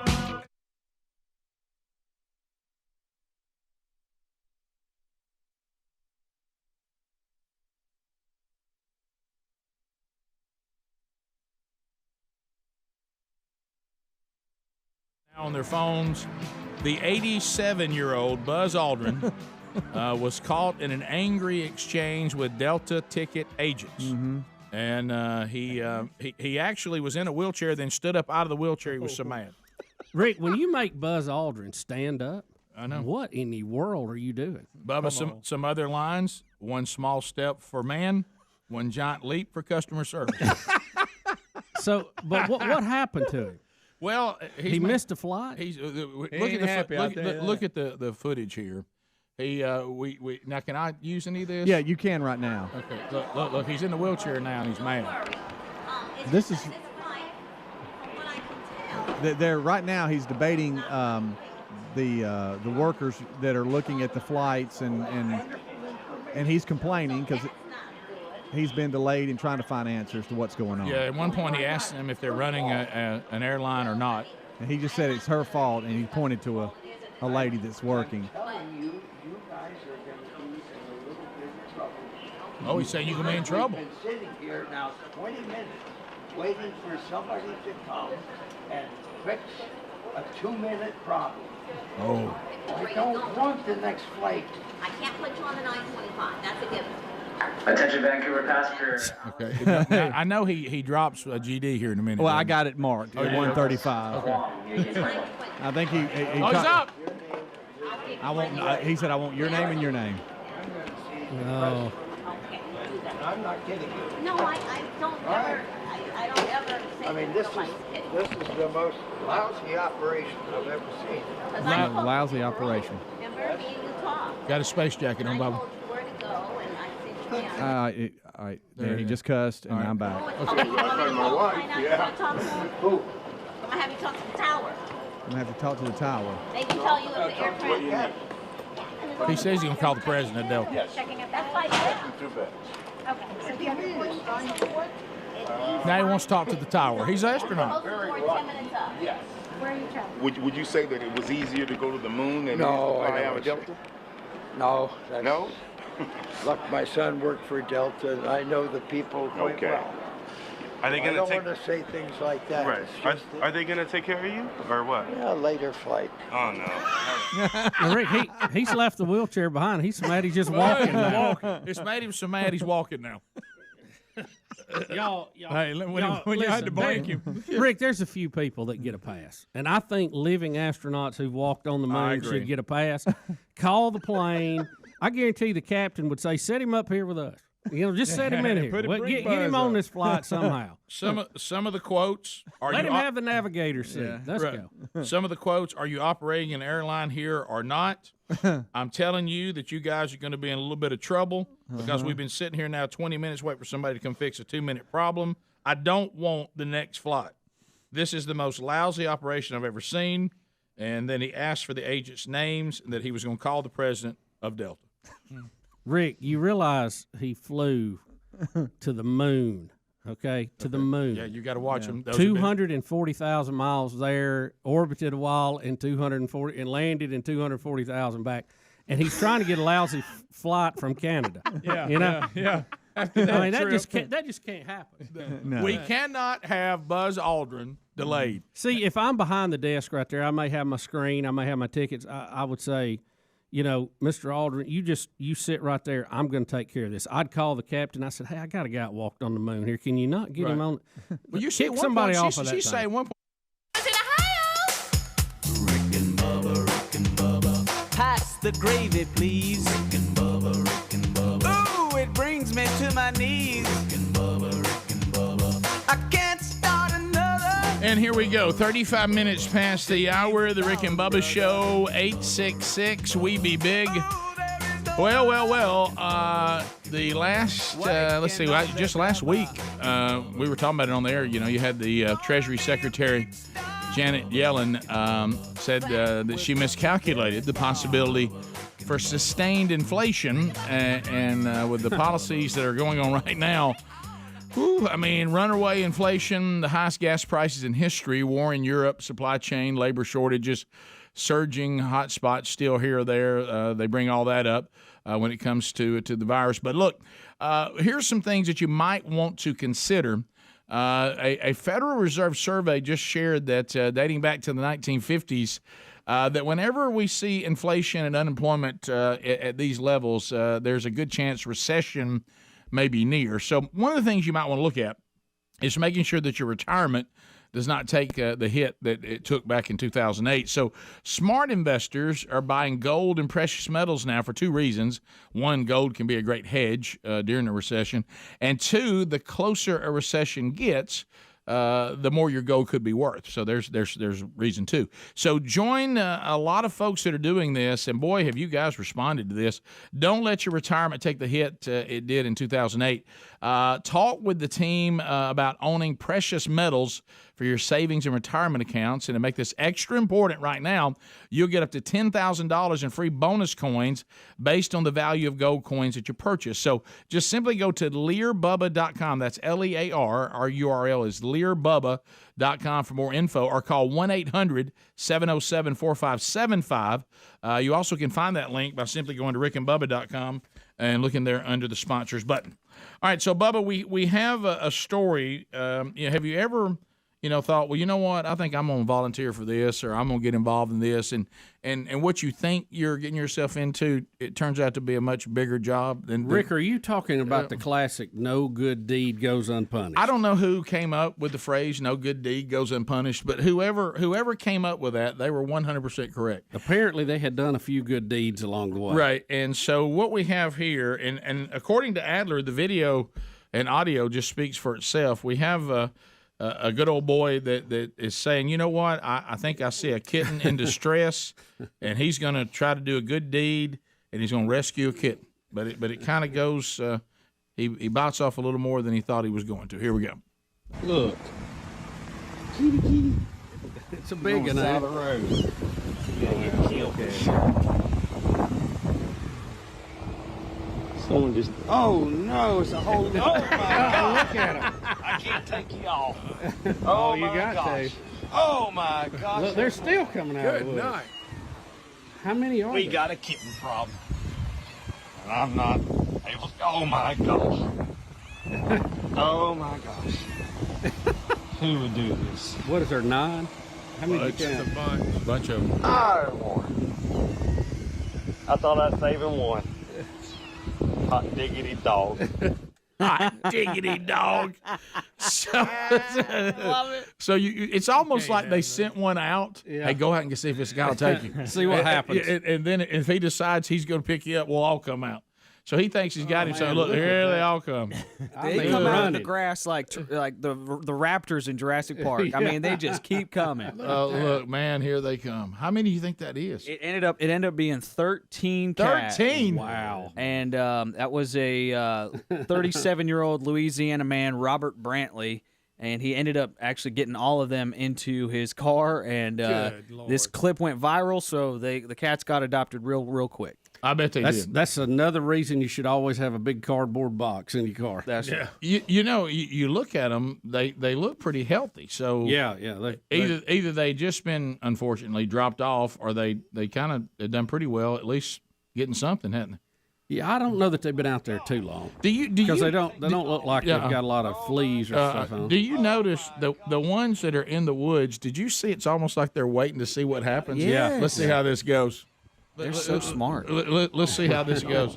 And then once they saw that, what's his name again, Adler? Robert Brantley. When Robert looked like a nice guy, they said, "Let's go, let's all go." That's like my wife Betty. I've always accused her of being Ellie Mae Clampett. And would you get 13 of them? Oh, Rick, you have no idea how many animals she's rounded up over the years. Actually, she should have said hot diggity cat. Yeah. So I mean, it's not hot diggity dog. And I know that Betty has one of her famous moves is to pick up a stray, and as opposed to bringing it to the house, she will leave it in the front yard and then let it run up after she's already got out of the car. Oh, really? Yeah. So as if it's happening organically. Right, like, where did that come? And she could have brought it in 20 miles before she gets there. That's good. That is good. And then you're stuck at that point. Oh, yeah. But so all the cats we've had over the years, good night. How many cats do you think you've had? Over the years? Yeah. Oh, Rick, probably 25 at least. Really? Yeah. We at one time we had two sister cats that both had kittens at the same time. There you go. I mean, you couldn't move around without a kitten hanging on you at one point. So hot diggity dog. Hot diggity cat. But I ain't never had any. Animals just take to her too. They just take. No, to her. one took over at the house one time, and I caught it in a cage and took it to the neighborhood down the road and let it out. Greg. Well, I mean, somebody got it. Yeah. Well, Greg, what, you're one of them people. Yeah, well, I mean, out of sight, out of mind. what you said, you took it to where some more Yeah, cat, they're cat more people, kids. I can tell. more cat people. What he never did crossed his mind. What Let me he- tell you that's what you would have done. What he did was he did the right thing for the Let me cat. tell you what they don't like is being caught in a cage. No, they don't. Hey, I put a little They'll food go in there. nuts. They're free roaming. It went in that cage, and I shut the door, and that thing went berserk. Yeah. I loaded it up and I took it to Weaver. Next, you're going to tell me you tried to walk one on a leash. That won't go well. No. Well, you remember, because we're there's some people are cat people. We're not really cat people, and I don't dislike we're dog people, and I like all of it. And so I tried it though, because you do things when you become a family that you may get outvoted. And we tried the cat incident one time, and y'all know the story. What happened was so bizarre that it was almost like confirmation of I wasn't supposed to try cats. Yeah. Some people just aren't supposed to, and you remember that deal where meow meow. We got a cat. We at one time, and now I want you to think about this. Is me talking. At one time, I had 3 dogs and a cat. I hear you. And I think I had hermit crabs upstairs in some kind of little terrarium thing. I have a cat now. I mean, we had animals everywhere. Okay, and by the way, lots of animals produce lots of dung. They do. Everywhere you step. And so you don't have to buy fertilizer. So anyway, we kept thinking Sherry had not one but 2 surgeries, not realizing that her problem was that she was allergic to cats. She did not know this. She had sinus surgery. Oh yeah, had 2 different sinus surgeries, and had her tonsils out. Had tonsils out, then sinus surgery. Rick, sinus surgeries are not fun. No, I had 2. And so anyway, and then you found out she was just allergic to the cat. Oh, no. So you can't have nothing. So the cat then had to be put outside and then not interact with Sherry. They can take care of themselves. I'll give them that. And then we got to the point where we thought, well, what we had some friends who wanted the cat. You remember this? And so we said, well, it'd be better for the cat to be a place where they'll let it be inside and all this kind of stuff. And so they took the cat from us and they put it in one of these travel boxes, and they live about probably maybe 3 to 4 miles from us, but over in a whole nother neighborhood. Do y'all remember this story? Yeah. And so I'm coming home a few days later, and I come down the driveway, and the cat is sitting in my driveway. Oh yeah, yeah. They had GPS GPS long before we and like did. that cat looked at me, like, "You try to get rid of me?" and I was looking at her, and I was like, "Look, man, my wife's allergic to you. There's nothing. I mean, it was not like we were just discarding you." All right. And she made it known she didn't like the new family, and so then of course I go into 2 things. Number one, I'm terrified of the cat because it's looking at us like, if you try to get rid of me, I'm gonna take you out. And it's pretty impressive how they can track back to where they were. I don't know how it did that. It rode in a carrier in a car. How did it know how to come back? Which is really strange. And then of course though, I have to pull the joke on the people who took it off our hands, right? Because they didn't want to tell us that they've lost it. Yeah. So you called to check on the cat? So I called and left a message. Hey, just want to check on the cat, see how it's doing. So I'm so glad y'all have it, and the kids are so excited that the cat's got a good home, and I know it's just going great. Hey, they did ask me for an update on the cat. I need to let the kids know how the cat's doing. Send us a picture. If you could send us a picture of how the cat's doing. FaceTime it. And these 2 friends of mine, it was Garnett and his wife, they went days not returning our calls. Sure. And they were having a big discussion. So finally, the wife tells the husband, "You have to have lunch with Rick and tell him." So he calls this big lunch and everything, and I sit down. He said, "I got something I want to tell you." And I said, "Please don't tell me something's happened to the cat. Just anything but that." And look, and he looks at me and he's like, we don't know where the cat is. And I said, "You know why you don't have it? Because it's at my house now." Yeah. He goes, back. "How long have you known this?" I said, "Oh, I've known this for a week." How far did it come back? I think about 3 to 4 miles. Maybe a little more than that. That's pretty impressive for a cat, I think, given its size. Well, you would take it. You took it down my street in a and that's in a car. It's not. Oh yeah. In a carrying thing, and then it went down to the bottom of the hill, went across the big road down there, all the way to about 2 or 3 other neighborhoods back down the other way. It's impressive. I don't know how to do it. So next time you just took it to Georgia. Find your way back from Well, there, pal. now it becomes a competition. Yeah. How far can it get back? You see those stories where they've gone back, I mean, states away. Yeah. You know, Yeah. I don't have to do it. I don't know. Ours is bigger than our dog, so now we got 2 little dogs and a big cat. Well, my thought really was out of respect. I said, if you can pull that off, I guess you get to stay. We'll be back. More Rick and Bubba next. Rick and Bubba, Rick and Bubba. You want to talk to the tower? Like Buzz is asking to talk to the people in the tower. I've never been in the Delta desk and they let me talk to the tower. But did you see me? I said, yes, I do. But Rick, let's be It's like honest. that referee at the time. You want me to leave? Yes. If we got on the phone and talked to the tower, unless the tower was in Rick and Bubba City, they'd have no idea who we were. Right. They ought to know who Buzz Aldrin is. Yeah. Well, I think what we have If here, nothing else, if you didn't know he landed on the moon, no, he did a rap song with Snoop Dogg. That's right. Now, you know something. Bubba and undoubtedly this past December launched a fashion line. Did you know about that? I didn't, but I will check it out. Were those suspenders he had on? Is that part of it? It's his first collection. What is it? Adult diapers? Greg. Greg. I mean, he doesn't look like making a fashion statement. Greg. How old is he, Rick? 87. 87. And he's doing good. He looks good for 87. Yeah. He's So mad. much for space travel being bad for you, all the radiation, huh? Yeah, I don't know. A little, a little bit's good for you. Yeah, by the look way. at him. It You, kills the bad you stuff. think that's not an angry old man right there? He- I've been to the moon. You ain't gonna win an argument with him, I'll tell you Hey, that. I've been to the moon. How about the Mad Walk? How about that? Well, let me tell you what. Hey, that wheelchair's nowhere inside. He just left that thing. Let me tell you the other part about this. They did that deal, like I talked about the time when I was dealing with the referee that time, where they make a big statement and they don't know, they expect a different response. What do you want us to do? Let you talk to the tower? Yes. Yes. I want to talk to the tower. I'm Buzz Aldrin. I'll talk to you. That's right up there with that referee that asked me if I wanted him to leave. And I said, do I have that authority? Yes, I would. Yeah, I would like Hey, Tower, this is Buzz Aldrin. I walked on the moon. Can you get me on a plane? Right. And I'd have gone, yes, sir. Yes, sir. There's a time you just get it done. I don't want to live in a world where Buzz Aldrin can't get on the right flight. I don't know. Do you? No. Well, Rick, it was a Next thing it was you'll a tell me- 2-minute problem. He somehow deemed it a 2-minute problem. Hey, you making me wait 20 minutes over a 2-minute problem. Greg, the next thing you'll tell me is I'm living in a world where Bill Cosby's a sexual predator. Rick, keep in mind, he was an engineer too, and he was the lunar module pilot. He's the one that had to fly that thing down and land it, and was almost out of fuel. On a place, flying a spacecraft that had never been tested in space. Well, wouldn't that on make, a planet we'd never a rock, which was our moon, that we'd never landed on. to that point, would that not make life's little obstacles seem insignificant? And you can't imagine anybody's got a problem they can't solve. I mean, it would drive you crazy. Well, that's why he said it was a 2-minute. That's problem. right. That's right. Mentioned a minute ago that Tom Petty, the autopsy showed that Tom Petty basically was killed by a bad mix of prescription drugs. But we're hearing that a lot, aren't we? Yeah. Yep.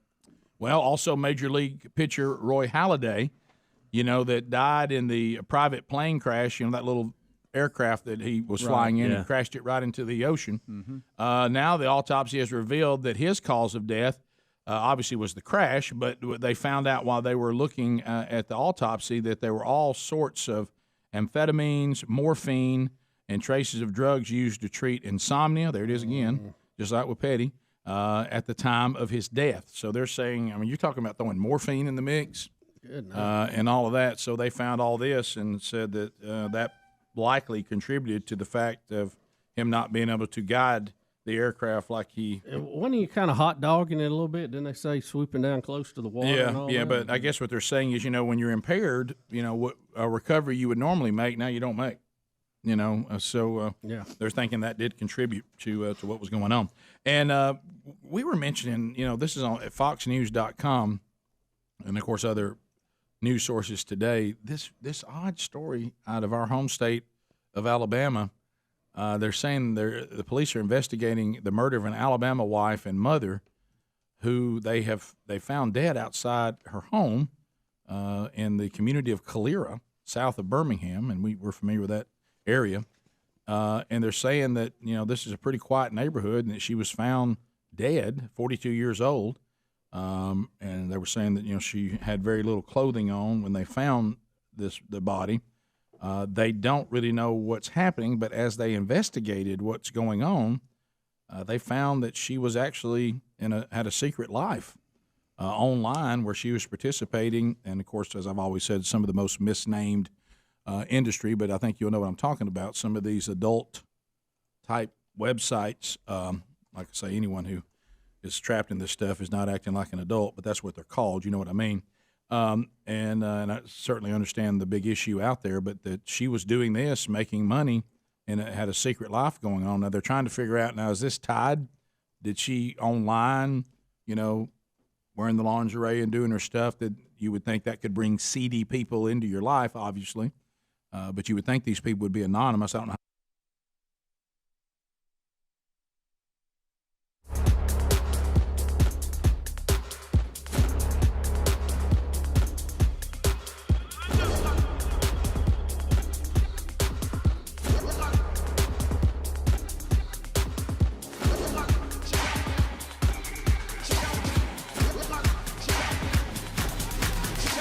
It is 9 minutes to the top of the hour, the Rick and Bubba Show. We're back from the No Name Studio. Hey! Finding ourselves, Bubba, on the bleeding edge of technology. As we make our way back, don't forget Rick and Bubba University, the podcast coming up this weekend. That's the unique podcast that we do every week. We interview various guests. Kirk Cameron, our guest, coming up this weekend. So, catch that wherever you get podcasts. Also, Bubba, we have a couple of stories that we have not covered from the world of sports. Well, Rick, a lot going on this weekend. You have Game 4 in the NBA Finals, Super Regionals in college baseball. We had a winner. Was it last night in softball? Oklahoma defeated Texas for their sixth national championship in that sport. Wow. Rick, also, we'd mentioned it briefly, but there's more to the story today. LeBron James becomes the first player to become a billionaire while he's playing. Wow. Michael Jordan did, but it was slightly after his playing time. And he said yesterday that he wants to buy an NBA team, and he wants to have it in Las Vegas. He really didn't go into which team he's wanting to buy or how that's going to take place or how he's going to get to it, but he said that that's an awful big sign for an office. I like that. That looked really good. So, but he didn't say how he was going to get to that or how he wanted that to happen. But he said he wants an NBA team and wants it in Las Vegas. And it is interesting, I guess, now that the Raiders have, of course, we don't know, has this been a success with them in Las Vegas? I think so. I don't know. The first year you couldn't have crowds. Right. Yeah. So, And so I guess that's successful, but so he is officially a billionaire and wants to buy a team, and that would be, is the NBA going to offer, we're going to add a new team? That's what I was saying. He really didn't explain how he wanted to get there. I don't know that the NBA is looking to expand right now, but certainly he could probably buy a team if he won't stroke the check for it and move it over there. I was looking a little bit I haven't watched any of the NBA, but I was surprised to see how high the ratings are this year. They're surpassing years past, and I don't know why that surprised me, but it did a little bit because I know they had been down, especially last year. Well, but I don't know if it's the teams that are playing. A lot of times that with Boston and you got one of the legendary teams. Well, you got two legendary franchises now because they're in that top four group of they've played in 6 finals in 8 years. So you got Golden State and Boston, and the others being the Bulls and the Lakers. So and you got East Coast, West Coast, so you have that interest built in, and so it's I think there's been more to be interested in. When Golden State's down, it seems like the viewership goes down. When they're good, it seems to be up because of the style of basketball they play. But it would be interesting. I'm sure there's a lot of other players would like to get involved with that. But I don't know. Michael Jordan may say, "Hey, it ain't everything it's cracked up to be." About them Wizards. That's true. So I don't know, but I think anytime you get into legendary franchises but what's weird, it's all relative. We're so old now. The Celtics mean a lot to us because that's who was good when we were young. But I don't know that it means that much to the modern day NBA watcher. I think the Warriors probably would mean more to them. Yeah. Because of what you just said. And for us, I know this is weird. This is when we show how old we are. But it's still weird to me when teams that were never any good when we were young are now good. And not just like they're having a fluke year. They're one of the dominant franchises. Yeah. If you had told me when I was a little boy that Golden State was going to own it, I would have thought you was crazy. I was like, I don't even know they're in the league. Are they even in the league? What's Golden State? I've never even heard of it. It'd be like the Sacramento Kings now. Right. You don't even know what their By the way, uniform looks like. Are they one of those teams that just there is no ability for them to be good? Apparently not. They weren't good when we Apparently were not. young, and they're not good now. You would think with all the draft choices they've had, they would eventually luck up and get good, but that hadn't been the case. You ever have those franchises you forget they're a franchise? Yeah. Sacramento. You forget that you forget they're even in the league. Yeah. Can you picture in your mind what their uniform looks like? I Any of them? I cannot. Well, I don't think I've ever seen them play on TV. Have they? I don't know. I have no idea. It's but it's like in baseball. There's a number of those. Right. I remember for some reason, anytime they would be like, especially when we have teams that are in Canada, that always used to throw me. Yeah. But now. And when one of those teams turns out and is like really good, look, with the Atlanta Braves being good is weird. It is. I mean, You're for right. us, for It people is. our age, and I know for everybody People else, in the 90s, it's not. Yeah, because they were terrible when we were young. But Rick, I mean, terrible I mean, was awful. not a. Terrible. You have to move up to be terrible. Oh my goodness. Also, USC coach Lincoln Riley. That sounds strange to say. It does. He has addressed this rumor about the SEC that he didn't want to coach in the SEC. He said he has heard the whole SEC narrative.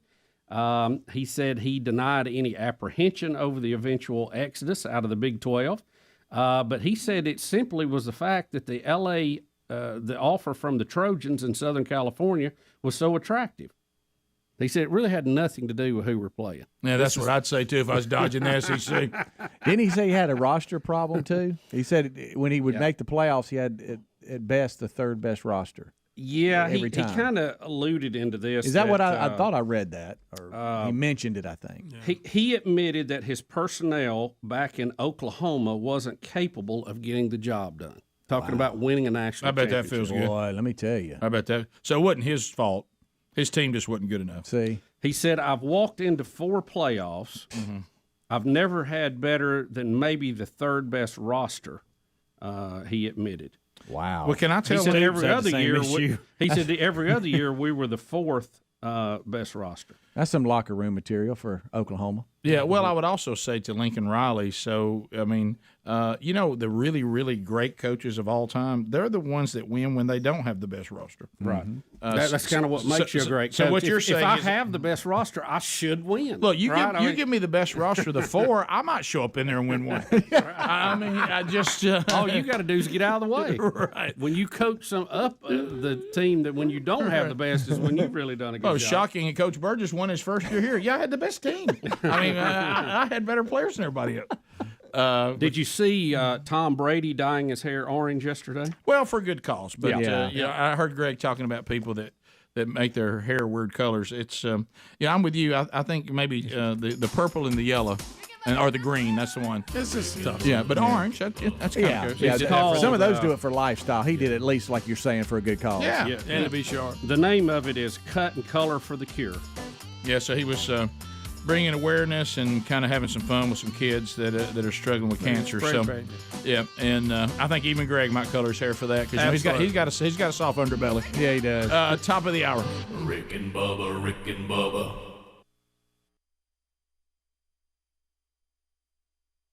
Someone would find out, but with all the things that you reveal, even unknowingly sometimes with the technology, did someone find her and kill her? And we don't know, but it has revealed. Just picture that picture if you thought you knew somebody and you were like and all of a sudden you would be horrified by obviously them being, and then all of a sudden they start investigating, going, hey, did you know your loved one had this little business going there? And you're like, what? And so it's. Sadly, they're saying that that is what they're finding. They still don't know the cause of death, right? They don't, not as of us getting this story. So they're all waiting on answers. They think it is a homicide, though. I thought I saw slain. Yeah. So they're trying to figure out what the deal is. Saying, the people in the community are obviously saying, all right, so this is in our neighborhood. Yeah. is this person one of our neighbors? Is this somebody that was brought into this neighborhood because of what she was doing? Don't know. And they say that it was one of these things where they set up about like it's clothing being sold, and then when you get there, it's like, hey, you want to go over here, and right, and she was providing pictures and stuff like that, sadly, and now she's been killed. So of course, the neighbors are all freaking out because they don't know if they have a killer. That's what I just said. Yeah, I mean, but as far as just not knowing what in the world is going on, is this? Yeah, you obviously want answers if there's someone that you love and care about, and then the rest of the neighbors want answers because, hey, this is in our neighborhood. What's going on? Yeah, what's up? So kind of a really, really odd story. Also, speaking of odd, Rob Reiner, Bubba, these things, meathead. I don't know that there's anything. And I'm just going to say this with because it really is true. We said it before, but it's worth repeating. I don't know if there's anything more difficult to watch and more comical than an old white liberal. If you have an old white successful liberal, they are out there. It's almost like, first of all, they feel guilty that they've been successful in this country. There's a certain guilt they seem to carry with them.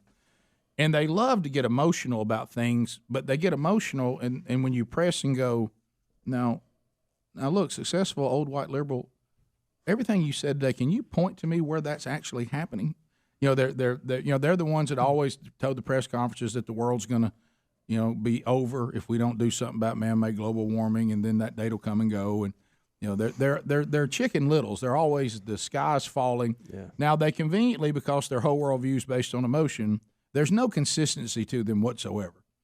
What they declare is things we should stop, and then they'll declare things that we should allow. Right. There doesn't really seem to be consistency. So actor and left-wing activist Rob Reiner, old, white, successful, male, liberal, he fits the description to a T.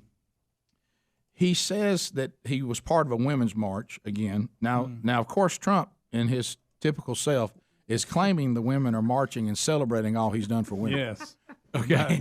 and unemployment being lower than it has. It had. Boy, the numbers are great. He said, if you look at the economy and unemployment, women are doing great under my presidency. So this is really a celebration of me, not a protest. So be sure and Gosh, I'm going to tell you something. It's like having one of us up there on stuff like this. Oh, yeah. So anyway, here is Rob Reiner. I want you to listen to this. When we marched a year ago, we were scared of who was going to enter the White House. A year has gone by, and he has corroborated every one of our fears. What? And we cannot whitewash this anymore. And he begins screaming at this point. Right. We have a racist in the White House. We have a sexist in the White House.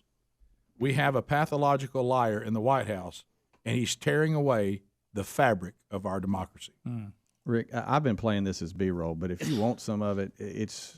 Yeah, I don't hear Rob screaming. I would like for him to point to me the confirmation examples of any of this. Okay. Yeah. Well, remember his greatest role he's best known for. He was called Meathead.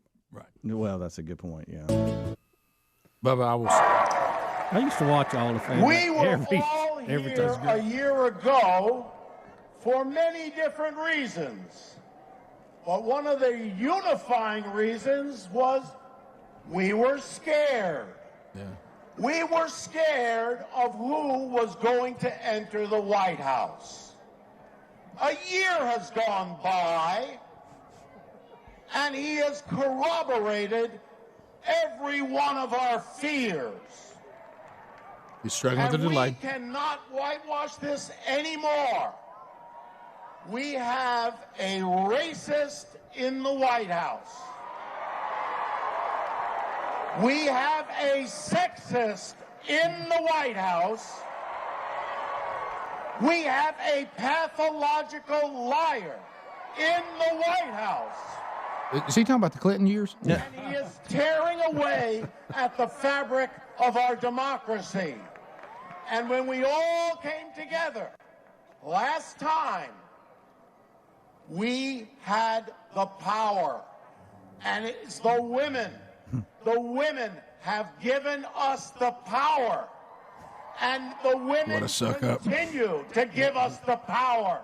So insincere, every bit of that. He's clearly groped people in his past, and he's trying to get on the good side. Yeah. Let me tell you something. Again. Why don't you pay him the same, Rob? What Rob, how about that? would Rob Reiner do if I sat down across from him and said, I would like to take you to the founding fathers, since you think what you should be saying is our republic is being torn away. I want you to sit down, and I'm going to tell you what our founders thought the government should and should not do. Are you ready, Rob? By the time I was done, he would be crying. He would be weeping, saying, "So the government doesn't do that. It doesn't do no, it doesn't." Well, he knows it does. So, but I again, guarantee he's a living, breathing. It changes to what I think it should be. But I just want to make sure I have this right. He says only now with Trump, this is the first time we've had a racist, a sexist, and a pathological liar. Does anybody? If I was Rob Reiner, I would go home and work on Hollywood. Right. Well, Hollywood's got a problem, Rob. Suddenly he's a champion for women. Well, look, no, think about it. If you believe that the Kennedys, the Clintons were champions for women, then Rob Reiner probably thinks he is too. Yeah. Because if you believe that, then you probably believe the things you're saying. We'll be back. More Rick and Bubba next. Rick and Bubba, Rick and Bubba.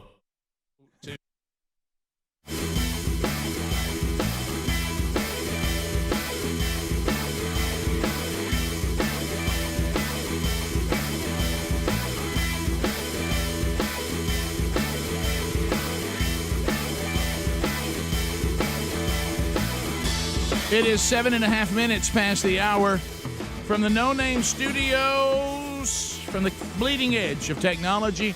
It is the Rick and Bubba Show, heard across the country on America's boldest radio stations. They've heard the show and they go, yeah, we'll do that.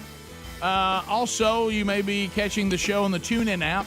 Hear that anywhere in the world. As long as you are able to stream, catch it on the TuneIn app. Just go to TuneIn. It's free. Search the Rick and Bubba Show. You get it 24/7 there. Maybe you prefer podcast archives. Got them every day on the Rick and Bubba podcast channel. Are you watching us live on YouTube or archived on YouTube? iHeartRadio app, also another option. However you're getting the Rick and Bubba Show, we're glad you're here. We're even okay if someone's making you listen to the show. We'll take you any way we can get you. Glad that you are here. Speedy, the real Greg Burgess, Helmsy, Eddie Van Adler, all here. And welcome back, Bill Bubba Bussey. Rick, glad to be here, and thank all of you for joining us. All we ask for is 5 hours each and every day. That ought to be easy enough, huh? Yeah, oh yes. Bubba, I know that you have been on the cutting edge, not the bleeding edge, pun would be intended, but of the new... every time you turn around, there's something else that's after us, and now it seems to be that ticks are beginning to rise up. We've got back when we were growing up, it was the big fear was the Rocky Mountain spotted fever. Oh yeah, hey, Rocky Mountain! Remember, we knew somebody that caught it. We were all panicked. We did, and then every group knew somebody that knew somebody that. That's right. Right. Yeah, and then you went to the alpha. What is it? Alpha gal. Alpha gal, that means you can't eat meat anymore. Oh, no. Because of the Lone Star tick, right? That's it. That Lone Star tick is a problem. Now, I'd like to know, has anybody made a run at pronouncing the latest tick scare? And Speedy, let me handle Don't saying forget Lyme's disease. Lyme disease. Yeah, I remember that. And I know a lot of people have Lyme disease. I do, That's too. tough. I know That's very that. tough. Yep. But so we had Rocky Mountain spotted fever, Lyme Y'all disease, feel something crawling on you alpha right gal. now, I do. Thank you, Bubba. And now we've got another one. Speedy, and I'll handle it. Another tick scare. Okay, yes. Thank you. You stay away from that, buddy. Thank you. Let me handle that one. And Bubba, can anybody pronounce this? Well, it's a virus. POWASSAN.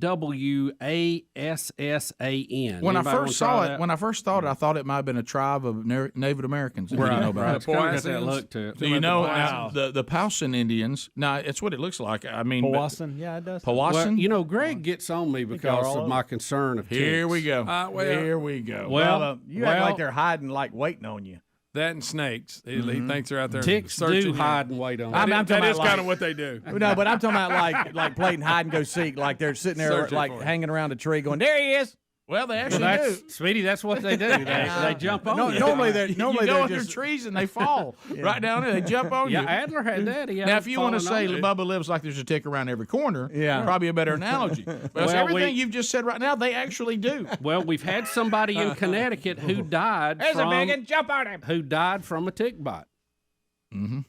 So, Greg, that he's virus always you're on talking me about? Powassan. It's yeah. Y'all had a guy on who can't eat meat because he Right. got bit by a tick. I heard that. Yeah, we did. Big Richard. Yeah. So which tick has this one? This was also the Long That Star doggone tick. Long Star. We got to do something about Long Star. It's easy to spot. It's a small black tick with a white spot on it. Well, one from white now spot. on, Rick, not only is Bubba wearing a white shirt, he's wearing white pants too. He said that's one way you wear a white shirt so you can see him. That's right. Yeah, it's Powassan. Powassan. Speedy, Powassan. remember on all pronunciations, just hand it off to somebody else. Yeah, well, I'm not going with the T word. Right. Yeah, I just thought I'd help you with that. That's what Sam's saying. The lady that died said she started not feeling too well in early May. Then she was admitted to a local hospital after complaining of fever, altered mental status, headache, and chest pain. Watch it. And became unresponsive over the next 2 weeks and died May the 17th. Oh, no. Why are we just now hearing about it? I mean, this is. I don't know. Yeah, I don't know. Oh no, they're showing one that's engorged adult tick, like the kind you see on dogs. Golly. Oh, like a grape. Have you ever had? I mean, can that happen to you if you don't get them off of you as a human? You'd have to leave one alone. Would they blow eventually up. get like that? I think so. What? Gosh almighty. I've seen. Do you remember them old green ones that look like a peanut M&M? They get so big on a dog. You remember? I that? do because we had them old yard dogs. We had yard dogs and hunting dogs. And that's the only time you pulled the ticks off of them when they got so big. You could see them from 4 feet you away. could see them. Yeah. Pull them off and squash them. Yeah. I do remember that. You know what I do now? If I just spray bug spray on me around my ankles and around my waist, and away I go. Yeah. Do you tuck your pants leg? I in don't your do all boots? that. Well, you're supposed to do that too because they but go you right look up your like a leg. great Can you even goofball. Can you even? No, you look like a general out of the Red Coat Army. Sure, sure. I mean, if that's your look you're going for. I don't know. Sometimes I just think I'll take my chance against a tick than looking like an idiot. You know what I mean? Dress Rick, like you. would you rather that you're a little off, or would you rather discover a tick on you or make a 4-hour flight with a mask on? Tick. 4-hour mask trip. I got a question. Now, is the tick, is it bit in or and is now it just everybody's got got to tell you how to get it off of you. Oh, and there's 9 million ways. Now, You what get kind a of tick, cotton Bubba, is swab this? and What liquid kind soap. of tick? Long Star. See, I'm reading this article and it's talking about some black-legged tick, Black-legged also Lone known Star, as I the guess. deer tick. Oh, that's the one that gives you the lime. Mm-hmm. Yeah. But this is The the, deer tick. same deal, isn't it? Well, they I'm reading show the The picture is a Powassan. Lone Star tick on the article. Well, and in mine, see, well, that's So good news. It's just lime. on my. Well, no, Greg. I'm sitting here looking at NBC News, and it says it's got the black-legged tick, and then in the story it says black-legged tick. All right, Also known Virus as- spreads to people through the black-legged tick. Look, also known as the deer tick. All right, Yeah, well, I know journalism. the deer Fox ticks News are- is using the wrong picture then. Journalism is so bad now. Well, that's what I was getting at. What they've done, and journalism is, and I'm using that word loosely because it doesn't exist anymore. What this is, some idiot has given us this story, and they just let a picture of a Lone Star tick be in the story, but then all they tell you is, now this picture right here is a Lone Star tick. Okay, is this the one that I need to look out for? I mean, I think they just used any tick picture they could find to throw in the story, so it could be that you're right, Helms, and look, they just put a Lone Star tick in here just to show us some kind of tick. Can I tell you, I don't really care what kind it is. I don't want one on me. Well, Ticks in the reason general. I bring this up is because I want to just make get 'em sure ourselves that we're all just the time. focused. There's more than one tick out there that, that gives you these issues. But Rick, this clearly You got to says put on your deep force the and just live your life. black-legged tick, And that stuff ain't also good for known you. as the Ain't good deer for tick. humans A either. lot of tick talk. Rick, we bring this up every time, but I'm sorry, it's a memory. When we were kids. Here we go. we were at Here we go. at the 5 and dime store. Greg, don't bring in this downtown Oxford. And all of a sudden, Rick finds a tick behind his ear. I'll never forget this. And here comes this lady we don't even know across the room with a cigarette, and she burns the tick off. I'm a little boy just trying to That's go to where the your dime Aunt store. Martha came from. isn't it? Yeah, I'm just trying to go. The stranger here, I get it. Hey, your boy's got a tick. Bring him over here. and that's really what happened. They did. Yeah, and I'm like, who's this lady? And It was so every you- 5 and dime. You know these ways to get ticks off. We've heard them all. We've seen them all. I can't even remember what the guy told us in the podcast. He finally got down to it, and I can't remember what he said. I went to the CDC website and looked, and Well, they don't said, do that. They said to pull it off as quick as possible. They don't do tweezers and all Well, that? you want to get down as close to the head as you can because it can just get infected if you leave the head in. I've always just pulled them off. As quick as I have possible. to. They said don't. Some people wait and want to do this or do that or No. try to suffocate them or If whatever. there's They said something- pull them off. If I have anything Right that's away. sucking blood out of me, I'm gonna get it off. Yeah, Because I think you It's a good getting rule. I think you getting infected has a lot to do with how long the tick has been on. And You know, if you get them quick, your chance. You know, we that's were one. told you That's get one a- of the bad things about nobody smokes anymore. See, when I was a kid, everybody Yeah. smoked. Right. So if you were in there and had a tick behind you, there's always a woman with a cigarette. That got me 4 or 5. Bring him over here. Yeah, Right that's on. yeah, and they get rid of it. Yeah. So, Yeah, they'd be so that's serious. it. But like I how got many 'em all people over can me. feel one right now? all over me, They're Bubba. in my Back's hair. itching. they're crawling all over me. For a year. For a year, I've felt them all over me. Ever since my big incident in 2021. That was bad. That was horrible. That was real. How many bad. did you have on you? I ended up with over like 100 bites all over my body. He had 100 ticks on him. 100. Over the course of like a 3-day period, they were just eating me. What kind were those ticks? Those were Lone Star ticks and the babies, because the babies bite, the teenagers bite, and the adults bite. Yeah. We'll be right back. Rick and Bubba, Rick and Bubba.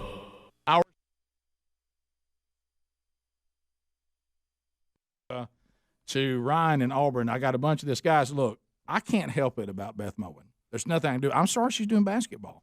I'm not responsible for this. People keep blaming me that they can't listen to Beth Moen anymore. That's not my fault. Yeah.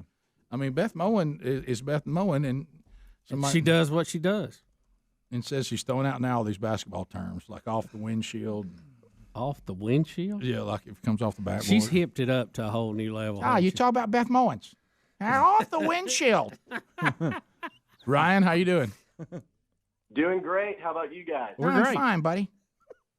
All right. So this weekend at the basketball game, I actually got the opportunity to talk to Chandler Cox. And the first thing I thought of, since I'm a big fan of the show, is I got to talk to him about the Rick and Bubba show and see if he's aware. So first thing I did was I asked him, I said, well, you know, you're aware of the Texas A&M game, you know, Beth Moen's and her, you know, commentary and how enthusiastic she was about your name. And he laughed. He said, yeah, I remember that.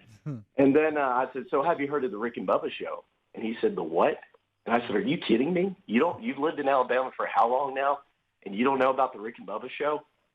So after that, you know, I said, so you don't know about Rick's impression of Beth Moen? And he said, no.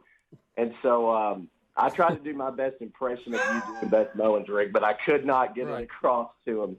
And anyways, he said he's going to try to listen to the show this week to hear you do your impression. So he could be listening right now. Oh, you're talking about Chandler Cox. Ryan, you know, this is one of those amazing things because we do, unfortunately for her, think that she's very annoying doing the game. So well, we're not alone. Right. You get Rick doing it, it's kind of like she's still doing it. I know. So it's very annoying. Yes. So I wish you wouldn't get that stirred up. I know, right. It's Right. painful. Guys, it's painful. Bubba, if you could see my emails and people putting me in on social media, I people just start going crazy when she's doing a game now, and they just overwhelm Oh, I me. know. I know. I just want to give a shout out to Chandler Cox. I love this Chandler Cox kid. I mean, he's really something, Bubba. I'll tell you what. We're the Rick and Bubba Show. We're back. 866 We Be Big is our number. All right, so we come back continuing with some wacky world stories today. Bubba, what is wrong with this woman that keeps stowing away on planes? And it must concern us. If you know, we set out to get the TSA to the point that, you know, terrorists would not be able to foil them. But yet a 66-year-old woman keeps getting out of her assisted living home and stowing away on planes? Rick, that's her 10th time. You know, 10th? well, Rick, I say, you know, I like to turn these things around. Took a hop to London. Yeah, she's been doing this for a while. Instead of us looking at her as an annoyance and all of this, why don't we just put her on the payroll for TSA as a test agent? Okay. They said that if you put her to surveillance- work doing it, she'll get tired of it and she'll go back to the nursing but home. is that surveillance caught her? She scoped the place out for 2 days. Yeah, just before walking she around. saw her opening and took it. So but Bubba, this is what she loves. She just can't stop doing it. She can't stop. Her being a TSA agent would almost be the opposite end of the spectrum. It'd be Rick, like trying to get me to coach soccer. Rick, I'm telling you, when I kept sneaking on and coaching football. she is driven also by the desire she's not supposed to be doing it. If you made her do it, she'd lose interest. Well, now how is she going to do it as a TSA agent? You tell her that her job now is to try to sneak on airplanes. Oh, I see. She now has to do it to teach every us day. to catch you. And when she goes, well, I don't want to do it. No, You Yeah, get out because there. the thrill of It's it the is famous I'm smoke a not pack of supposed cigarettes. to do it. Right. Smoke a pack of cigarettes. Yeah. That That's one. it. I That's got it. you. Okay, I got you. But I Bubba, want to know I what the guarantee rest you. of her day looks like. Like, what is she doing that we don't know about? Like, because she's stealing airline tickets, essentially. She's costing people money. So businesses she money. gets on the plane, hides in the bathroom, then looks for an open seat and sits down. Yeah. Ain't that what she's That's doing? what she did. Yeah, yeah. But listen, What if she gets on one that's said sold out? They said she blended in with passengers to get Rick, through the TSA. you Of course, know what I mean? Walked in she backwards. walked in backwards. Greg, she didn't walk in. They pretty much said that. They just didn't say So it. the last time that we caught her, we put her in jail for a time. Yep. Let her A out. year. How about Yeah. this? Let her out on probation to assisted living, Yes. Yes. and she left there and did it again. Yeah. Bingo. That's her 10th time she's been a stowaway. But what is the end goal here? What is she wanting? Okay, so I'm flying to London. Now what am I doing there? Does we she were fly wondering- back? Does she fly back? Well, she No, got they caught. sent her back. Yeah. She got caught. And they don't say in the article how they figured it out because it just said she got on the plane, but they called ahead to Heathrow Airport and said, "Look, you got a stowaway coming. Send her back." So somehow during the flight, and she couldn't produce. somebody figured it out. Right, the proper paperwork, passport. Rick and Bubba's in Ohio. Rick and Bubba. Pass the gravy, please. Rick and Bubba. Ooh, it brings me to my knees. Rick and Bubba. 22 minutes past the hour of the Rick and Bubba Show. 866 We Be Big is the number.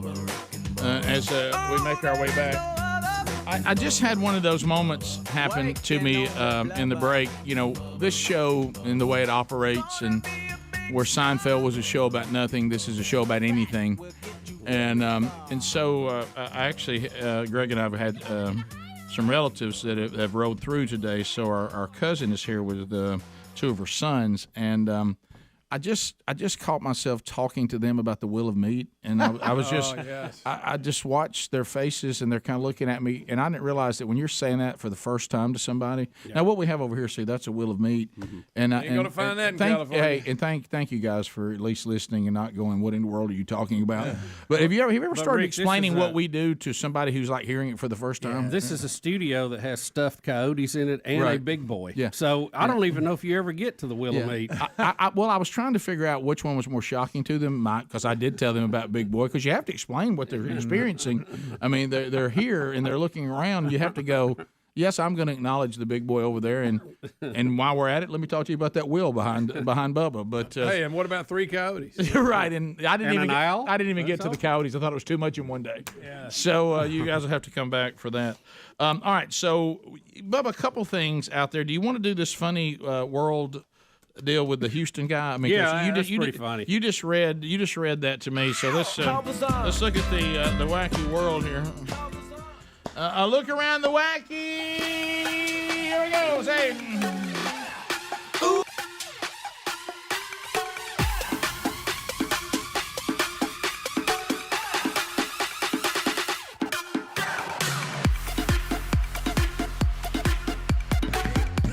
Rick, you've heard of art imitating life. I have. Well, we have a Houston YouTuber who has been rapping about robbing ATM machines and was arrested this week in connection with an ATM robbery in Tennessee. So he's been rapping about ATM robberies, and he's been arrested for robbing an ATM. Yes, his name is I don't know about that. It looks like it is maybe Ladesion Riley. I'm good with that. Ladesion. Who goes by the name Jug God. Okay. Say that again. Jug. Jug.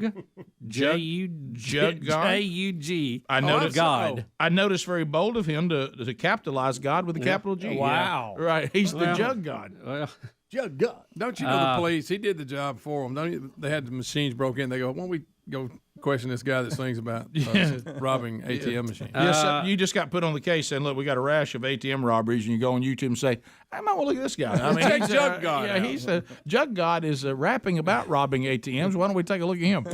Yeah, apparently he has had raps about having thousands of dollars in a vehicle. And let's see, does it say how he Wow, a got lot of tied to money. this? Two of the suspects approached an ATM technician servicing a Bank of America machine on Monday from behind and told him not to do anything stupid and to hand over the money. One of the getaway vehicles was a Hyundai Elantra, and it had been rented from Hertz. He said one of the robbers was doing the beatbox. He said, we caught him mid-rap. He didn't even get the M out. Yeah. It'd be like, somebody like you and I've talked about forever, Bubba. Donuts are missing. Yep. I hear two guys that talk about that a lot. You might want to take a look at them. Evidently, this kind of incriminates him a little bit more too. His stage name is Jug God. This is not confirmed, but it could be a reference to jugging. And jugging is an actual term for, and I didn't know this till just reading this article. Jugging is when burglars follow unsuspecting victims home from banks, malls, or restaurants to steal or rob. I did not know that. It's also a type of fishing. Yeah, I haven't Knew known that. about jug Is it? fishing. Maybe he's that. just a good fisherman. Maybe. That's probably, I bet that's it. You can also drink out of one. Yeah, unfortunately, Adler, probably not. We didn't arrest him for fishing. No. Maybe he's in a jug band. Maybe he's in the river bottom jug band. That could be it. Yes. They say that the two suspects were out of jail on felony bonds and have been arrested several times. Sounds like they've that's learned their shocking. lesson. Yeah. Right. That'll teach them. So, yeah. This is the thing that I've often... There's actually 4 suspects total in this. Right. Yeah, it's one of these things that's always been weird to me, and I talked about this. I'm thankful it didn't exist when we were young and all this. But it's almost like there's this thing with social media. It's like the pursuit is I want all these people seeing me and hearing me, but then when people actually are watching you and you do something you're not supposed to do, they also see it. I mean, that's the thing. It's almost like somebody says, I think I'll rap about robbing ATMs and then rob them. But that same audience you want to like your song sees you. I mean, it's like when things when you post things, really anybody who wants to can see it, unless you have some sort of account that you can lock them out or something. But it's amazing that when things like this happen, somebody almost says, I didn't really think through that the thing that I want everybody to see, people actually saw. Shocking, isn't it? That makes sense. Yeah. Rick, also wanted to mention this today. I know how we all were sitting on the edge of our seat waiting on the World Health Organization. Oh, absolutely. Their 26-person panel investigating COVID, which is called the Scientific, well, I'm going to get this name right, Scientific Advisory Group for the Origins of Novel Pathogens. Wow. Or better known as SAGO. Okay. I bet that's a fun group. Don't you imagine? Yeah. Huh? What if you had Wouldn't you like to go watch a ball game with them? I walk around feeling dumb enough as it is. Now, Rick, this is going to be shocking. They have said that COVID-19 likely originated with bats. We're back to bats again. It's a bat sandwich again. Bat sandwich. Yeah. We keep going back and forth. I have a hard time really buying into. And I'm not a scientist. I'm not on the SAGO panel, thank goodness. But Rick, it took them 8 months investigating this, and they've gone back to the bat sandwich theory that somebody ate a bat. So we started, and that gave us a worldwide pandemic, which. I have to ask this some follow-up questions. Is this eating of the bat a normal thing, and this is the first time it's happened? Right. Or was this a rare, never-before-seen bat sandwich attack? Don't you know want, what I mean? Yeah, don't you want to hear that in a rare bat appetizer, it's... Now, they didn't rule out that it leaked from a Wuhan lab, but said they were unable to go down that path because... the Chinese were not being cooperative with their investigation, which is probably what you would do if you're trying to cover up a worldwide pandemic that escaped from your lab.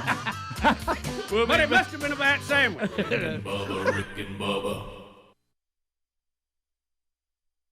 last didn't they say sent her it, yeah. back. Yeah, I don't know.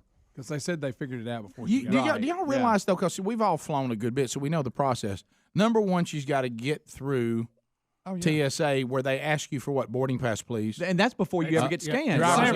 Several She got through that. And then when we call for you to get on the plane, you have to give us your ticket, and we scan it as you're getting on the plane. She mingled. Both times? I don't know. It just said she got in a group. She actually went through TSA, right? How? How do I get through TSA without showing my boarding pass? I better talk to Granny. She's pretty good at it. They make That's her what I'm learn some saying. tricks She's from good. her. Yeah. This is like those hackers that they hire to work. Let's put her to work trying to get through the system and learn what she's doing. Let's say you're sitting around talking and you're telling stories, and Granny goes, "How about this? I snuck on 10 planes." What?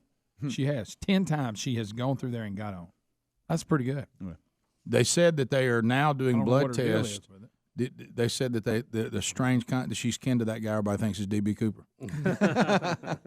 What if we found out it was like his sister? What if it was like his sister? Yeah. Oh, that's my baby sister. Yeah, she's going to parachute out. So I don't know. I just think it's funny because we've reported on her before. It's not, it's not good, though.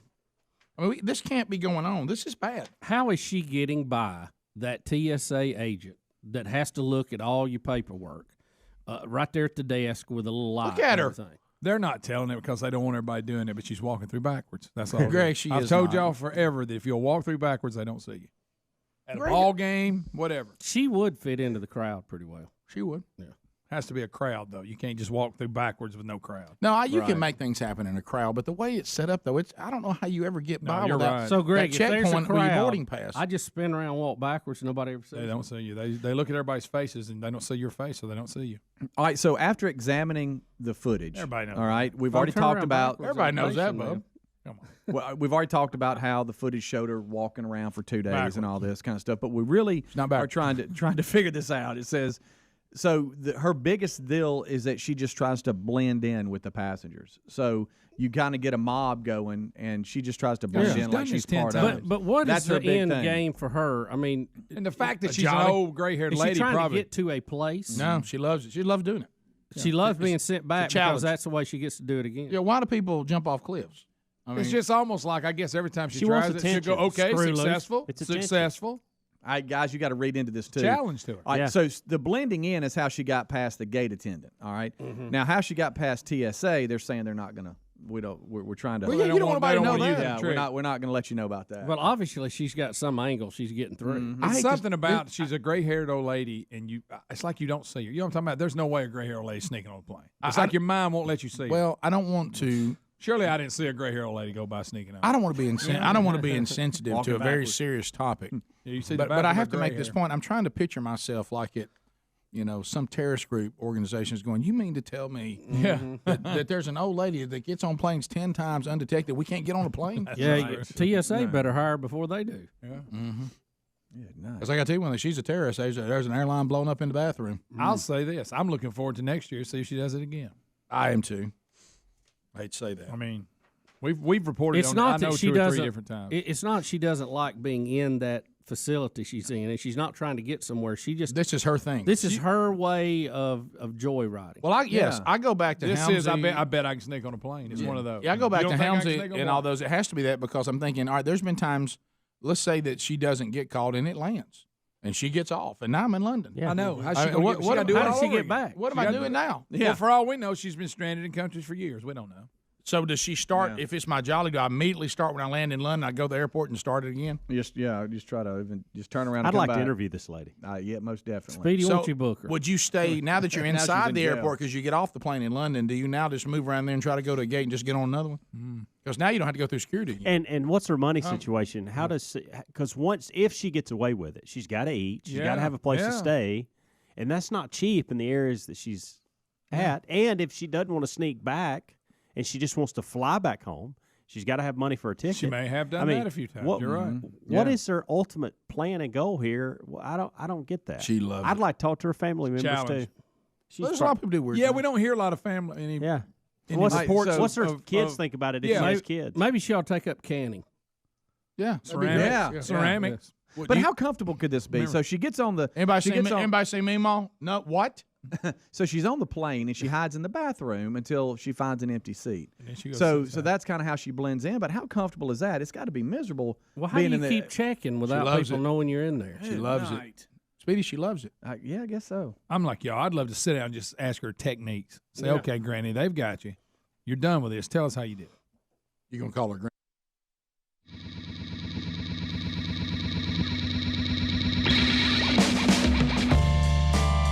35 minutes past the hour. There's the phone troll music.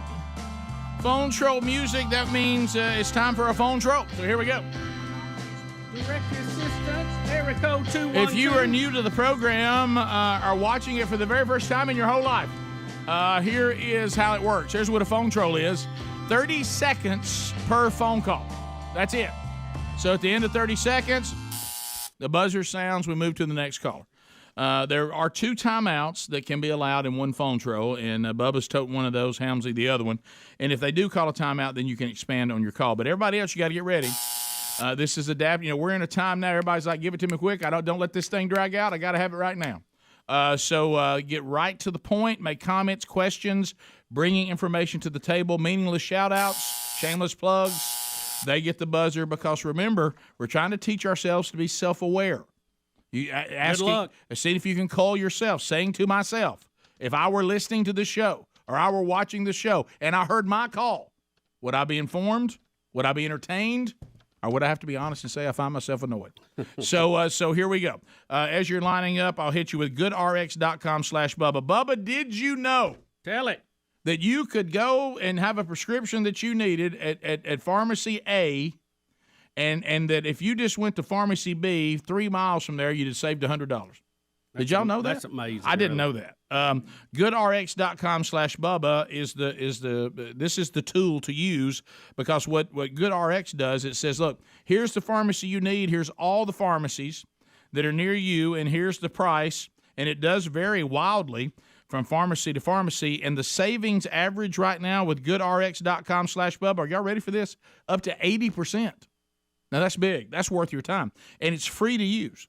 Sometimes the price that GoodRx gets you is better than even your copay, even if you have insurance. Now, this is not insurance, but it sometimes can be used in place of it.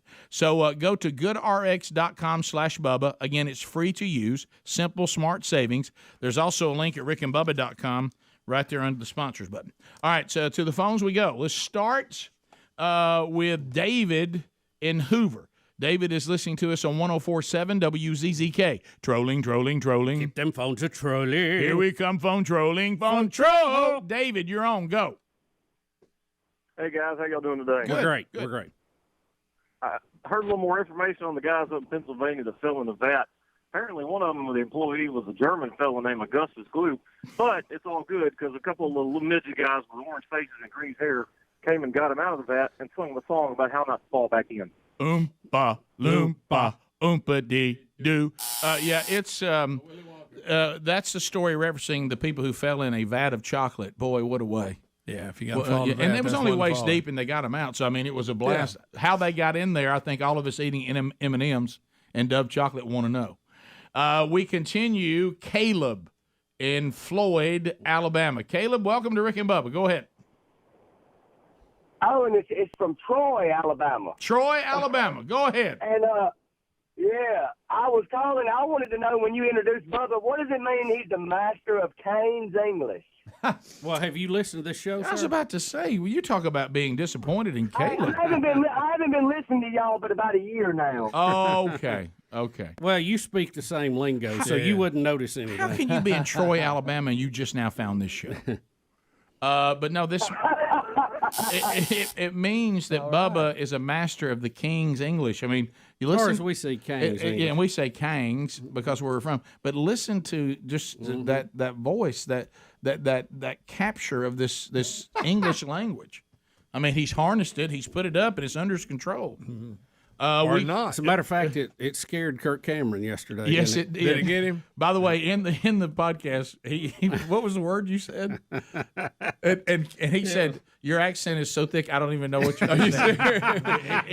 You didn't tell me you ought not done something. Well, no, what he said was this word is supposed to only have one syllable. Oh, yeah. You've given it two. All right, Adler remembers. It was a 3-syllable telling of the word drift. Drift. That was Drift. Drift. Good night. That's hard to do. Bob. Greg Kirk was just, I got no idea what you just said. We continue. Let's go to Ty in Decatur, Alabama, 100.3 The River. Come on. Ty? So let me tell you some funny minor league team names. So in Kentucky, there's a team called the Florence Yalls. And over in Huntsville, there's the Rocket City Trash Pandas. Yeah, I knew also about the Fort Myers Mighty Muffins. Mighty Muffins. These are minor league baseball names. So I know about the Trash Pandas. Right. We couldn't hear the first one. The Flint what? The Florence Yalls in Kentucky. Oh, there it is. The Florence Yalls. Adler's That's got it up on cool. the screen. How about that? The Florence Yalls. Bubba, you should be their mascot. You know that I was not familiar with the Yalls. I'd never heard of that. It's hard to beat. You know, the Montgomery biscuits, has though. the biscuits. Yeah, the Oh, yeah. Montgomery Biscuits. That's a good one. J.R. in Foley, Alabama. J.R., listen to us on Sunny 105. J.R., go ahead. Rick Burgess, I was at work. I'm in and out of my work truck, and I turned the radio up real loud out of the truck. A lady came up to me, asked me, "You listen to Rick and Bubba?" Yeah, and it was one of your classmates from high school. Really? He spilled the beans on you about the food fight. Whoa. Uh-huh. What do you mean And spilled the she said beans? It's okay if I told it was Kim Parsons. If you remember Kim Parsons, she said she went to church with you. Oh, yeah. And Yeah. A little bit of a tattletale. Little bit of a tattletale. The Kim, come on now. had nothing but praise for your dad. Yeah, well, that's usually how it goes. They love our dad, and with Greg and me. Yeah. So Always goes back to the food fight where you done it, Rick. Well, here's the thing. Well, he started it. Yeah. No. Bubba and I had a case on this very show. I don't remember what year it was. It was early on. Yeah, it was way back. And we brought witnesses back. We talked to the principal. He was a bit of a, how they say, the Hostile witness. Hostile witness. and I was, by the jury of my peers, found innocent of any involvement in the food fight of 1979. Rick, just lack of evidence is all it was. It was. Too much time had gone by, and there was I don't no think way. people A lot of remember witnesses' Yeah. memory was bad. Greg, I wasn't involved in that. Now you were. I was there. Yeah, you were there, and I saw what you did. I saw it. I don't know what you're talking about. I didn't do anything. Did I have a few food stains on my terry cloth shirt? Yes, I did. Yeah, you did. But that was me diving under the kind table. of stirred it up, though. I didn't stir it up. I think you started it. I did not start it. I tell you, who started it. I'm innocent. I had nothing to do with it. All right. Now, was I punished? Yes. You know what though? You know what everybody in charge said, including my own parents. If somehow you happen to be telling the truth right here, all the stuff you've done that you didn't get punished for, we're going to move that account right here. Mm-hmm. Yeah. Yep. You might be playing games with you actually throwing something, but you're involved. Rick, you better be honest. You don't want that man church sign to fall on you in your office. If he does, I'm hurt. That's a sign. Boy, it looks good too. Yeah, it does. I had that empty space up there, and it didn't fit in there. Is this what it was like growing up? Rick blames you for everything, and he says, I didn't do anything. Yeah, he's Teflon. Yeah. Is it factual? He's that way. Is it factual that you did throw food? I did, yeah. Okay, because I figured the statute of limitations is over. Right. You threw food. You ever seen a milk carton swap ends at the gym? While it's full. Let me tell you something. I've never seen anything like the food fight of 1979. It was like something off a movie. There was so much food in the air. I mean, it was unbelievable. It was just. I've seen movies try to pretend to do food fights, and it didn't look right. No. This exceeded any movie food fight you've ever seen. I've never seen anything like it because when that realization hit these students, and that's not the thing to do, but when the realization of this hit the students, they can't punish us all, and the teachers are sitting ducks. They just started throwing food at teachers. It didn't last long, but boy, it was. It was a frenzy. But you weren't involved? No. Here's what I love. I love Tighten that sign real good. Greg, my favorite. Watch. Bubba, look, this one owns Bubba. Coach Hubbard thought, because he was a terrifying guy, but what he didn't think about is there's too many students. Yeah. You know what I mean? Now, if they thought Coach Hubbard could get them, they wouldn't have done it. Right. But they realized it was just impossible. Yeah, well, he could get them all. And They he can't get thinks everybody. he's going to defend all the female teachers by standing up, and he thinks when he stands up, that's the end of it. He stood up and got hit so hard, but he stands up, look. I'm just saying, he got hit. Like a guy in a snowball fight. And you saw all this from under the table? Right under the Yeah, I table. see you saw You a sure lot sell under out there. there. Trying to stay out of trouble. But what you do, Ricky? I mean, such detail from under the I table. know, you messed up. How'd you see from under there? By the way, do you know how to make a potato spiral? Yeah, of all days, you serve baked potatoes. Oh, no. Oh, yeah. Baked potatoes, Bubba. You know what those are? Little footballs. Yeah. You hold it right And there. on that foil little knob. holds them together. Yeah, you know how you find have the ridges? Just You get your finger just inside the cut. Let it go. Oh. Let her fly. So I don't know what Kim's talking about. All right, we'll come back. Kim's a liar. You know, Crazy Kim. Hey, you know their dad, upstanding man. The boys, we'll come back, continue your phone calls. Rick and Bubba, Rick and Bubba.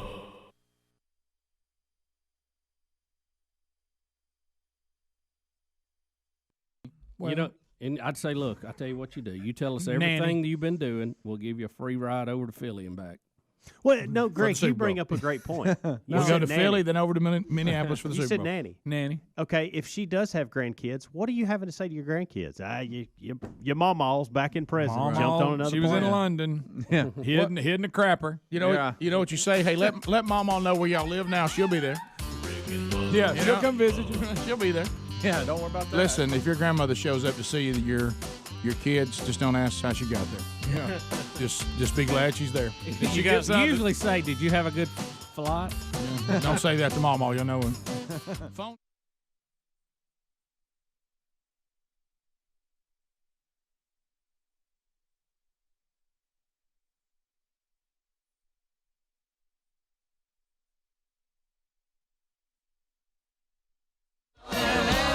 There it is.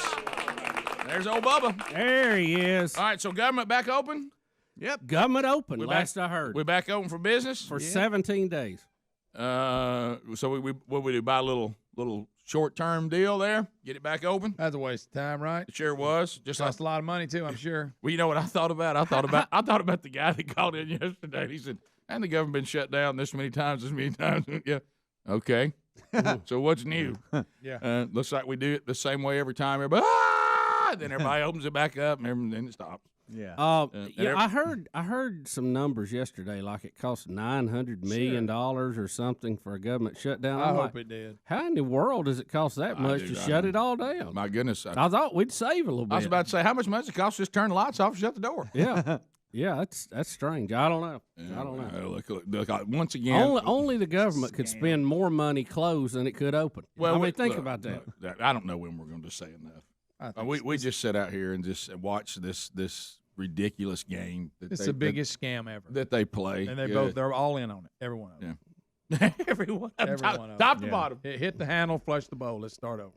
Well, well, look, we'll never do what Thomas said we had to do from time to time. You know what I mean? I don't even want to mention it. No, but is it not in there? Was it not mentioned? That's all I'm saying. I'm not saying if we do. I think it's in the last paragraph. I'm not saying so if this don't work out. I'm not saying that. He said, Greg, there'll probably have to be a reset from time to time. Hey, you know what? That's not pretty. It's not, but wow. Well, he was only quoting history there when he said that. Well, I'll tell you what's good. What he was correct. Well, I'll tell you what the deal is on it. And I told Bubba I even had a conversation about this last night, and I'll talk a little bit about that. But I don't know if I'll talk about that conversation, but I'll talk about the event where what happens is we get to the point because we don't want a king. Let me be clear. But when you don't have kings, it's hard to make radical change. Yeah, it's hard to get anything done. And how the founders set that up is that's good because you don't want the wrong king to get in there. You'd really rather have this frustration than to have a king. Because if you have your king, you'll be happy. But if you get somebody else's king, you're not going to be. Right. You know what I mean? And plus, kings and absolute power seems to corrupt. Human beings can't handle it. You know what I mean? It gets real bad. But what happens is you get to the point that this thing is such an ocean liner, and it's so hard to make real change, especially when you have a group of citizens that say, I understand that we're all going to implode and this can't go on, but I'm getting something for nothing, and I'm just not going to give it up. And if somebody takes it from me, I'm going to cry, and I'm going to claim they're killing me, and they're not going to be able to handle the pressure of being deemed bad people, and I'm going to get it again. Yep. Even though in the long term, we're all going down. Yeah. Okay? But and when you get to that point, you say, by golly, we're making change. And we're going to rise up some more candidates, and we're going to send them up there. And then they get up there and go, okay, y'all sent 12 of us. We can't change anything. No. I mean, and so then people say, it's not worth it. So then all the people that would go up there and get after it go, well, you can't make any change. And then they won't do it. And then the people say, well, by golly, I'll do it. And the people who say they'll do it are the people you don't want there in the first place. So then it just turns into and you go, yeah, but there's some great people there. Yeah, but there ain't many. You know what I mean? I mean, there's just not many of them. And then the ones that are there, that they just outnumbered, they can't. Yeah. And then you think, well, I got this guy drafting with me. Then he fades. Well, okay, well, now there's 4 of us. You know, I thought there were 12. Now we're down to 4. And then everybody just goes, well, what the heck with it. And it is what it is. You know, and then we just all move on and do the best we can. Yeah, and then it's football season again. Right. Right. I mean, that really is the mentality. And I'm as guilty of it as anybody. Yeah. I mean, I do the best I can, but I do feel somewhat. So what I do is I go spend my time on things that I think really matter, that really will make change. Yeah. You know? And that's that eternal stuff. Yeah. Well, I think it's just a human response, too. Pass the gravy, please. 10 minutes to the top of the hour. The Rick and Bubba Show, 866 We Be Big. If we can squeeze some more of the calls after we finish a story or two, we will. So if you're holding, it's all up to you if you got that kind of time. If not, you can call us if you haven't tried yet, 866 We Be Big. Shout out to former classmate Oxford High School, Putt Chase. Putt Chase. Putt just checked in, listening to 107.7 on his way somewhere. Who started the food fight of 1979. Rick, that's about the 7th name y'all said started that, by the way. Here's what Putt either started or he was the first one hit. One of the two. You remember him Victim number 1. Y'all heard him screaming. He said, I understand the difficulty of proving instigator. Right. And he goes, and then Greg used the analogy. He said, Greg claims I'm the Charles Manson of the food fight of 79. Right. Didn't kill anybody, but I'm clearly behind it. You're clearly responsible. Right. So, Bubba, now we got a couple of health stories. One of them you and I have been talking about for years. Yeah.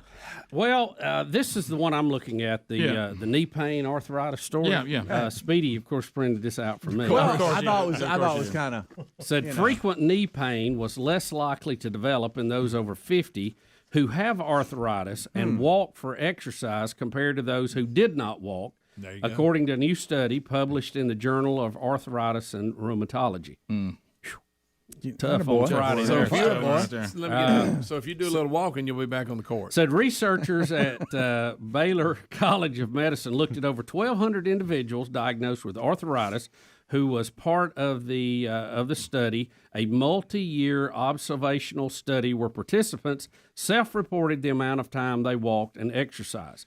They found that those who walked for exercise were 40% less to develop new frequent pain compared to the non-walkers. And that's kind of the headline of the story. There you go. Wait a minute, there's a lot of other numbers. You don't get new pain. You keep your old pain. Right. I think that's So how's your walking doing? Not real good.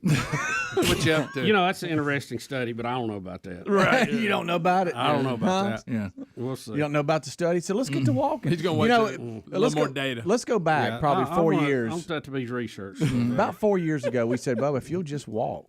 Yeah. Just walk. Well, that's it. You just walk up that driveway. My goodness, just up and down. Man, it doesn't have to be on an incline. Just walk. No, walk over Coach Pearl's place back. Yeah. Look, where can you walk where it's downhill the whole time? That's tough. Get driven back up. I get more walking here than I've ever had to go in the bathroom. That's true. This bathroom thing alone may keep you. Wait a minute. You think going to the bathroom is exercise? Oh yeah. Well, have you already gone? Well, that's better than just sitting in here. It is. Yeah. Anything's better than nothing. That's right. No, the one I was talking about the other thing on the health risk was they've got this heart attack story today, but you and I have been on this forever. Yeah. Calcium score. The calcium score. You know, they now can do a non-invasive check of your calcium score. But Bubba, you and I've been doing this, Greg. We were on that 10 years ago. Years. As a matter of fact, that's how they first, discovered I had an issue. So when it jumped up quick one year, and I can't do it anymore now with a heart stent. And they said that walking. Wait a minute, really you can't helps. do it now? No, the heart stent throws it off. It lights up like a bright light. So now you it can't throws the you'll never know your score now. Bright light. Yeah. on the scan it does. Right. So because now the blockage would light up a little bit, but boy, you throw a piece of metal in there, she lights up. Right. Shine like So what do new they do money. now to check you? You have to do stress tests. Which Or requires walking, do, right? Or do another heart cath. Now we're either back to one. walking again. Well, they can do it on a treadmill or they can do it chemically. Either way. If you By the can't way, when's the walk. last time you had a stress test? Y'all are probably young enough. Are we the only ones having them now? I don't know that I've even had one. Well, I ain't had one yet. I've had one. And, I ain't had yeah, one. I've had one. Have you had one, Greg? No. Hey, What's the age on that? I think it's just how just you struggle. feel. Yeah, just how you feel. Oh, okay. Yeah, if How'd you're it struggling. go, Rick? Well, I mean, they're going to stress you. Really? Yeah, and Like in what way? Well, Cardio wise, you have just to getting walk it on up? a. oh, you're on a treadmill. You and do they the start treadmill. They start inclining. It's and about then 20 minutes. and it too. starts going faster. Yeah. And when they give you the deal where you're thinking this is right here, and they go, all right, now we're going to go one more up. Excuse me? Yeah, now we're going to do this one for a minute and a half. did you do that? And I did it. Squinting. It happened that long ago. I probably did it in the last 2 years. Hence, they're trying to put you under stress. Right. So that's the whole But- reason. But the Yeah. test shouldn't give you a heart attack, right? Well, if it does, then there's our answer. Then, hey, you're in good hands. Honestly, if you can't finish it, they go, okay, we got to do a cath. Right. Because they say if you can Well, finish that, it's at least 70% or less, they say. They can cause your heart the same stress chemically. They do, You just yeah. lay on the table. See, It there you does. go back to that. So I now- ain't really excited I about love that. you. I don't like the sound of that. I don't either. I love that guy. I don't want to be chemically stressed. I don't either. I mean, how you going to give me a chemical My like d- me running up a hill? My deal is if I'm going speed it up. if I'm going chemical, I'm going chemical to be unstressed, not stressed. Well, That's they, right. They, Right, they, yeah. We they got give you the chemicals for chemical that, to too. speed you up, and then they give it to you to slow you back I say I down. don't like yeah, all that. I don't It's a want. lot Don't of be them. racing my heart. No, don't be doing that. Anything to do with that. So you're going to take that over the stress test, Bubba? What's Just for that? The chemicals? You would go chemically. I don't Yes. know. I'm probably due one, so we'll see. I don't think your niece could take it. You go hard. Let's see, Bubba. Probably need to My start daughter's walking. been married 4 years. Because that's 4 the years. timeline. Yeah, 4 because years. Bubba had an episode at the wedding. Yeah, that's good. They call people in to watch mine and say, look how old this guy's. Like, look at me, that's amazing. I'm on some kind of chart up there in the top 5. Look at those So calves. they actually made the treadmill go up. didn't it? Oh, yeah. Incline, more speed. So you're just looking to finish? Is that what I mean? Yeah, if you because they know you can be out of breath, right? Yeah. If you yell no mas and they have to stop, then you're. Well, they're also. I'm afraid by the time I said that, the treadmill had already shot me across the room. Hey, let me tell you. Hey, they come in there and look at them numbers too. Oh yeah. They don't like all that. They'll look. They got all kinds of stuff on you. They scan your heart. They get they're they get it checking you out circulating. while good. you They go. don't Would scan Bubba it. have to shave the Yeah, forest? Yeah, they even shaved me. Oh, so silver forest. shaving Bubba was an absolute must. I trimmed down for the summer months here a little bit. Oh, you Yeah. taking that shirt Got a off fire on the break. pontoon? hey, he ordered that manscape. He did. Greg is the only. He's the only client they refuse to send it to.